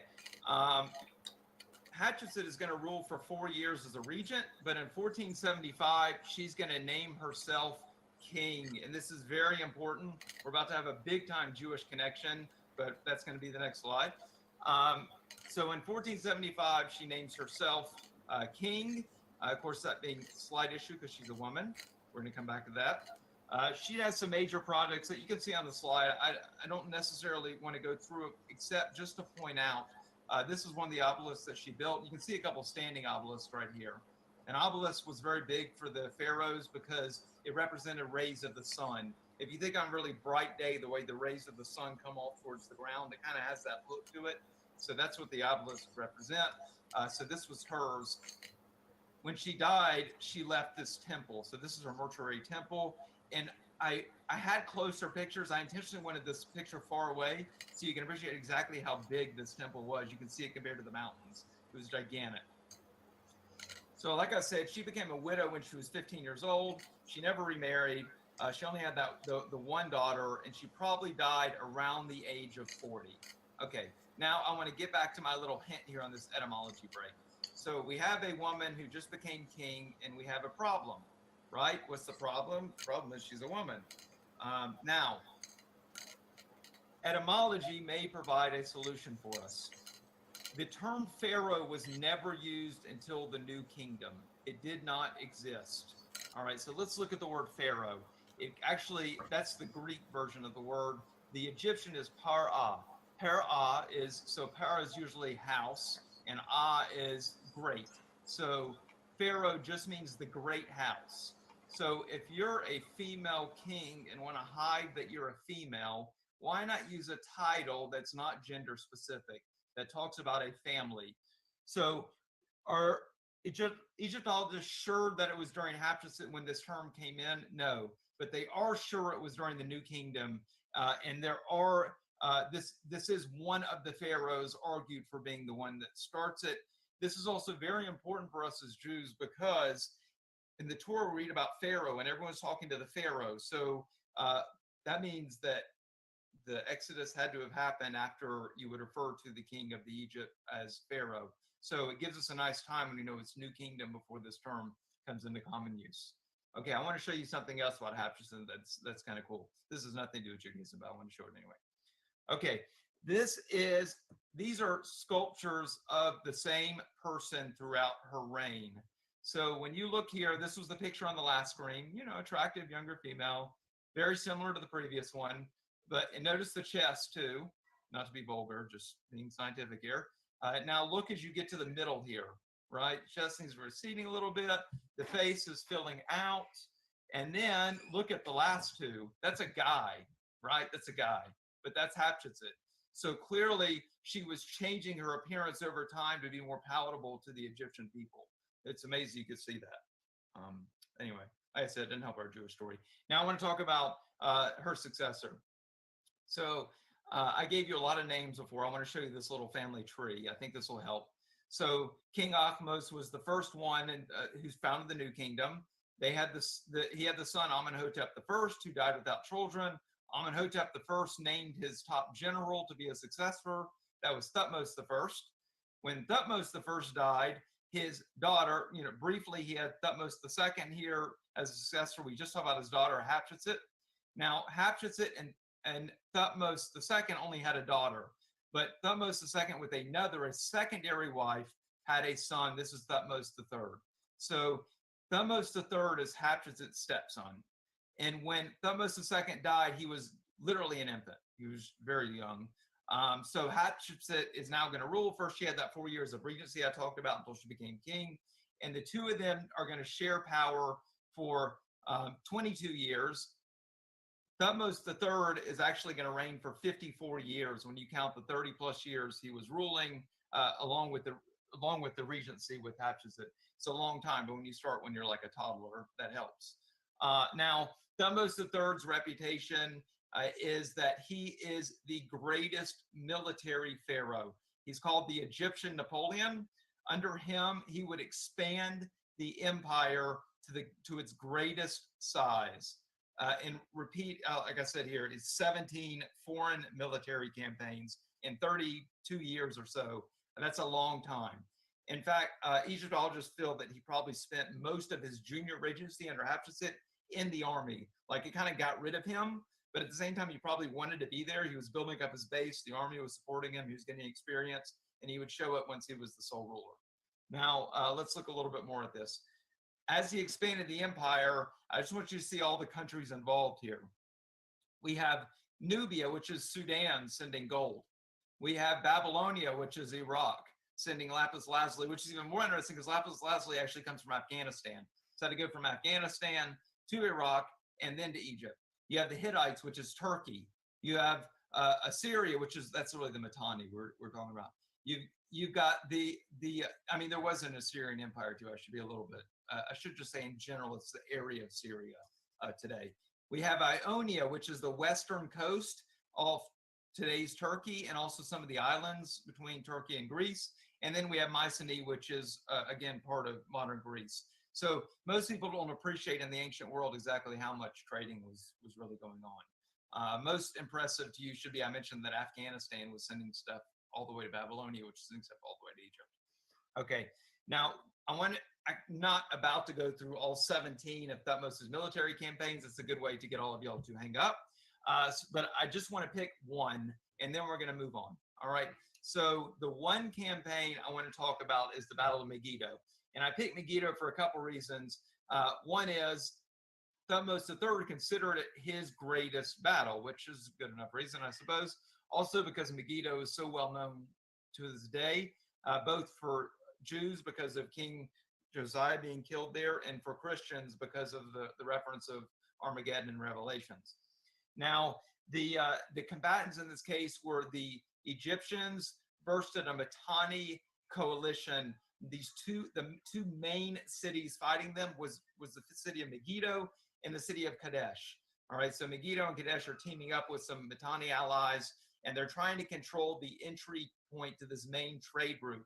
The Via Maris was the main trade route between Egypt and Mesopotamia.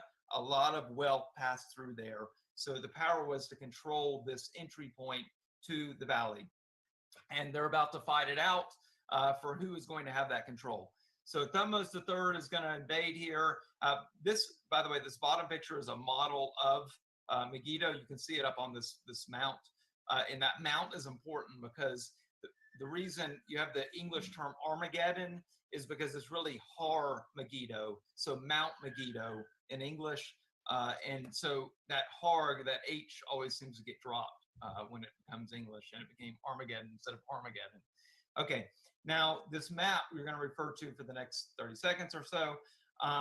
This gives you the general route, but so you've got 10,000 experienced troops coming into the land of Canaan, and they're trying to get to Megiddo. So here's the close-up Megiddo. Now, Megiddo has three main routes to get there. You've got a big road here in the north. You got a big road here in the south. You have this tiny little narrow road in the middle. So Thutmose's generals tell them they should go north, they should go south, and Thutmose goes, no, I want to take the middle route. And they're like, are you crazy? We can only get 2 men shoulder to shoulder. We can easily be ambushed. And he goes, I want to go that way because no one's going to be expecting it. And wouldn't you know, he was exactly right. He got his picked troops all the way through the route. He did send up some cavalry to secure them from high above, but basically, because he went the route everyone thought you'd be crazy to go, the defenders of Megiddo also didn't secure that route. The defenders secured the north route and the south route, thinking only a nut job would go through this middle narrow valley, and Thutmose got his troops through there. They grabbed a quick toehold, but it was already the end of the day when they got through. The next day we're going to talk about is the real battle. And here's a map to show you the real battle. So Thutmose III comes out dressed all in electrum. That's his armor. Electrum is a mix of silver and gold. So he's shiny. He's trying to look like a god. He leads his men from the middle, and they use this concave attack that he designed. And as you can see, the concave attack started to turn the corners here, and the troops from Kadesh and Megiddo realized they were losing, and they fled. Now, what the Egyptians should have done was chase them while they were fleeing, but they didn't. Instead, they stopped. The Egyptian troops stopped, and they started looting. And this is a very important detail. I'll come right back to it. Using this time that the defenders had from their attackers looting, these enemies of the Egyptians would retreat behind their walls at Megiddo. And this would lead to a 7-month siege. One little detail of the siege that's interesting is Thutmose, he claims himself, could have been a military engineer, but he invents this covering battering ram like a tank, so he can cover all of the guys in the battering ram as they bring it forward. It's the earliest recording of that sort of technology. In the end, after 7 months, the people of Megiddo would fall, and this would secure Thutmose's greatest victory. while it would not be without problems, Egypt now would have a secure base in the land of Canaan for the next 400 years. This is a very long-term victory, but to emphasize that he still had issues, he would go back he would go back and have 16 more invasions in the next 20 years, the poor guy. This is related to, we talked about this, I think, in the second lecture, but the Egyptians were resurrectionists, and they believed you can only be resurrected if you were buried in the Holy Land. The Holy Land was Egypt, so it was very hard Oh, for wow. Egyptians to stay out of Egypt for very long because they did not want to die. That tradition doesn't exist in Judaism, but there's definitely this idea that those who are buried in the land of Israel will be resurrected first, and that those who are buried on the Mount of Olives will be resurrected very first. So that's actually the reason why there's so much real estate. Like one of the most expensive places of real estate on Earth, or not on, actually, yeah, maybe on Earth, in terms of like, you know, money per square footage, it would probably have to be the Mount of Olives, and that's because there's cemeteries for, I think, all three religions. So you have all three religions included, and then you have the fact that there's limited space and everybody wants it.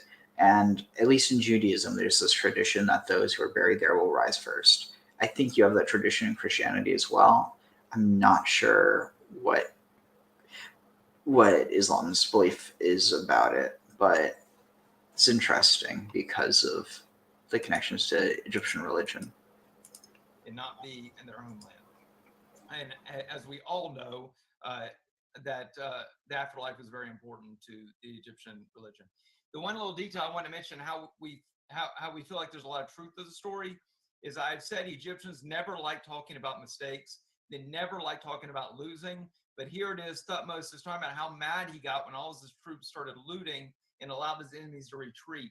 This one little line adds a lot of truth to the story. Like, why would he possibly bring that up unless it really happened? Okay, when Thutmose is gone, these are my last two pharaohs I'm covering tonight. And as I said, and then we're going to move on to the next of this lecture is going to be all on Jewish connections. But I had to at least mention these guys. I actually was about to skip them, but I was like, I got to at least mention them. All right, so we have another Amenhotep and another Thutmose. Now, Amenhotep II was the son of Thutmose III. He's going to rule 26 years. Think about his dad was on the throne. Part of a regency was on his throne for 50-something years. Now he's going to be on there for 26 years. That's almost 80 combined years between the two, father and son. That's a long time. What's great about him is over and over again, he talks about what a great athlete he is, that he was the fastest runner. He was the fastest rower. He could fire an arrow through 3 inches of copper from a chariot. Maybe in the snow, riding upside down. I don't know, but he definitely said shoot an arrow through 3 inches of copper while riding on a chariot. He also claimed to be faster at rowing than 200 of his naval men. The general feeling is he probably was a pretty good athlete because he just talks about it over and over again. He's related to our next lecture because it was during his era that the Aten was introduced. This is the Aten. It's a sun here. And it's hard to tell from here, but I wanted to show you like a real picture, not a drawing. These are little hands extending, a bunch of little hands extending. So when we get to Akhenaten, Aten is going to be the star of the show. That's our next lecture. The other pharaoh I wanted to mention was Thutmose IV, because there was very few pharaohs that left us a gift to this day, and Thutmose left all of us a gift to the day. Everyone in this entire world, he left us a gift. What did he do? When he became pharaoh, the Sphinx was 1,000 years old and in horrible shape. And he had a dream, which tells you he probably had a weak claim to the throne, but he had a dream that if he were to recondition the Sphinx, the Sphinx, 1,000 years old and looking even worse, if he were to recondition it, he would become pharaoh. So he, at his own expense, reconditioned it, and he became pharaoh. And then the Sphinx was buried in sand when it was rediscovered a couple hundred years ago. But really, the shape that it's in today, we can thank Thutmose IV for. So we all can appreciate this gift that he left the world. He also had a peace treaty with Mitanni, the same people that we just talked about the fighting with the two predecessors. And the tallest standing obelisk today is also Thutmose IV, but notice where it is. I'm sorry. Yeah, I said it right. The tallest standing obelisk is also Thutmose IV, but it's in Rome because the Romans loved obelisks and would take them. So you can, if you want to see his obelisk, don't go to Egypt, go to Italy. I promised you I was getting back to Jewish stuff. So I feel like at this point I've loaded you up with enough Egyptian history. Let's get back to the Jewish stuff. Now, all this information you're going to see is going to coalesce into our Joseph tale. Now, we're going to pick up the Joseph story where he's now just gotten to Egypt. This is a great map. You can look at this while I'm talking. The red here are the Midianites. So this is showing the path that the Midianites followed in their trading routes, so up through Midian, up through the land of Canaan, through modern Israel, and then on to Egypt when they dropped off Joseph. So Joseph is now going to be is now going to work for Potiphar, right? And he becomes a successful slave, but then he gets put into jail. He becomes this great dream interpreter, both for Pharaoh's ministers and then Pharaoh himself. And then he is named viceroy over Egypt. He's given this ring of authority. He gets married to a nice Egyptian girl. And then the famine begins. So we're going to break this next section down into 5 parts. Now, everyone knows I really like etymology. So let's jump onto the etymology again. We can learn a lot just from this. I want to look at 3 names. Now, you can see all 3 of the names I'm talking about here in verse 45, which is highlighted for you. But let's look at the name Potiphar. Okay, so in the Torah, we read Potiphar or later on Potiphar, either way. There actually is an Egyptian name very similar named Poti-Ra. Poti means that given by, and Ra being a very famous god, right? Ramses is named from the same god.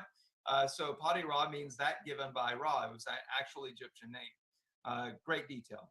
Here's another one. What about this nice Egyptian girl that Joseph marries?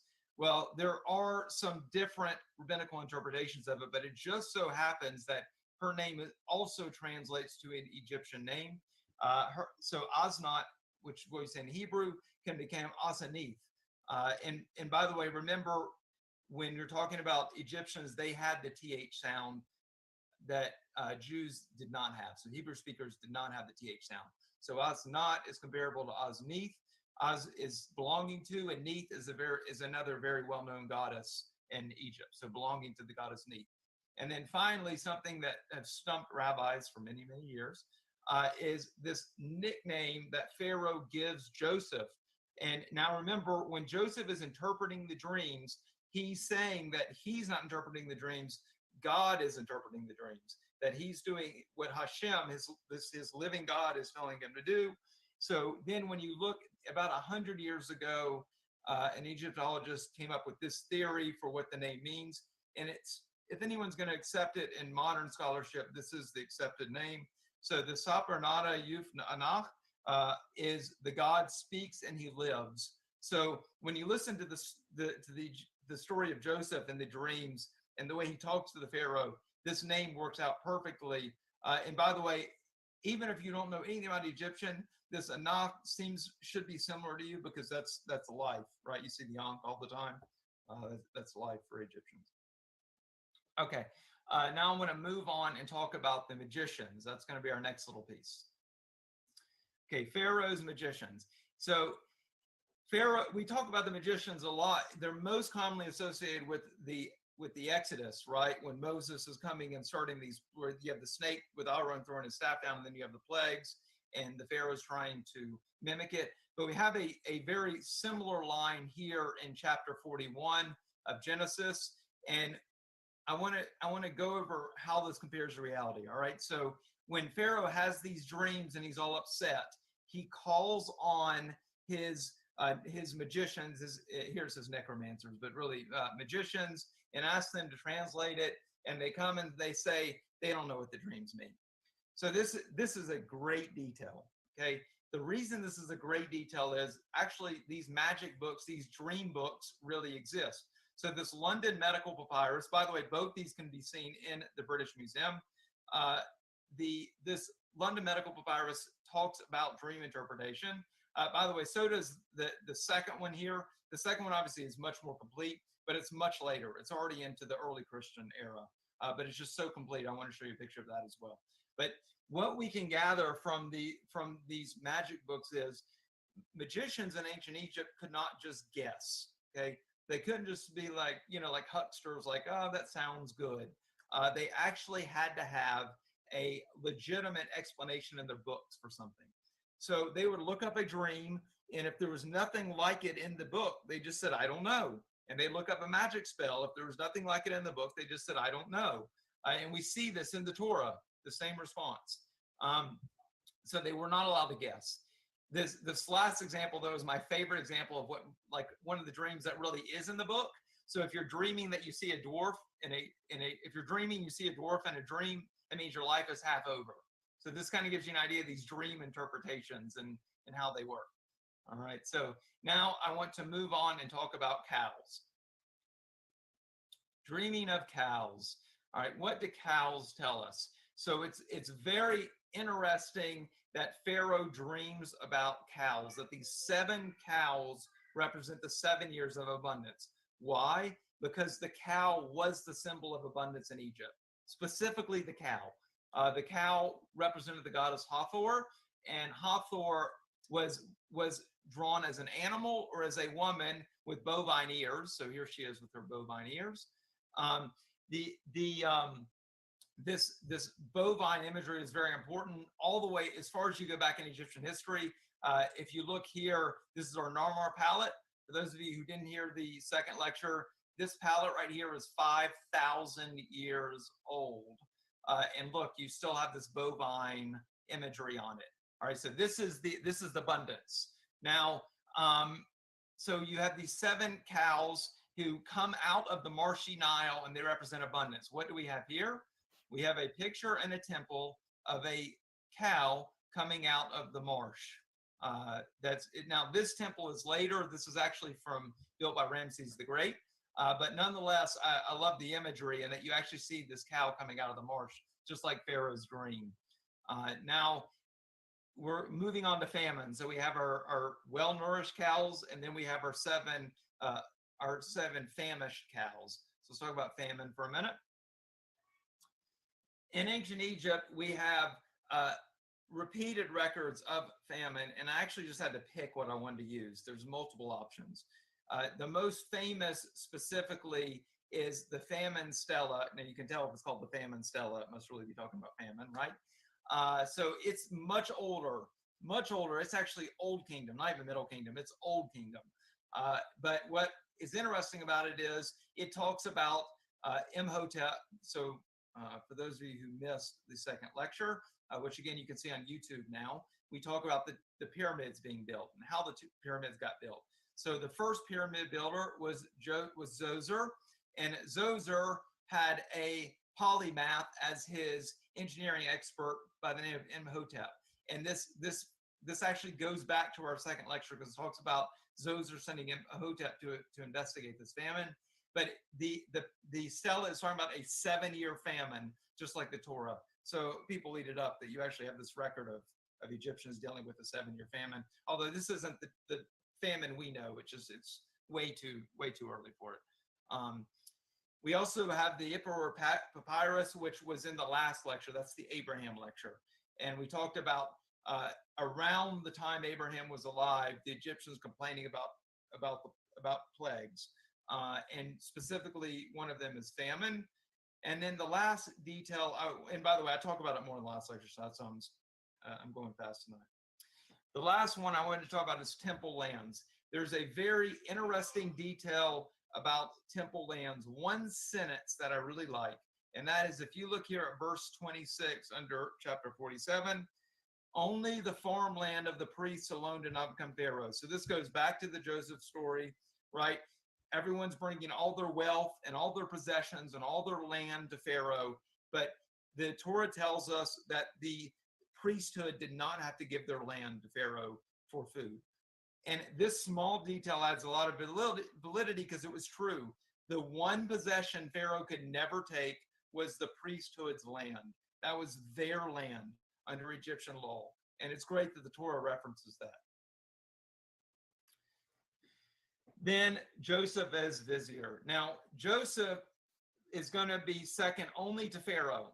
And this is odd, right? You have this foreigner, not even Egyptian, this foreigner who comes in, this Semite of all things, and he becomes the vizier to the Egyptians, the prime minister to the Egyptians.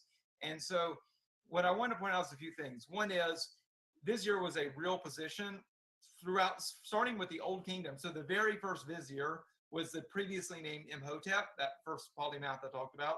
Again, lecture 2, if you want to know more about Imhotep, not Jewish. But Imhotep was the first of a long line of viziers. And what we saw as Egyptian history went on is that non-royals could be named vizier. So if you really were a very up-and-coming, smart, responsible, and clearly political, you could be raised to high levels of Egyptian government, the highest level being vizier. And what we've seen now with the New Kingdom is there's actually at least 2 recorded occasions of a Semite like Joseph becoming vizier. And I'm going to talk about those guys in our next lecture. So come back next time and we'll talk about these 2 Semites who became vizier. Now I want to talk about the signet ring. So this, if you look here at with Joseph, when Joseph, actually I forgot to highlight it here, but if you look on verse 42, it says Pharaoh removed his ring from his hand and placed it on Joseph's hand. Okay, so this is the signet ring. These signet rings most definitely existed. They most definitely were used for stamping as a symbol of authority. Here's a couple. This is Amenhotep II. He was that one I told you was the great athlete who could shoot the arrow to 3 inches of copper. That's the signet ring for his government. And then we have Ramses here. This is actually Ramses VI. This is not the Ramses of our Exodus lecture, but nonetheless, he does share the same name with them. So I want to show you that signet ring as well, so you can see Ramses here in hieroglyphics. So we know the signet rings actually existed. We know it was a real practice of authority. Now, the last detail I want to mention is we're going to get back to my etymology. I want to talk about this line, Avrech. Now, if you look at Avrech, you will see a lot of commentary about how the Av is connected to father, and the Rech is maybe connected with Rex from Roman, which means God. None of this makes any sense to me. It can't be Hebrew, because the people of Egypt aren't going to walk around seeing some vizier and yelling a Hebrew term to them, or even less likely a Latin term to them, right? So Avrech must mean something in Egyptian. So let's look at that. Avrech can be broken down to 3 Egyptian words. Av, and when you're going, this is like the TH and the T. The Av and the Ab, that B and B are interchangeable.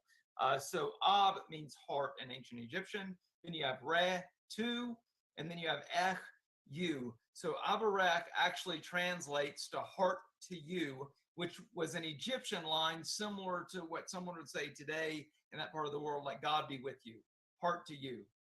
So by etymology, we have another great detail to the whole Joseph story. Now we're going to get to the little bit to the later part of his life. Okay, so getting back to the story, just to remind you, so we now have a famine in the land of Canaan. So Joseph sends his son. So Jacob sends his sons to buy grain.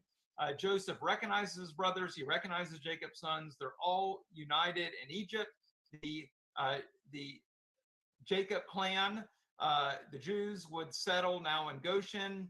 The tribe is about 70 people. And about 15 years or so later, Jacob dies. Now, when Jacob dies, there's a great detail here, and that is about the 40 days and 70 days. We're going to get to that in 1 second. And then Joseph dies later after that, saying he's going to be embalmed in Egypt, but he wants to be buried with all the Jews. By the way, I should mention Jacob and Joseph are the only 2 Jews recorded as being embalmed. Just that doesn't really connect to our story, but I just thought it's That's interesting. Now, let's go back to our story. First of all, Goshen. Here's Goshen. It's in northeastern Egypt. If you're coming from Canaan, where is the first part of Egypt you're going to land? That's going to be Goshen. And it just so happens Goshen was the right land for shepherds, for those who kept animals, which was repugnant to Egyptians, but that was a typical job for the Canaanites. And so they settle in the land of Goshen. Great detail, makes sense, fine. All right, let's now take a real example. This is the Anastasia papyrus. This was during the reign of Merneptah. For those of you who've seen the Exodus lecture, this is the same guy who left us the Merneptah stela. So this is jumping forward a few years, but I want you to see it because the connection's great. All right, we have this tribe from Edom, and you can see Edom right here. Okay, there's Edom. So we have this Semitic tribe from Edom. They have famine in their land. They're starving. So they asked the Egyptian authorities to let them settle in Goshen to ride out this famine. So you have an actual tribe, an actual Semitic tribe, not quite from Canaan, but really, really close, Edom versus Canaan here. And they are allowed by the Egyptian authorities to come in and ride out the famine in Egypt. And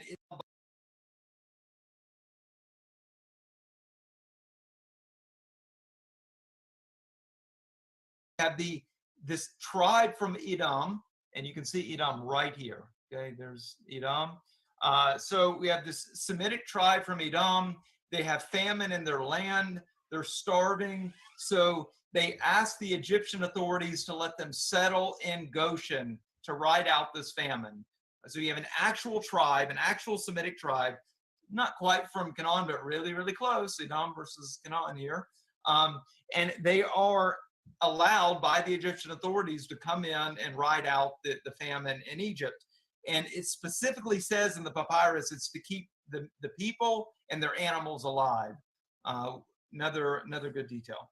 Okay, now let's go on to the kind of my grand finale of our connections tonight. And I want to talk about this 40 days and 70 days, number 23 here. Okay, so if you read any authority on the process of mummifying someone in ancient Egypt, you've got two deadlines. You have 40 days. So first of all, someone dies, they're covered with salt for 40 days. And then after 40 days, they're going to be, they have this ceremony. And then after 70 days, they're wrapped in, they have another ceremony and they're wrapped in bandages. This is not controversial. This is not questionable. This is like just standard. You can look it up. The 40 days and 70 days are the two key deadlines to mummification. And it's great when you look here in chapter 50, and it's talking about what happened after Jacob died, and the 40 days were completed for him. The embalming was completed, just like the instructions still read today. And then the Egyptians mourned for him for 70 days, and then he's taken back to the land of Canaan to be buried. This detail is phenomenal because this, we all know now today because of Egyptologists, this would not be a commonly known thing in the ancient world unless you're in Egypt. And to have this level of detail that matches perfectly with the same ceremony for mummification is another great connection, and perhaps my favorite connection of this entire lecture. All right, so next time we're going to talk about perhaps the greatest Pharaoh ever, even though who's a man of peace. We're going to talk about the heretic Pharaoh who was, wouldn't you know it, a monotheist. And we're going to talk about the most famous Pharaoh today, the one everyone knows better than anyone else. That's King Tut. So we're going to talk about King Tut's story. But I'm not forgetting that this is world history by a Jew. We're going to be talking about the Hebrew people, where the term Hebrew comes from, where Hebrew people are recorded in ancient Egypt and in Mesopotamia. And then we're going to meet, as promised, a couple real-life Josephs, a couple Semitic viziers that actually held power in the Egyptian court. So I'll have another session here where the archaeology and the Torah intersect. So just to summarize, we talked about the world of Joseph during the time of Egypt. Then we talked about the founding of the new kingdom. We went over Joseph's story, Then we had the New Kingdom's first kings. Then Hatshepsut, who was probably my favorite one thus far, the female pharaoh.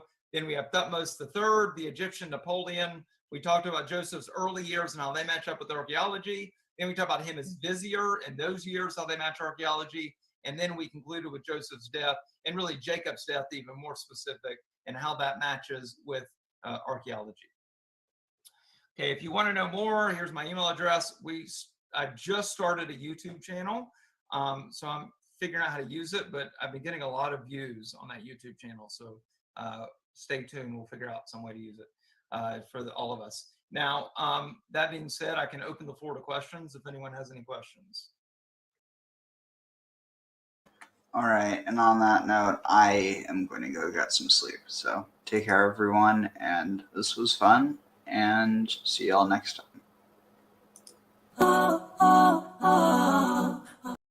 Oh, sorry, wrong one.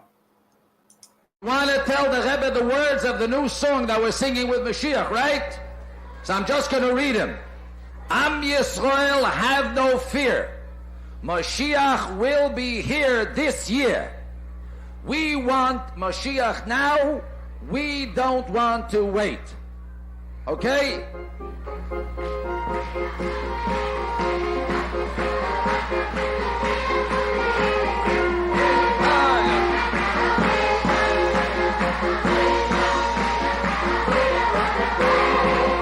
want Mashiach now. We want Mashiach now. Oh yeah, Am Yisrael, have no fear. Mashiach will be this year. Am Yisrael, have no fear. Mashiach will be here this year. We want Mashiach now. We want Mashiach now. We don't want to wait. We want Mashiach now. Mashiach now. We don't want to wait.